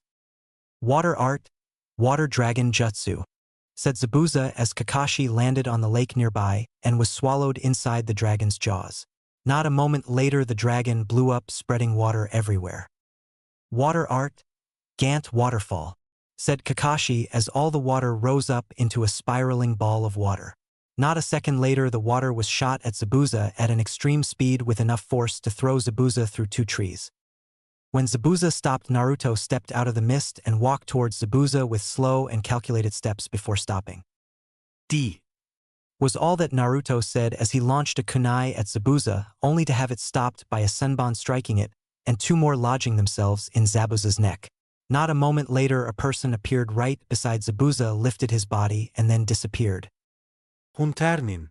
Aren't they usually told to dispose of the body on the spot where they die? Thought Naruto as the mist lifted, showing Kakashi passed out on the ground. "Idiot used to much chakra," said Naruto as he walked over to Kakashi and threw him over his shoulder and walked back to the group. When he got back to the group he was relieved to see that Hinata was alright before he nodded to himself before it poofed out of existence. "Kakashi's out cold and Zabuza is still alive. We need to get to your house soon, Tazuna. There is no telling if Zabuza's accomplice will come back to finish the job," said Naruto with seriousness while everyone else was slightly shocked. Naruto was successful with knocking them out of their shock with a simple snap of his fingers and motioned for Tazuna to lead the way. Not wanting to die, Tazuna quickly led the group to his house. When they got there they were brought to the site of a large open area that had a perfect view of the ocean and sunset. The house was halfway on the land with the other half extending into the ocean. The house itself was 2 stories tall and was well made. Quickly the group crossed the open area with the ninja on high alert and reached the front door of the house without an incident. Quickly Tazuna knocked on the door. Not a moment later the door was opened by a young woman. The woman stood 5 feet 1 inch, had black hair that reached to the middle of her back, brown eyes, looked to be 27 maybe 29 at best, and held a fierce look on her face until she saw Tazuna. She was wearing a light pink shirt with red along the edges of her sleeves and neckline, and a deep blue skirt that extended to her knees. She was also wearing civilian sandals. Father, I glad to see that you made it home safe, said the woman as she hugged Tazuna before she lightly kissed her father on the cheek. Yes, it's good to be home, but anyway, I want you to meet the ninja who protected me, said Tazuna as he stepped aside and allowed his daughter to see them. The blonde-haired one is Naruto, and the three girls hanging on to him are his teammates and girlfriends from what I understand. The blue-haired one is Hinata, the redhead is Natsuki, and the black-haired one with a blue tinge is Sasuke. The other redhead is Naruto's mother Kushina, and the passed-out silver-haired man is their teacher Kakashi. The one with brown hair done up in buns is Tenten. The static one next to her is her teammate Niji, and the two bowl cuts are... Hey, where are they? Asked Tazuna as everyone realized that they weren't with them. Slowly, everyone looked around before they all sweat dropped. Looks like we left them behind, said all the ninja at the same time, causing Tazuna and Tsunami to swear drop. Oh, don't worry about them, they get here, trust me, said Tenten as her eyes began to twitch in annoyance at the thought. Well, I'm going fishing, said Naruto as he started to walk off while dropping his sensei on the ground without a care. Care to explain how exactly you're going to fish without a rod? Asked Tazuna. Easy, I'll use my tails because for some odd reason animals enjoy biting them, said Naruto as he figured that out the hard way. Alright, and good luck with that, said Tazuna as he walked into the intent on getting more sake to drink. Don't worry about it, Naruto will help you, said Sasuke as she grabbed a hold of his left arm, Hinata grabbed his right, and Natsuki jumped on his back. Well then, since the two of you are left, you're going to help me. You, Mr. Broody, get then man up to one of the guest rooms. And you're going to help me go shopping for dinner, said Tsunami with authority while Tenten nodded and Niji just scoffed. Did you just scoff at me? Asked Tsunami as she looked at Niji, who just looked right back at her. If I did, asked Niji arrogantly while Tenten just shook her head. You're coming with me, said Tsunami as she grabbed Niji by his ear and pulled him into the house and took him towards the sink. When they got to the sink, she pushed Niji so his head was in the sink. She then started the water and grabbed a nearby bar of soap and wetted it. Holding Niji by his hair, she then forcefully stuck the bar of soap into his mouth and prevented him from spitting it out for 30 seconds before she let him go. Not wasting any time, he spit the bar of soap out and washed his mouth out. No matter how many times he washed it out, it never got rid of the taste of soap. I'm going to tell you this now, you will not scoff whenever I tell you something. When I tell you to do something, you will do it. Am I clear? Asked Tsunami as she crossed her arms and looked Niji with a glare. Crystal, said Niji as he continued to spit out the soapy taste in his mouth. Good, now go help your teammate lift that teacher up to his room, said Tsunami as Niji begrudgingly did as he was told. It's going to be a long week, said Tsunami as she went to get her purse. And cut. That's a wrap, people, go take a long vacation. Wow, I had a lot of trouble writing this chapter, mostly because I had to buy the second Naruto book to get the looks of a lot of characters. But at the same time, I had a lot of fun writing the chapter. Now then, I better get to reviews. Unknown Entity. Great story. Love the pairing and can't wait for Fem Haku to be added. Keep up the good work. The only thing that I wanted to comment on was calling Naruto Tsuken. I had to reread to make sure it was a typo and not another character. Silently, they sat there content with one another before a knock on the bathroom door ruined the moment. Demonic Uchiha Stage 4. Okay people, here it is, chapter 4, which was one hell of a chapter to type and think up. That was almost once more a month to type up. Hold up, I'm going to double check. Writer opens several different tabs. Well, the good news is that I'm once again wrong, so it's not the end of the world, but it was 3 months. Shit. Well, at least Tayuya is still trapped. Messenger pops up beside writer. Messenger. Sir, I'm to be the courier of bad news, but Tayuya has escaped. Writer. Fuck me, fuck you, and fuck the fucking fuckers. Tayuya. I'll say you fucking fuck shithead. Writer. Oh look, it's the legendary crystal flute of a slumber. Asterisk, writer pointing behind Tayuya, asterisk. Tayuya. Yeah, fucking right, shit stain, I ain't falling for it. Writer. I'm sorry about this. Messenger. For what? Writer. This. Writer picks up messenger and tosses him at Tayuya, hitting her square in the face. Writer. Now while the confusion is happening, I'm going to run. See you later. Rider takes off running in a random direction. Silently Naruto, Hinata, Sasuke, and Natsuki had their tails draped over the edge of a nearby dock not overly far from Tezuna's house. Every now and then they would lightly flick their tails, enjoying the relaxation time that they had. Naruto was even smiling lightly, but the group of girls still felt it was at least some form of progressive healing. "So Naruto, are you glad to have your mother back?" asked Hinata as she gently held her right hand in his left hand with her own smile. Naruto's smile slightly faltered into a small frown before it transformed into a look of concentration. "Honestly, I don't know. I have some sort of feeling of happiness at seeing her, but at the same time I'm still worried. While it's true that she helped me, whenever she could, I still don't know if I can trust her. There have been so many times before this when someone would be nice before they would literally turn around and stab me in the back. But even still there's something inside of me telling me to trust her. For now I'm content," said Naruto with a smile at the end, while the girls only smiled sadly as they only realized that the memory that they witnessed was only one of several thousand. "I will admit it will be interesting for me to learn how to summon the Tiger Clan, although that does present a problem. I already hold a contract to summon the foxes, and I'm not certain if they will allow for me to summon another summoning creature or creatures," said Naruto as he looked over to Natsuki, hoping to hear some form of answer from her. "Honestly Naruto, since I now officially live in the human world, you will have to summon the new Kitsune leader and receive their permission. We can worry about that later though, so for now just enjoy being able to relax for a day," said Natsuki as she felt a tug against her tail. Smiling with glee, she gently moved her tail and felt the tug once more before it turned into a bite. Not waiting a moment, she pulled up only to be disappointed. Hanging on her tail was at best a 3-inch sea bass.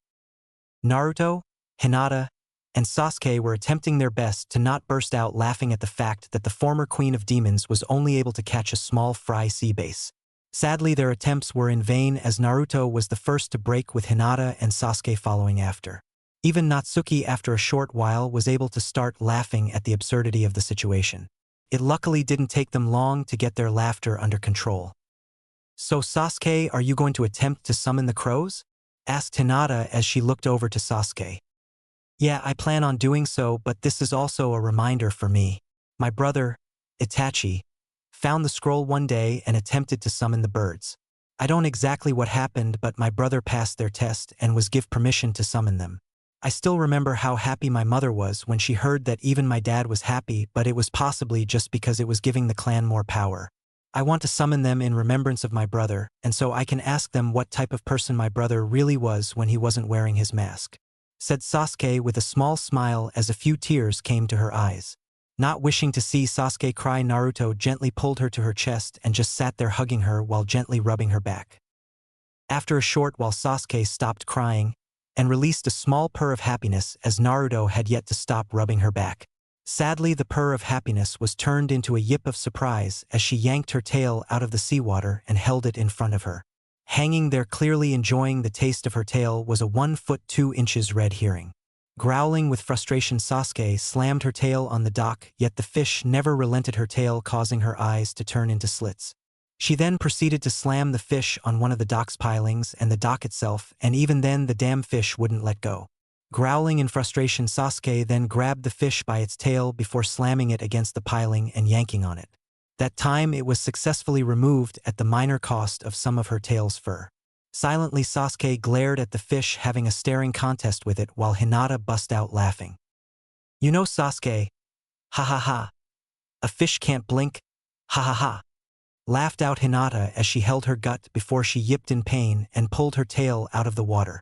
Sasuke, on the other hand, couldn't help but laugh at Hinata, who had a 2 feet 5 inches angel fish hanging off her own tail. Not wanting to lose any of her own fur, Hinata quickly killed the fish by sending a concentrated chakra burst into the fish's heart, killing it instantly. Smirking victoriously, Hinata couldn't help but smile at knowing that she had bragging material for a short while. Naruto, on the other hand, just sighed while shaking his head in a negative fashion as the two kunoichi started a glaring contest. Silently, Naruto sat there watching the two as his left eye twitched in annoyance before the annoyance was replaced with shock and pain. Not waiting a moment, Naruto pulled his tail out of the water and took notice that he had an adult white shark snacking on his tail.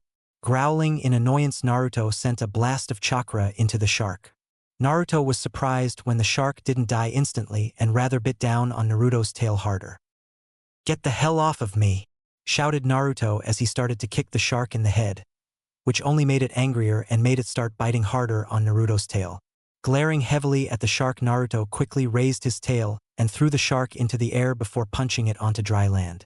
With a couple dull thuds, the shark landed on dry land and helplessly flopped everywhere as Naruto approached it with slow and evenly spaced steps. It only took Naruto 3 minutes to get to the shark before he raised his leg into the air and sent a concentrated burst of chakra to his foot, extending the blade hidden in the sole of his sandal. "D," was Naruto's simple statement as he brought his foot down, crushing the shark's skull while the blade passed through without a problem and struck the shark's brain. Not risking the shark attempting to bit him once more, Naruto sent pure wind chakra into the blade embedded in the shark's skull, turning the brain into instant mush. "Okay, we're done here," said Naruto as he started to drag his catch by its tail back towards the house. The two kunoichi never heard him, as they were still too busy with their glaring contest. Natsuki, on the other hand, followed Naruto while at the same time slapping Hinata and Sasuke's butts with her tails. Hinata and Sasuke both released a yip of surprise before they glared at Natsuki. As they glared at Natsuki, they couldn't help but gently rub their butts while following after the group.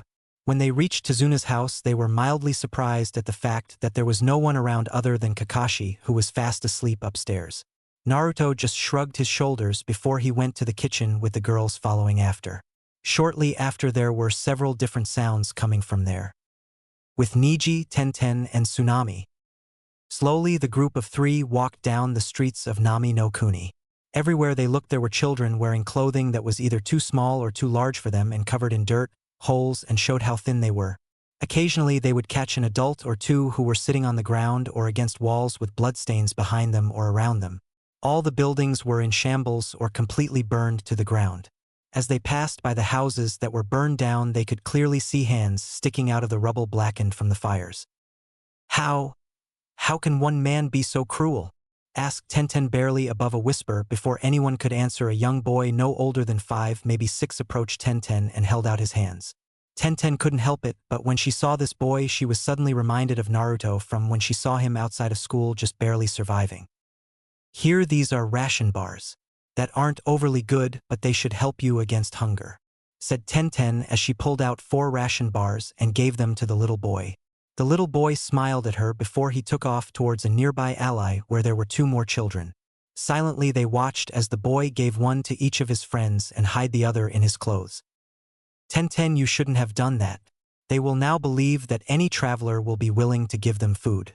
Besides, fate has already decided that several of these people shall die during our stay," said Niji with his superiority complex. "Niji?" said Tenten with a hard tone. "Yes, Tenten?" asked Niji with mild curiosity as he looked at his teammate with cold indifference. "Shut your damn mouth, or may the kami or shinigami, so help me, I stick one of my special weapons up where the sun don't shine," said Tenten with a dangerous tone, which perfectly scared anyone who was going to attempt to steal from them to back off. "You wouldn't dare do such a thing, especially to one who belongs to an up-and-standing clan such as the Hyuga," said Niji with a daring tone as he openly glared at Tenten. "What I do know is that if you don't drop your superiority complex, I'll be washing your mouth out with soap again," said Tsunami as she gave the mother of all mother looks, which succeeded in shutting up Niji.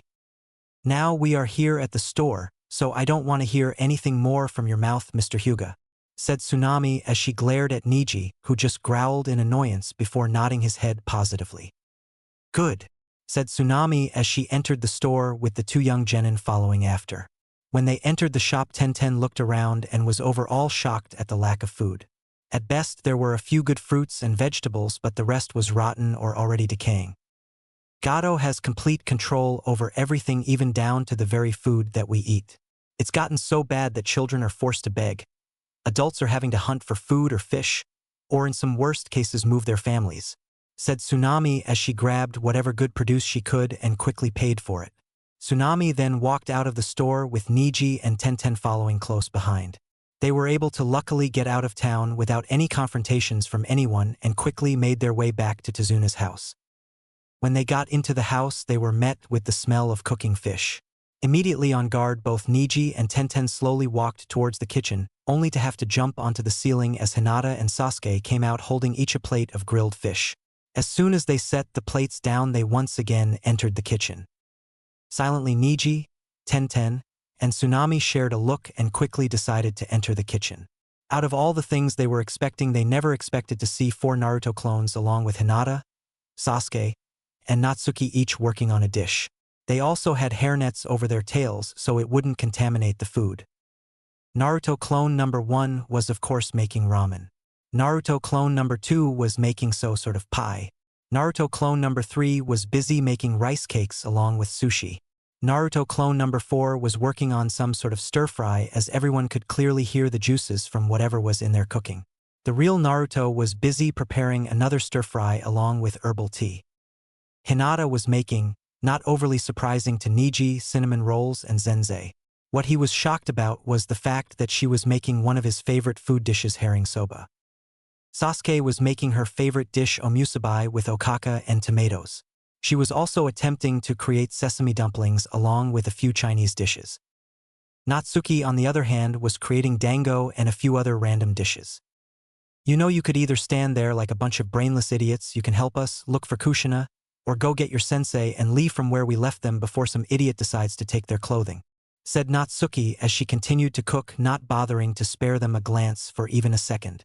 Right as they were about to argue against that, they were stopped. Ji-sensei, we've been robbed of your beautiful and most youthful green spandex, came out shout from further in the forest, scaring a few birds into flight. Quickly, let's us go find our missing teammates and see if they will be willing to part some of their clothing for us to borrow, shouted a second voice from deep within the forest. Never mind, growled out Natsuki before she took notice of Naruto smiling his traditional pranking smile, which caused everyone to look at him. You didn't? Asked Tenten as she looked at Naruto, as did everyone else. Didn't do what? Asked Naruto as he attempted to appear innocent, similar to a child caught eating a cookie before dinner. Don't mess with us Namikes. You took Lee and Guy's outfits along with their spares, said Niji, but had to stop himself from using a bad word as Tsunami's punishment was still fresh in his mind, and add in the fact that she was standing behind him wielding a frying pan didn't really help. One thought went through everyone's head, and that was, where the hell did she get the frying pan? Now what exactly gives you that idea? Asked Naruto as he still attempted to play the innocent card. Well, if you're anything like me and from the stories that I've heard from Mikoto, you are, and you inherited my love for pranking along with my love of ramen, said Kushina as she appeared right behind Naruto and gently rested her hand on his shoulder. Hey boss, I've got them, said another Naruto clone as he appeared before the group holding a pair of green leotards along with 2 scrolls marked clothes. You were saying Naruto-kun? Asked Hinata as she giggled at his predicament. Fine, I did take them and I plan on burning them. Can you really blame me, though those things are an abomination, said Naruto as he pointed at the leotards as his clone tossed them on the ground, washed his hands and continued cooking from where the original Naruto left off. You know, Naruto, I remember all the ninja calling your old orange jumpsuit an abomination, said Sasuke as she teased Naruto. Orange is a good color, shouted both Naruto and Kushina at the same time, while at the same time releasing enough killing intent to scare the surrounding wildlife. Quickly realizing that they said the same thing, Naruto and Kushina shared a glance before smiling towards one another. For some odd reason, I think that we will get along just fine, said Kushina as she gently rubbed Naruto's head, causing Naruto to gain a somewhat relaxed expression. I agree, said Naruto as he was able to shake off his relaxed expression and quickly turned back to the food. And thank the gods that you inherited your father's cooking skills and not my own, said Kushina as she watched Naruto cook with the same attention that his father did whenever he was attempting to learn whatever he could. If you don't mind, could most of you leave? It's already crowded in here, and quite honestly, I don't want this dinner to be ruined, said Naruto as Kushina and Tsunami understood they of course had to pull both Niji and Tenten out of the kitchen. Shortly after Niji, Tenten, and Tsunami left the kitchen, Naruto took the hideous green spandex and threw it out the window. Kitsunebi, said Naruto as he pointed one of his fingers at the spandex. He was soon rewarded with them catching a flame and watched with sadistic glee as they burned until they were only smoldering piles of ash.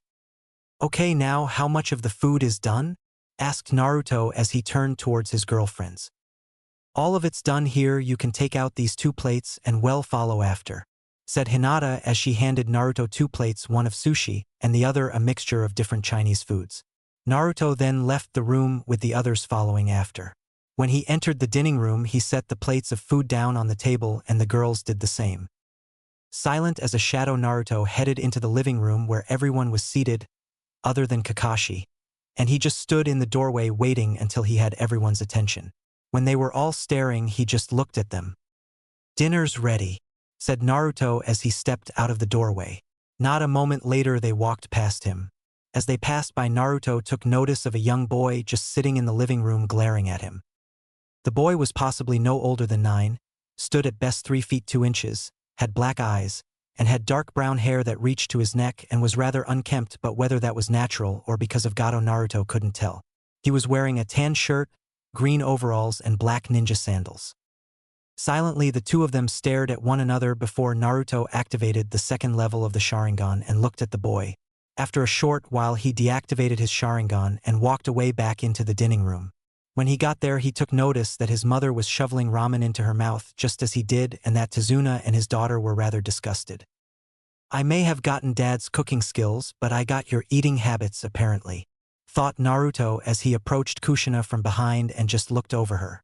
Sighing lightly, Naruto quickly smacked his mother on the back of the head, stopping her from eating. He then watched as Kushina turned to face him with a mouth full before quickly swallowing. "What was that for?" asked Kushina as she looked at her son, slightly annoyed. "That was for your eating habits. We are staying in another person's home, eat properly," said Naruto as he walked towards his seat and sat down.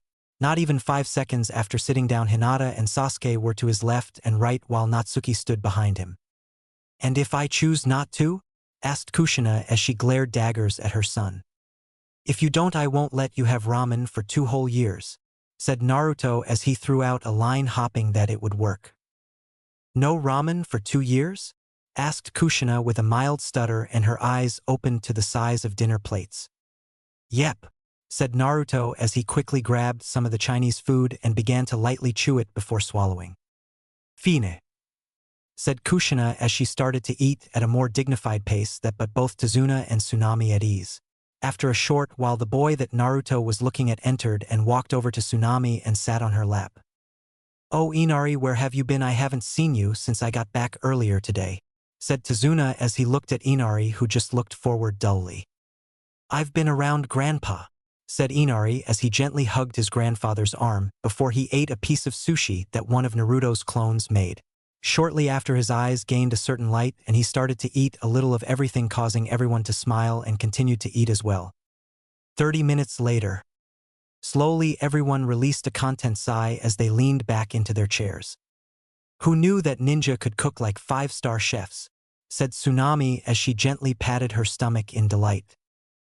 "What can we say, practice makes perfect," said Naruto with a smile at the fact everyone enjoyed Hinata's, Sasuke's, Natsuki's, and his cooking. "Hey Naruto, I've got a question for you," said Tenten as she looked at Naruto. "Okay, throw it at me," said Naruto as he looked at Tenten. "Do you think that you could cook for the whole village?" asked Tenten as Niji just glared at her and Naruto seemed to ponder over it. "I don't see why not, but I'm curious as to why," said Naruto as he looked at Tsunami, expecting for her to answer. "Well, Naruto-san, it's because Gato is starving the village. Children who once played with one another are now fighting over clothing, food, and shelter. Everyone is resorted to having to eat outdated food that is rotten from garbage cans. Adults are resorting to thievery or doing any suicidal job. It would also give the people hope that things will get better, especially if we get a contract for a ninja village to protect us from future Gatos," said Tsunami as Inari started to look rather angry about that suggestion. "I don't understand, mother. Why ask them for help if they are just going to die?" asked Inari as he looked at his mother. "Inari, don't say that to our guests," shouted Tsunami as they ninja all looked somewhat peeved at what Inari said. "But you know it's true," They'll die just like the rest who have stood up to Gato, said Inari as he looked at the ninja without a care. Then what of your grandfather? Asked Naruto as he looked at Inari as he slightly stiffened. You're claiming that anyone and everyone who has stood up to Gato has died. Your grandfather hasn't if not for us. Does this mean you don't think that we will be able to keep your grandfather safe? Or are you claiming that your grandfather is going to die? Asked Naruto with a calm stone-cold face as his words cut through Inari's heart as a sword slices through flesh. Shut up, my grandfather won't die, shouted back Inari at an attempt to fix what he said. You're contradicting yourself. Are you saying that your grandfather is more important than those who have already died for what they believed in, or are you only saying that to? Started Naruto before a knife flying past his head stopped him. Shortly after the skin split as a faint trail of blood began to fall. It didn't last long before his chakra began to pour out of the wound and began to stitch the wound closed. On the other side of the table Inari stood watching in mild horror and fascination with his right hand out. His face was contorted in a painful manner of anger and sadness. You don't know anything about the pain our village has suffered, said Inari as he glared at Naruto. I don't know what you're going through? Asked Naruto as he lowered his head as a slow and dark chuckle come from his mouth. Shortly after he started to laugh in a hysterical manner as he raised his head showing the Manjikyu Sharingan. Naruto's Manjikyu Sharingan was a deep black color with a crimson-red slit running through the center. Gently floating around were 9 fire-red fireballs on both sides of the slits. I don't understand what you and your village are going through, shouted Naruto as he released all of his chakra pressure and killing intent as he glared down on Inari, who was scared stiff looking into Naruto's eyes. Let me ask you this. Have you ever had over 300 assassination attempts on your life before your first birthday committed by your own village? Have you ever been starved the affection of a family and were forced to watch as other parents told their children that they loved the giving them hugs, kisses, and anything else a parent would do? Have you ever had all the parents tell their children to ignore you and beat you until you were at death's doorstep? Have you ever watched as the only person in a village that cursed your existence and willing to become your friend was killed right in front of you? No. Well, guess what? This is only the tip. By the time I was 2, I had 450 assassination attempts on my life, over 200 beatings, and was sent to the hospital over 100 times. By the time I was 5, I attempted to kill myself but was stopped from the sweet release from that hell. By the time I was 10, I had slaughtered so many civilians and ninja alike that I can still smell the blood on my hands. So don't you ever, and I mean ever, tell me I don't know what you're going through, cause I can be certain that I've had it 20 times worse, said Naruto as he vented his anger before he breathed deeply and released his killing intent and pulled in his chakra. Not a moment later Inari was flat on his ass looking at Naruto in absolute fear as Naruto still had his Sharingan activated. I'm going to train for the rest of the night. Don't disturb me, said Naruto as he deactivated his Sharingan and left the house. After he left the house, an uncomfortable silence fell over the house as they listened to the sound of Naruto walking away from the house. Was it true? Asked Tsunami as she looked at the ninja. It was. I've seen every single memory he has ever had. Any time that he was happy about something, the so-called villagers of his home would take it away from him by any means necessary, even if meant murder. For 8 years he survived in that hellhole without any family except for those he considered the closest that he would ever receive. Those people were the Hokage, who he sees as a grandfather, the Ichirakus, whom he sees as his adopted father and sister, and just recently a Chunin ninja named Iruka that is his older brother figure, said Natsuki as she looked at the table consumed with sorrow. But didn't you say that you were his mother? Said Tazuna as he pointed at Kushina with confusion written upon his face. Yes, I am, started Kushina before she was interrupted. How could you be so irresponsible? Shouted Tsunami as she glared at Kushina. Despite the fact that Tsunami was a civilian, she was still able to catch the fact of Kushina becoming depressed and enraged and wisely shut her mouth. It wasn't my choice. I was lied to by the council of the Leaf Village, telling me that my son and husband had both died. How would you react if you had everything that you loved stripped from you? You would be distraught and believe everything that you were told. For 2 months, I had no knowledge of my son being alive. It wasn't until I felt his unique chakra, which all Uzumaki are famous for, and a letter arrived from one of my friends in Konoha that I knew. After that I did everything I could do to make his burden better by assigning my friend's eldest son as his guardian along with one of the only surviving members of my husband's genin team to watch over him. You can clearly tell how well that worked out. So don't you dare call me irresponsible. If had known he was alive I would have left the village with him and not have returned until he was strong enough to protect himself," said Kushina as his eyes glowed.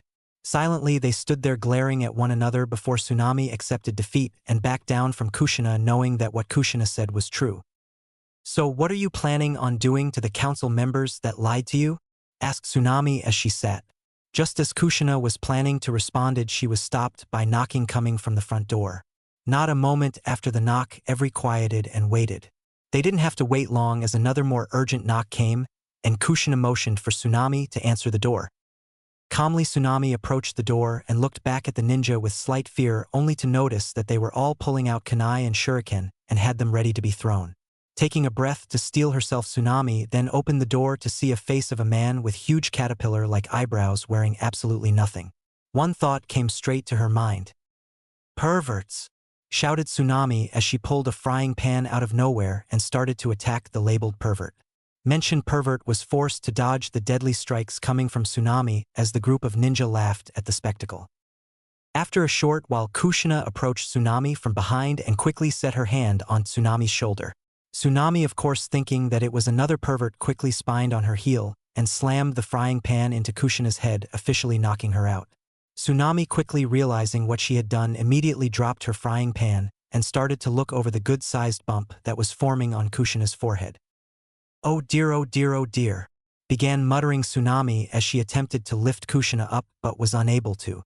Quickly she looked around before she nearly jumped out of her skin as the older pervert stood on the other side of Kushina. "You hit her pretty hard. But I highly doubt that her flames of youth have been diminished," shouted Guy with a smile on his face. It was long before that smile was replaced with a pained expression as he was hit in the head by Tsunami's dropped frying pan by Tsunami before falling to the ground in an ungrateful slump. "Jai-sensei, are you all right?" shouted Lee as he approached his down sensei, only to join him a moment later as Tsunami struck him in the head with the same frying pan. "Here, let me help," said Tenten as she grabbed Kushina and took her into the house while a distraught Tsunami followed after. When they got into the house, Tenten immediately took Kushina up to the second guest bedroom for the girls and shortly after rejoined the group. Tenten, aren't you going to grab your sensei and teammate?" asked Hinata as she looked outside to see that they were still knocked unconscious. "Why bother? They both survived a half of their day unconscious after we finished defeating a missing nin. I think that they could survive a night out without any clothing," said Tenten as he left. I began to twitch in annoyance as she along with everyone else began to hear Guy mutter about youthfulness. Even in his sleep he talks about youth, thought both Niji and Tenten at the same time. "I think I will retire for the night," said Niji as he stood up and walked upstairs.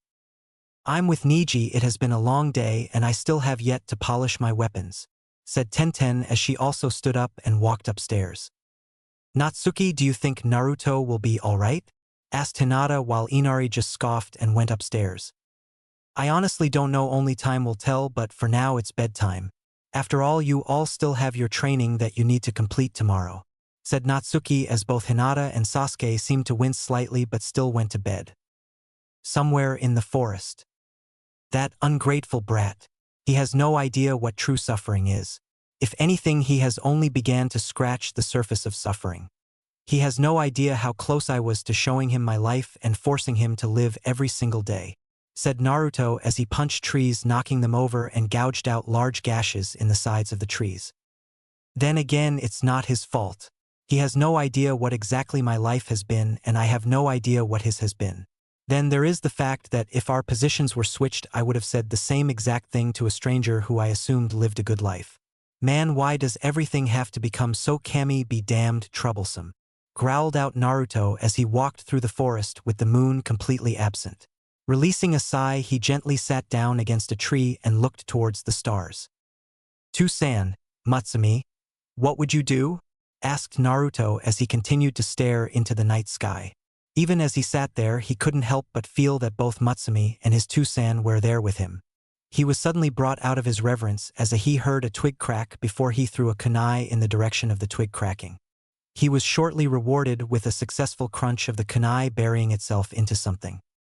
You know, you should be more careful about where you throw those things, Naruto-kun, said a voice that resonated through the forest, bouncing off of trees and rocks. Even with his advanced hearing, he couldn't pinpoint where the voice came from and quickly reverted to his small kit form. Slowly, he began to sniff the ground, occasionally pawing it before he would turn this way and that. In the end, he released a huff before he took off into the forest, never noticing two people watching him from high in the treetops. Both looking at him with pride, along with one of them looking at him with some badly hidden lust. Silently, Naruto walked through the forest, listening to it come alive and relishing the freedom he had. It only took him a while before he was standing at the forest edge in clear view of Tezuna's house. Slowly, he took a few sniffs of the air before he started walking towards the house. Every now and then he would slow himself so he would stand still and look around like a normal fox. He was lucky enough to catch sight of a nearby bush rustle with a small amount of movement. Naruto, of course, ignored it in favor of a relatively peaceful sleep before he took off running the last few feet to Tezuna's house. When he got there, he jumped his way up to the second floor and walked over to the male guest bedroom. When he got to the window, he was able to see Kakashi still fast asleep while Guy was bound and gagged in a corner of the room along with Lee. Snickering at the supposed green beasts of Konoha predicament, Naruto gently used a small amount of demonic chakra to cut a perfect hole in the glass. Silently, the glass popped out and landed on the floor with a dull thud. Slowly, he squeezed his way through the window. It didn't take him long before he was standing in the room. Acting quickly, Naruto reverted to his human form and gently set the piece of glass back into the window. Slowly, he turned in until he couldn't see any sign of his somewhat forced entry. Nodding at his work, Naruto then quickly climbed into his futon and closed his eyes. The next day, groaning in disappointment, Naruto slowly opened his eyes before he suddenly shut them from the intense light. Attempting to ignore the sunlight, Naruto turned into his pillow. Slowly, he rubbed his face into the pillow before he heard something or someone giggling. Once more groaning in disappointment, Naruto opened his eyes to see Kakashi lying nearby, sound asleep, while Guy and Lee were bound, gagged, stuffed into a nearby corner, and had a blanket over them. Slowly, Naruto got up and stretched his body. He was soon rewarded with the sound of his bones popping into position. While he did that, he allowed for his eyes to scan over the room once more.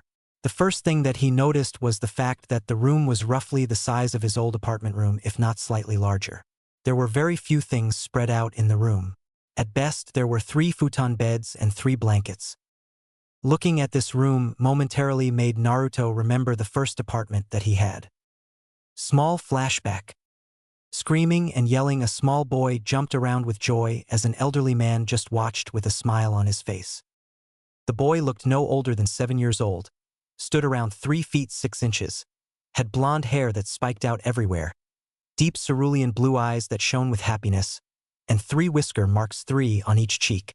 He was wearing a white t-shirt with a red Konoha symbol on the front, dark blue shorts, and blue ninja sandals.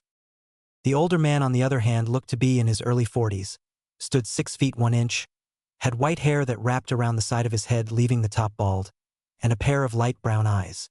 He was wearing a white robe with a red line going down the center. He was also smoking a pipe while he smiled at the young boy. "Come along, Naruto, we need to get going," said the old man as Naruto looked at him. "You're taking me to my apartment, right, Gigi?" asked Naruto as he walked up to the old man. When he got there, he slightly tilted his head to the side, causing the old man to chuckle. "Yes, I am Naruto," said the old man as he picked Naruto up before they had disappeared in a swirl of leaves. When the leaves died down, they were standing outside a small apartment complex that was in relatively good living standards. Grabbing Naruto by his shoulder, the older man led Naruto up to the top floor before he opened the door, showing a small apartment room. The room was a combination of a kitchen and bedroom. Off to the side was a small closet and a hallway which led to the bathroom. The room was pretty much clean except for some of the dust that was settling. There was very little furniture in the room as well. "Now, Naruto, I know that this isn't one of the best apartments," started the old man as he looked Naruto in the eyes before he was halted by Naruto hugging him. "Are you kidding, old man? This is far better than the other places that I've stayed." "Thank you," said Naruto as he hugged the old man with everything that he could while the old man smiled sadly and hugged him back. After a short while the older man released Naruto and held him out arm's length away from him and smiled. He looks so much like his father but holds personality traits of his mother. He is going to be a legend someday, thought the old man as he released Naruto. End flashback. While the apartment sucked, it did its job and gave me a place of shelter, whispered Naruto as he looked back at where he slept to see Natsuki sleeping there naked. Why doesn't that surprise me? Thought Naruto as his eyebrow twitched as did his left ear. Muttering curses under his breath, Naruto quickly threw a spare blanket over her form before he left, but not before grabbing Kakashi and dragging him down the stairs to the first floor. When he got there, he quickly looked around. Nodding his head in satisfaction at not seeing anyone, he quickly went into the living room and sat Kakashi on the couch while he took the seat directly across from him. "Get up, you damn scarecrow, I know that you are awake," said Naruto as he sat there looking at Kakashi. Not a moment later, Kakashi sighed in defeat and opened his single eye. "What do you want, Naruto?" asked Kakashi as he looked at Naruto. "I wanted to apologize for bringing up the fact that you couldn't help me those 3 years ago," said Naruto as he looked at Kakashi with faint traces of sorrow in his eyes. "No, Naruto. You don't need to apologize. You were right, I did nearly let you die that night. If I had only done my job, you would be," said Kakashi as he struggled with the word. "Human.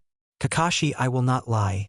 While it's true you could have prevented what I became, I'm glad you didn't. If I would have remained my former self, a naive fool who would have royally screwed up and possibly have died by this point in my life. Besides, it's not all your fault. I was the idiot who had both Matsumi and myself out way past our curfew. If only I had listened to the old man more often when I was younger, she would still be," said Naruto before he caught sight of a faint trail of black hair from the window edge. With his eyes widening in shock, he quickly stood up and ran towards the window. When he got there, he quickly looked around the surrounding area, not seeing anything. "Naruto, are you all right?" asked Kakashi as he carefully looked over the couch's edge at Naruto. "Why, yeah, I'm fine," said Naruto as he backed away from the window. "Kakashi, I'm going to go ahead and start making breakfast," said Naruto as he walked out of the room, leaving Kakashi sitting on the couch. Silently, Kakashi sat there wondering what Naruto saw before he was stopped as he heard something fall to the ground. Narrowing his eye, he calmly pulled out a kunai and looked around, not seeing anything. Sighing in peace, he placed the kunai away and closed his eyes. "Hello, Kakashi," lightly whispered a voice against his ear, causing his eye to open in shock. Quickly, he turned his head towards the voice to see Rin looking at him from over the couch. "Rin," said Kakashi in more fear than he wanted while Rin smirked. "You know, I completely forgot to finish the ritual with you that night," said Rin as she walked around the couch until she stood in front of him. She then bent down so that she was crouching in front of Kakashi. Smiling with uncontainable joy, she gently pulled down Kakashi's face mask and lightly kissed him. Out of shock, Kakashi just laid there like a stone statue, not doing anything until he finally relaxed a tad bit and kissed her back. After a short while, she gently removed herself from the kiss and smiled down at Kakashi as she pulled out a kunai from Kami only knows where. She then held it to her wrist and created a quick cut along her wrist. After a significant amount of blood had flowed out of the wound, she held her wrist to Kakashi, pretty much telling him to drink. Kakashi, knowing that Rin had a rather dangerous temper as a human, knew that her temper would be far worse now that she was a demon, and did as he being told. Cautiously, he licked her blood and found that he actually enjoyed the taste.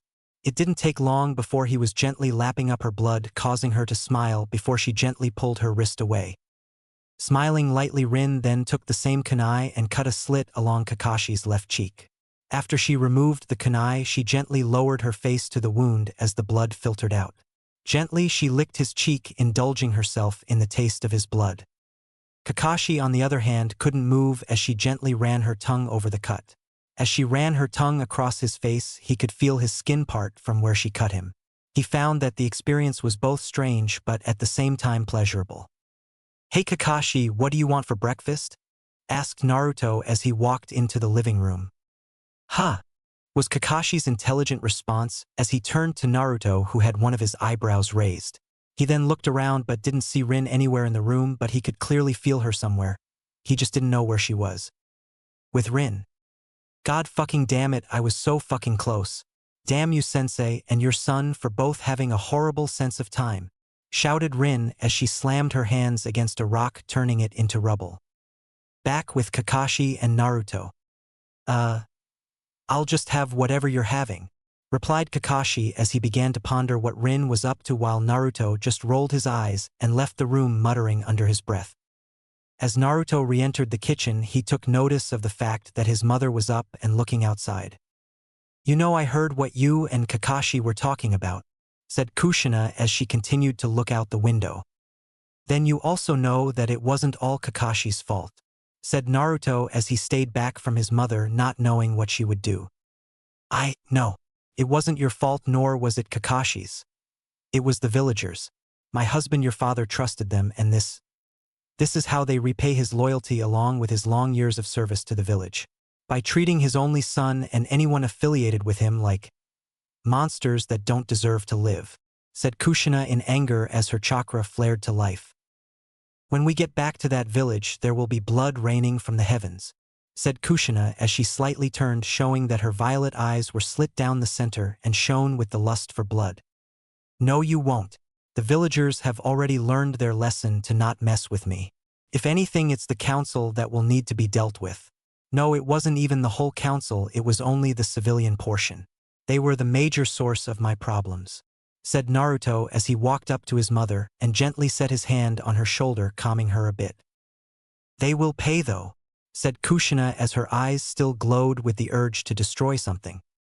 I know, but for now just remain focused. I just got you back into my life. I don't need to lose you because either you, my teammates, or myself made a mistake, gently said Naruto as he temporarily allowed for his mask to drop before he quickly replaced it.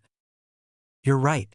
Now I believe that you said that you would make breakfast, said Kushina while Naruto just lightly chuckled before walking off to the kitchen. After he entered the kitchen, all the girls came down from the staircase and looked at Kushina. Don't worry, I'm okay. But I'm worried.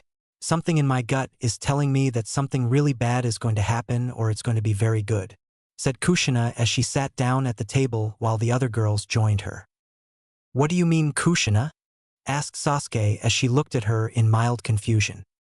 It's a unique hereditary trait that all Uzumaki have. Besides our unpredictability in battle, we also have a natural gut instinct from the time that we are born that warns us of danger or something else. It is one of the major reasons why Uzumakis were feared. Because of this hereditary trait, we were able to live longer than most ninja could ever dream. The results of that longer lifespan were usually highly ranked seal masters, kenjutsu masters, or whatever else an Uzumaki chose to spend their time learning, said Natsuki as Kushina nodded her head, showing that everything that Natsuki said was true. Wow, so were there any other Uzumaki survivors from Whirlpool? Asked Hinata as the air filled with the scent of cooking food. I honestly don't know. For the past several years I've been more worried about my son, but I did hear a rumor that my grandfather may have survived. I'm not getting my hopes up though, said Kushina as Naruto walked into the room, expertly carrying several plates along his arms. Acting quickly, he lightly set them down in front of each member that was currently sitting at the table, leaving him with 2 bowls. He then left the room carrying the 2 bowls, leaving the others to continue their topics of discussion. As Naruto entered the living room, he took notice of Tsunami, Tazuna, and Inari standing on the staircase, attempting to remain hidden behind the wall. There is plenty for everyone. The rest is sitting in the kitchen if you want it, said Naruto as he walked by with a small smirk when he heard them run by and into the kitchen. Chuckling under his breath, Naruto walked into the living room and approached the couch where Kakashi lay before setting down the bowl on the coffee table. He then went over to the other side of the coffee table and sat down before he took out 2 pairs of chopsticks from nowhere. Gently, he tossed the second pair of chopsticks to Kakashi, who gratefully caught them. Silently, Kakashi sat up on the couch before he grabbed his bowl and just stared at it. Naruto, can I ask you a favor? Asked Kakashi while Naruto shoveled the whole bowl's contents into his mouth before looking at Kakashi with some noodles hanging out of his mouth. Sure, said Naruto as he quickly swallowed his mouth full and released a sigh of contentment. Would you please go up to our room and retrieve my training scroll that I had created for you and your team? I'm afraid that I'm going to have to make some adjustments to it. said Kakashi as he smiled under his mask while Naruto just shrugged his shoulders and left. The second he left the room, Kakashi quickly pulled down his mask, stuffed all the food into his mouth, and placed the mask back into place in a matter of 10 seconds. After a short while, Naruto returned with the scroll and took notice of Kakashi sitting on the couch with his food bowl empty. Calmly, Naruto looked at Kakashi and tossed the scroll at him. Kakashi, not knowing that he threw the scroll, got hit square in the face. "You're a real bastard, you do realize that, right, Kakashi?" said Naruto as he walked out of the room, noticing Kakashi just sitting there smiling underneath his mask. "Hey mom, Kakashi-sensei is wanting you in the living room to discuss our training," said Naruto as Kushina nodded her head and left the group. Naruto, taking a deep breath, calmly sat down and laid his head against the cool wooden table. "Naruto, are you okay?" asked Natsuki as she walked behind him and gently rubbed his shoulders, trying to alleviate some of his tension. She was soon rewarded with him sighing while he began to lightly purr before she stopped. "Naruto, what's wrong?" asked Natsuki once more while Naruto mumbled a response into the table. "What was that, Naruto? I couldn't hear you," said Natsuki while Naruto sighed before he raised his head. I thought that I saw Matsumi earlier when I was talking to Kakashi," said Naruto as everyone that was currently in the room looked somewhat shocked. "Are you certain?" asked Natsuki with wide eyes. "I'm not entirely sure. I only caught a very brief glimpse of her and may have mistaken it to be her," said Naruto as he cracked his neck before he released a yawn. "Anyway, I'm going out for a morning run, wanna join?" asked Naruto while all the girls nodded before they exited the house. They then walked towards into the clearing before they began to stretch. After stretching, Naruto changed into his fox form, as did Natsuki, while Hinata and Sasuke were confused. Naruto in his fox form, not chibi fox form, stood when sitting 3 feet 5 inches, still retained his bright blue eyes, had golden yellow fur, a mouth full of sharp teeth while 2 poked past his lips, and some ivory claws. Natsuki wasn't all that different than Naruto. The only major difference was the color of her eyes and fur. "Naruto, how do we change?" asked Hinata while Naruto jumped up to her shoulder. "It's rather easy. All you need to do is flood your chakra network with your demonic yokai, along with picturing yourself as a fox," said Naruto, scaring the life out of Tsunami, who just came outside. "Did that fox just speak?" asked Tsunami as she pointed to Naruto. Maybe," answered Hinata and Sasuke at the same time while Tsunami looked slightly closer at the foxes. As Tsunami continued to stare at the foxes, she began to realize who they were. "Naruto, Natsuki, is that you?" asked Tsunami as her eyes gained a certain light about them. "Unfortunately, yes," replied Natsuki as she sighed out her answer. Then, without warning, both Naruto and Natsuki were pulled into a hug. "Oh, by Kami's sweet name, you are so cute," squealed Tsunami as she hugged them as she rubbed her chin against their forehead. Both Hinata and Sasuke shared a quick laugh at their expense. After a short while, Tsunami released both Natsuki and Naruto, who began to take in some large breaths. After regaining their breaths, they both turned towards Hinata and Sasuke, concentrating before a thin layer of yokai covered them. After a short while, Hinata and Sasuke began to shrink until they were just slightly shorter than Naruto. Then, without warning, their yokai surged. "Oh shit," stated Naruto as he was lightly pushed back as Hinata and Sasuke's yokai surged once more.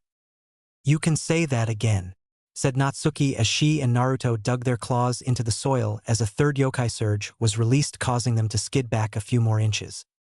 "Oh shit," said Naruto once more as everyone in the house came out to see what the problem was.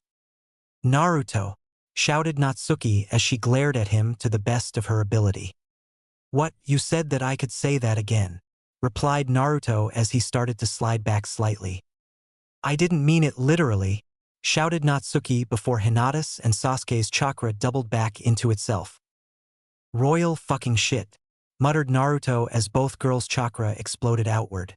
Only this time, instead of traveling out as a dome shape, it exploded into 3 separate tendrils of chakra that flew into the sky. They then crashed into one another, releasing a chakra pulse before they shot back down onto the girls. Right when the chakra struck the girls, it had a similar effect of lightning striking a metal pole, dispersing into both their bodies and the ground. Silently, everyone held their breath as the chakra lightning coursed across the bodies of Hinata and Sasuke before it was absorbed into their bodies. Even after the chakra dissipated from them, no one moved towards them before they suddenly began to grow once more. The young Kunoichi's chakra finally dispersed from them. Standing before the group were two full demons. Hinata in her demon form stood roughly around the height of a 2-story house, if not 3-story. Her fur was a midnight black color with a few streaks of a very light violet that was bordering on white. Her teeth were at best the size of a human child. Her eyes were the same color as her human ones, only with a slit pupil, and she had a rather nice collection of extremely sharp claws that were digging into the ground. Gently waving behind her were two tails that were the same color as her fur, all except for the white tips. Sasuke in her demon form stood roughly around the height of a 2-story house, if not 3-story. Her fur was a black color with faint traces of light blue along the edges. Her teeth were at best the size of a human child. Her eyes were the same color as her human ones, only with a slit pupil, and she had a rather nice collection of extremely sharp claws that were digging into the ground. Gently waving behind her were two tails that were the same color as her fur, all except for the crimson red tips. Natsuki, what the hell just happened? Asked Naruto as he reverted to his human form, while Hinata and Sasuke attempted to gently lay on the ground and utterly failed and caused a small tremor instead.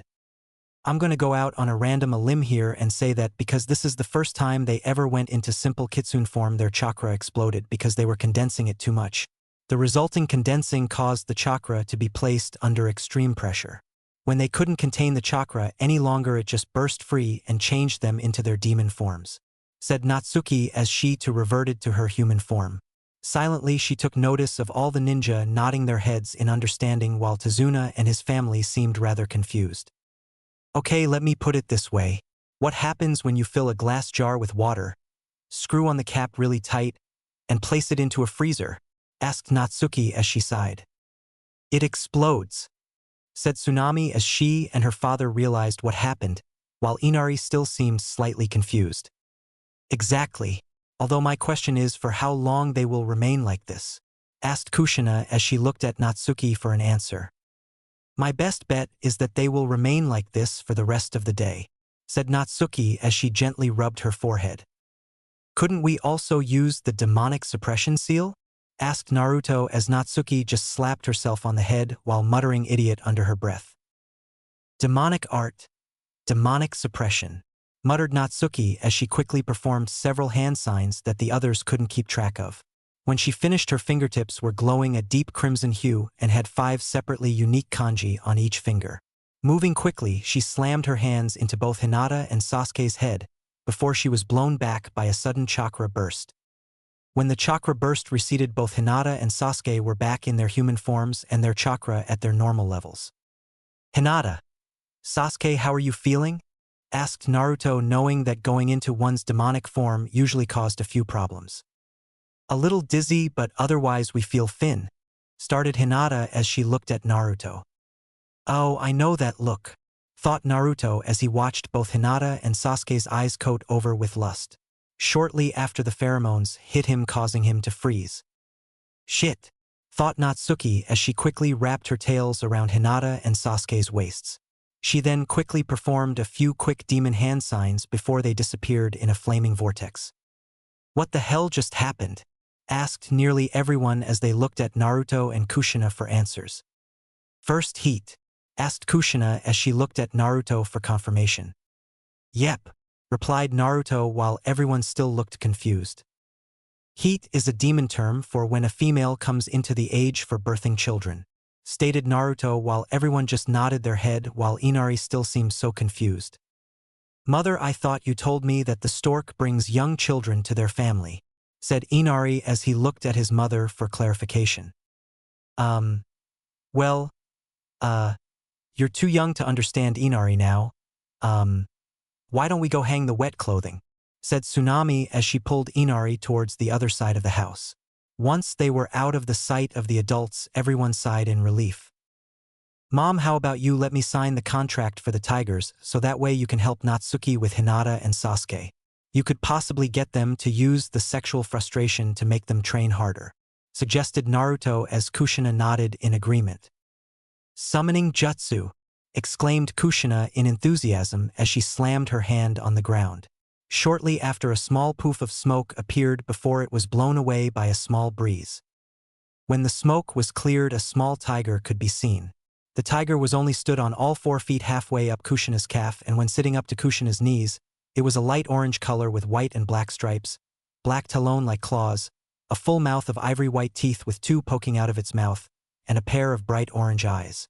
It was wearing perfectly shinned gold armor on its shoulders with the kanji for guardian on it, while a scroll was securely fastened to the tiger's back.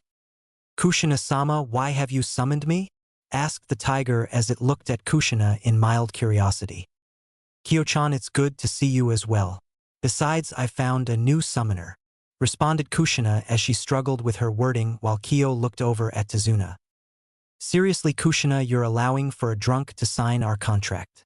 You know very well that mother doesn't tolerate such people unless they have something to contribute to the clan," responded Kyo, while Tazuna and Kushina were both pissed, although Kushina was able to hide it. "Actually, Kyo-chan, my son wants to sign the contract," said Kushina as she motioned to her son, who was glaring heavily at Kyo. "Mom, if it's all right with you, I think I'll stick with the Kitsune summons," said Naruto as he walked off. "Hold up, Uzumaki-kun," said Kyo as she approached him. Once she was near him, she slowly started to circle him before she sat in front of him. Silently, she looked him in the eyes before hers turned the same shade as Naruto's. After a few minutes, she looked away and released the scroll on her back. "You have the right to sign the scroll, Uzumaki-kun. When you finish, perform the summoning jutsu like you normally would, only specify that you want the Tiger Clan by saying summoning jutsu tiger." "Goodbye, Uzumaki-kun," said Kyo before she vanished in a light puff of smoke.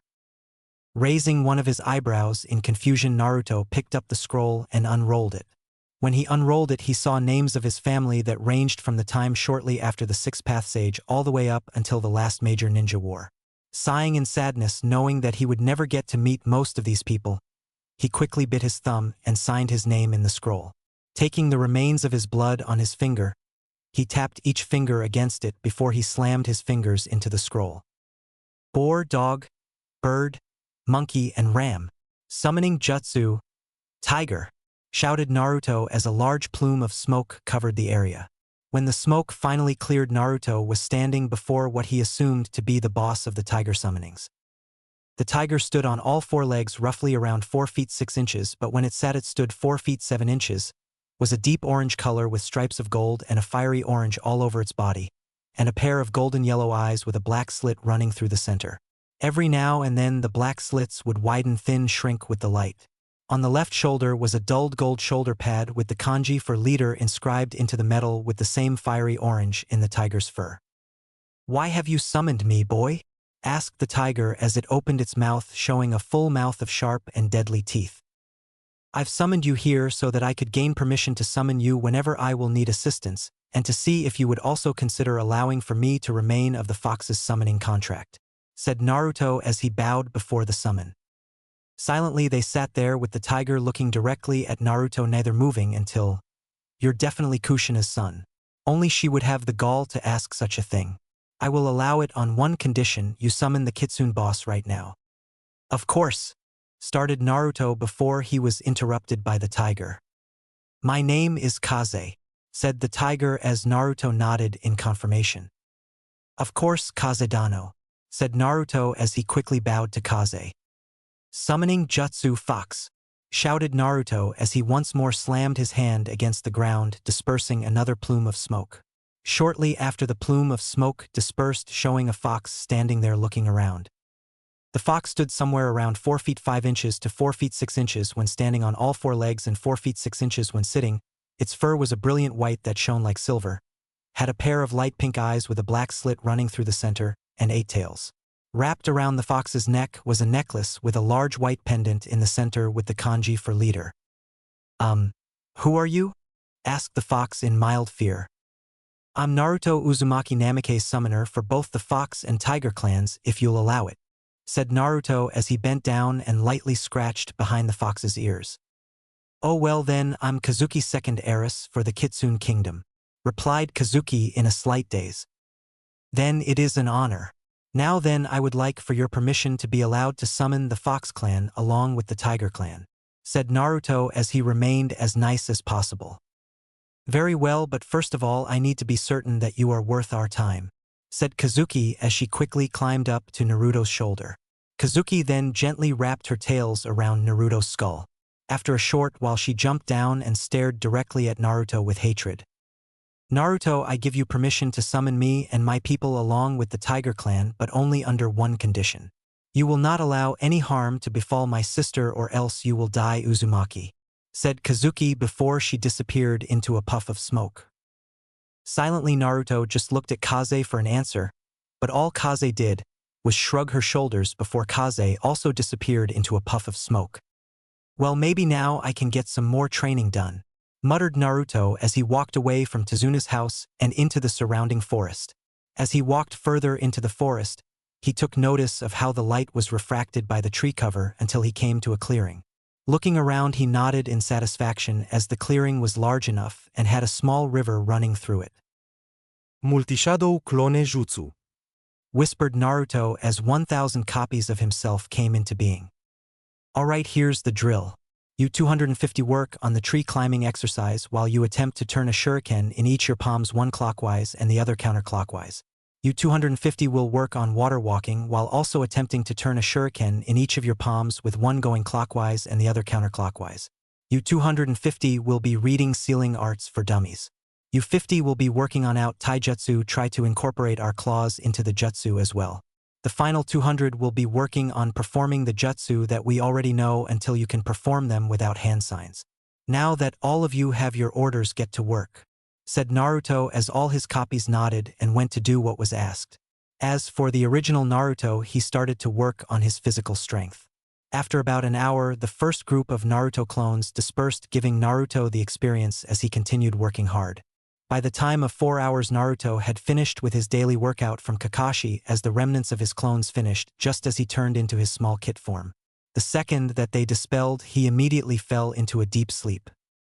The next day, lightly the sun filtered through the treetops, creating rays of light that gave the forest a mystic quality.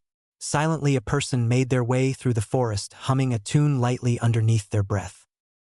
The person in question stood 4 feet 3 inches, had black hair that hung down to her upper back while 2 bangs gently framed the person's face, and a pair of light brown eyes. The person was wearing a light pink kimono with a black swirl pattern on it, a black choker, and wooden sandals. In her hands was a small wicker basket that was half full of herbs. Smiling in delight, the person walked through the forest.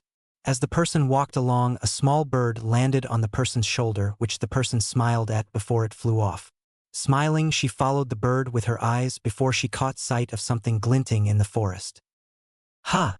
questioned the person as the person lightly tilted their head in confusion. Getting up, the person walked over to the glinting object, which were shuriken. The person's eyes widened in fear as the person frantically looked around before the person took notice of something else shining. Breathing lightly, the person walked over to this object to see a small golden fox. Silently, the person sat there watching as the fox slept without a care. As the fox slept, the person looked around and took notice of all the shuriken laying in the ground, embedded in trees, rocks, and the ground. Slightly, the person gasped in horror as the thoughts of those thugs slaughtering defenseless animals. Growling in anger, the person gently bent down and lightly ran one of the person's hands through the fox's fur. "Don't worry, little one, I won't let anyone harm you so long as I breath," said the person as the person picked up the fox. Quickly looking around, the person quickly performed a few hand signs before an ice mirror appeared behind the person. Smiling gently at the fox, the person walked into the ice mirror before it completely shattered. Slowly fragments of ice built up until a full body mirror was created and the person stepped out still holding the fox. "Haku, is that you?" asked a gruff voice which woke the fox up. "Yes, it is Zabuza-sama," replied Haku as Haku opened a nearby door and responded before Haku turned back to the room that was being supplied for them. The room was large and only had a single bed that could fit 2 and a small animal cage with a rabbit in it. "Hello, Mr. Whiskers," said Haku as he lightly patted the rabbit's head. The fox, on the other hand, approached the cage and looked at the rabbit, who backed up as far as it could against the cage. "Oh, you're awake," said Haku as he saw the fox, Naruto, growling lowly to the rabbit. Of course I am Haku, replied Zabuza with a low growl. Oh sorry Zabuza-sama, I was actually talking to this little one, said Haku as he picked the fox up and showed it to Zabuza with a large smile. That's great and all, but did you remember the herbs? Said Zabuza with a sweat drop while Haku's smile dropped into a look of fear. That's what I thought. You had better march your ass back to where you left that herb basket and retrieve it. Or else your new friend there will become a rather nice hat for me, said Zabuza with a smirk as Haku ran towards the ice mirror that he had created. Oh, and Haku, one last thing. That basket had better be full, said Zabuza with an intense glare. Yes, Zabuza-sama, said Haku as he bowed before he disappeared into the ice mirror. Once the ice mirror shattered, Zabuza released a sigh. What am I gonna do with you, Haku? Asked Zabuza as he looked at the ceiling as if had the answers, while the fox stared at him with confusion before it snorted and walked off towards the rabbit. With Naruto. Grumbling underneath his breath, Naruto approached the cage and looked at the rabbit before he walked on and out a nearby door. Great, I've been captured by the enemy even though they have no idea who the hell I am, grumbled Naruto as he walked down a staircase and walked into a rather lavish office. The office was obviously larger than Zabuza's and Haku's room. The room was filled with very little. All there was one black chair that faced a desk while two light brown leather chairs faced the black chair. Silently, he scanned the room with his eyes and nodded when he didn't see anyone or feel anyone else's chakra signature. After checking and double-checking, Naruto jumped onto the black chair and then onto the desk where several documents were scattered. Most of what Naruto found were shipping logs, which he quickly scanned. Shipping log #65987 HS56. Containing 56 people mixed from children to adults to age 20. Sent to Orochimaru along with contents of shipping log #65986 HS55. Shipping log #65986 HS55. Contains experimental chakra, strength, and stamina enhancement pills from Danzo along with several different bloodline genetics acquired from living Hyuga, the deceased Uchiha, and the past 4 Hokages if they had a bloodline. Naruto immediately stopped reading after seeing Danzo's name and quickly returned to his human form and grabbed as many shipping logs as he could and sealed them away into a scroll, fully intending to give them to Sarutobi. As he did this, he took notice of a small little black book and against better judgment picked it up. Lightly he opened it up to a random page and started to read. March 5th. Soon that pesky bridge builder will be out of the way. I had decided to hire Zabuza, but so far his work ethic hasn't been quite what he promised, so I have decided to hire someone more promising, and the best thing is that he is working for only half of what Zabuza is asking. Hell, he offered to kill Zabuza for free, so I gladly hired him, although the oddest thing is that he never told me his name. All he said to ball him was Black Mist, but what do I care, for I'm only having to pay half of what I owe Zabuza, and the even better thing is that Haku Kid is actually a girl and Black Mist said that he would give her to me. Naruto immediately stopped reading after that as he dug his claws straight through the book's pages and stuck it in one of his pockets along with the scroll filled with shipping logs. After he placed everything into his pockets, he heard someone approaching the room and acting quickly returned to his fox form while casting a kitsune illusion over the desk so it looked like nothing was missing. Naruto didn't have the time to check to see if his work was close to what the desk was like when he came in, since he was scooped up into a pair of arms. There you are, Zabuza-sama had said that you left the room and I was worried, said Haku as Naruto looked into her light brown eyes. Naruto decided that it would be better to act like an animal rather than causing a form of suspicion that he was really a demon. So he just lightly rubbed himself into Haku's arms and faked falling asleep, all the while thinking about how his Kunoichi-heims were doing. With the Kunoichi-heims. Kami-sama, help me. You two need to focus, shouted Natsuki as she slapped both Hinata and Sasuke across the face. Ow! Moaned out Hinata and Sasuke in pain as they gently rubbed their faces, attempting to alleviate some of the pain. What the hell was that for? Shouted Sasuke as she growled at Natsuki. He held her glare. That was for not paying attention to the lesson. Now then, I want both of you to try again, and this time with falling victim to your lust, stated Natsuki as she cast another genjutsu over the two kunoichi. Silently she stood there and watched them. She could clearly tell that both girls were having difficulties at keeping their lust at bay, but they were learning. If Natsuki had a guess, she would say that both girls were learning at the same rate. Natsuki was so caught up in her thoughts that she never noticed that the genjutsu placed over Hinata had finally broken and no traces of the lust that once controlled her were gone from her eyes. Silently, Hinata looked around and noticed Kushina off to the side watching with mild amusement and walked towards her. Kushina-san, what's going on? Asked Hinata as she watched Sasuke lunge at Natsuki. Just as Sasuke was going to reach Natsuki, she was slammed into the ground as Natsuki lightly raised an eyebrow inside. Almost directly after, Sasuke's eyes widened in shock as she looked around in shock. Who? Where's Naruto-kun? Asked Sasuke as she continued to look around. You still aren't focusing, growled out Natsuki as she released Sasuke before she smacked Sasuke over the head. Well, it would be rather easy if you wouldn't keep putting the genjutsu of Naruto standing ass naked in front of me, retorted Sasuke as she gently rubbed her head. So I put the same exact genjutsu on Hinata, and she already broke it under 10 minutes, and it only took Naruto 15 minutes to ignore his lust, stated Natsuki as Sasuke gained a certain glint in her eyes.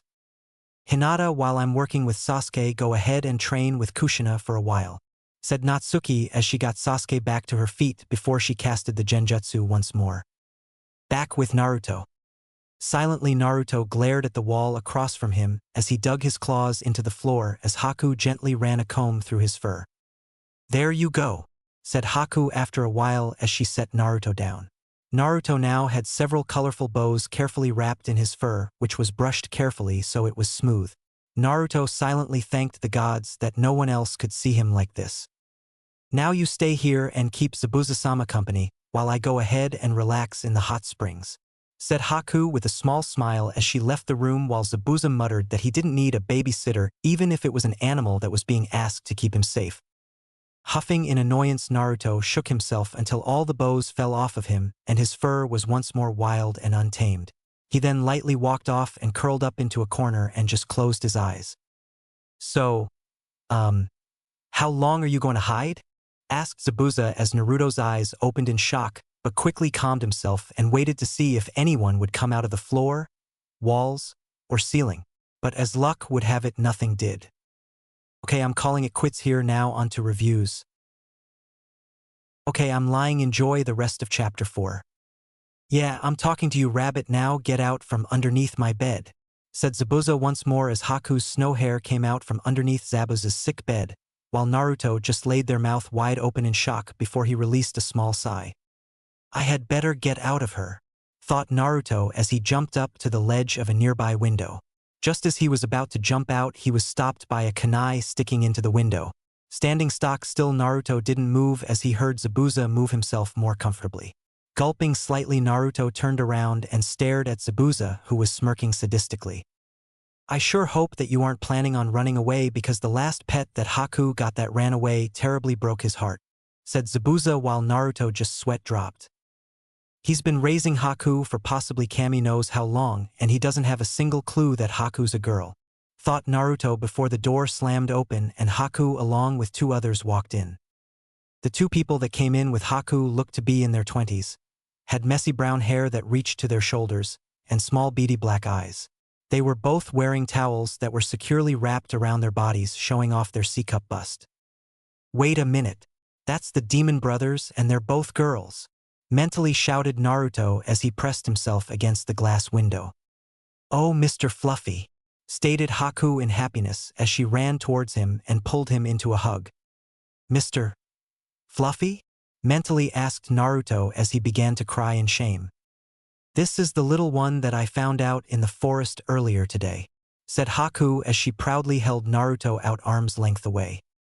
We don't like it, replied both the demon sisters at the same time. It reminds me of that bastardized younger version of the 4th Fire Shadow who dislocated my spine, preventing me from fighting, started one of the twins. And it also reminds me of that same kid who cut my bindings, revealing that I'm a girl, finished the other female. I'm with them, Haku. It reminds me too much of the damn brat who handed me my ass on a silver platter inlaid with a golden edge, said Zabuza with a growl. Well, that's not his fault, Gozu. You made it seem as if you killed his girlfriend, so it's only natural that he would react like that. As for you, Mizu, you should have known that Gozu would have been fine, and besides, the bindings was most definitely an accident. Zabuza the boy Naruto gave you an excellent resume that told you to run yet you were looking forward to fighting him, and you still are so it's your own damn fault," said Haku angrily while everyone looked at her in shock. Wow, he does have a backbone, thought everyone other than Haku and the rabbit. Now then I'm going to go ahead and retire for the night, said Haku as she opened the window with Mr. Fluffy still in her arms. What about this one? Asked Zabuza as he pointed to Haku's rabbit. Oh, I'm going to leave him here to guard you tonight. Trust me, he's an excellent guard, said Haku with a small smile before she jumped out the window. After a few seconds of free-falling, Haku created an ice mirror and fell straight through. How the hell can a rabbit be considered a guard? Asked Mizu as she looked to her sister. I don't know, responded Gozu before they turned to Zabuza as he screamed in pain. Currently the little rabbit was biting his pointing finger as he waved his hand around to get the rabbit off. Oh, that's what he meant, said both Mizu and Gozu at the same time. As Naruto and Haku passed through the mirror, he couldn't help but shiver slightly as his fur was slightly covered with some frost. He then gently snuggled closer to Haku to reheat and looked around where they were. Haku had apparently brought them to an underground cave that was rather large. The ceiling of cave was approximately 10 feet in the air and held up by several pillars of rock and crystal. The floor of the room was a solid underground lake that was completely frozen over. Hopping out of Haku's grasp, Naruto approached the frozen lake and stepped on it and stopped a few feet away from the shore. Looking around, Naruto approached one of the stone pillars and took notice that they had carvings placed into them, and that because of the number of years of water sliding down the pillars and dropping off minerals had filled them in so that you could only see them when up close. Even with his enhanced vision, he couldn't tell exactly what the carvings were. Eventually Naruto got bored staring at the carvings and went back to Haku only to see her standing in the center of the frozen lake. If Naruto could, he would have raised an eyebrow, but since he couldn't, he just walked towards her. Silently he sat by her as she continued to stare into the darkness before she lowered her eyesight to frozen lake. Naruto, not understanding, did the same but didn't notice anything odd. It's hard, losing your entire family, said Haku as she sat down onto the frozen lake. But it's even harder when the reason why you lost your entire family is because of a single member of your family. My mother was a wonderful person, always encouraging me to do my best, but she, just like me, held a dark secret. A bloodline. Several years before that, the fourth water shadow ordered that all bloodline users be purged from the society by death. My mother was able to hide and escape and met my father and never used her bloodline ever again. My father, of course, later found out that my mother, his wife, and myself had the same bloodline and gathered a few of his buddies together and killed Mom. He then attempted to kill B, but he never had that chance. Out of fear, I utilized my bloodline and killed him with ice spears, said Haku as she let a few tears fall from her eyes. Naruto, not liking to see anyone cry despite his cold exterior, lightly climbed into her lap and licked her tears off of her face. He continued to do this until she was lightly giggling and attempting to push him away. Only once he was certain that all the tears were gone did he stop and hop off of her lap. I guess it's also hard on you as well. After all, I found you in a clearing filled with kunai and shuriken. I can't imagine what exactly happened to your family, said Haku as she lightly petted Naruto on the head. For a while Naruto just sat there enjoying the feeling that Haku was giving him before his ears slightly perked up as he heard something. Looking at the direction he heard the sound, he noticed a rock sitting on the lake and just returned to rubbing his head into Haku's hand. With the kunoichi hymns. Well, you finally succeeded, Sasuke, if only after 30 minutes of continuously suffering underneath that genjutsu, said Natsuki as she looked over to see Sasuke digging her claws into the earth before she pulled out a rather impressive boulder and threw it at Natsuki. Scoffing Lily, Natsuki just flicked it, turning the boulder into a dust cloud. Silently Natsuki waited in the smoke before she flipped backwards and successfully landed on top of Sasuke. When Natsuki looked into Sasuke's eyes, she could clearly see nothing but the pure drive to become stronger. Well, now we know that you have the drive to train, let's get started, said Natsuki with a sadistic grin on her face that would make Anko giddy with happiness.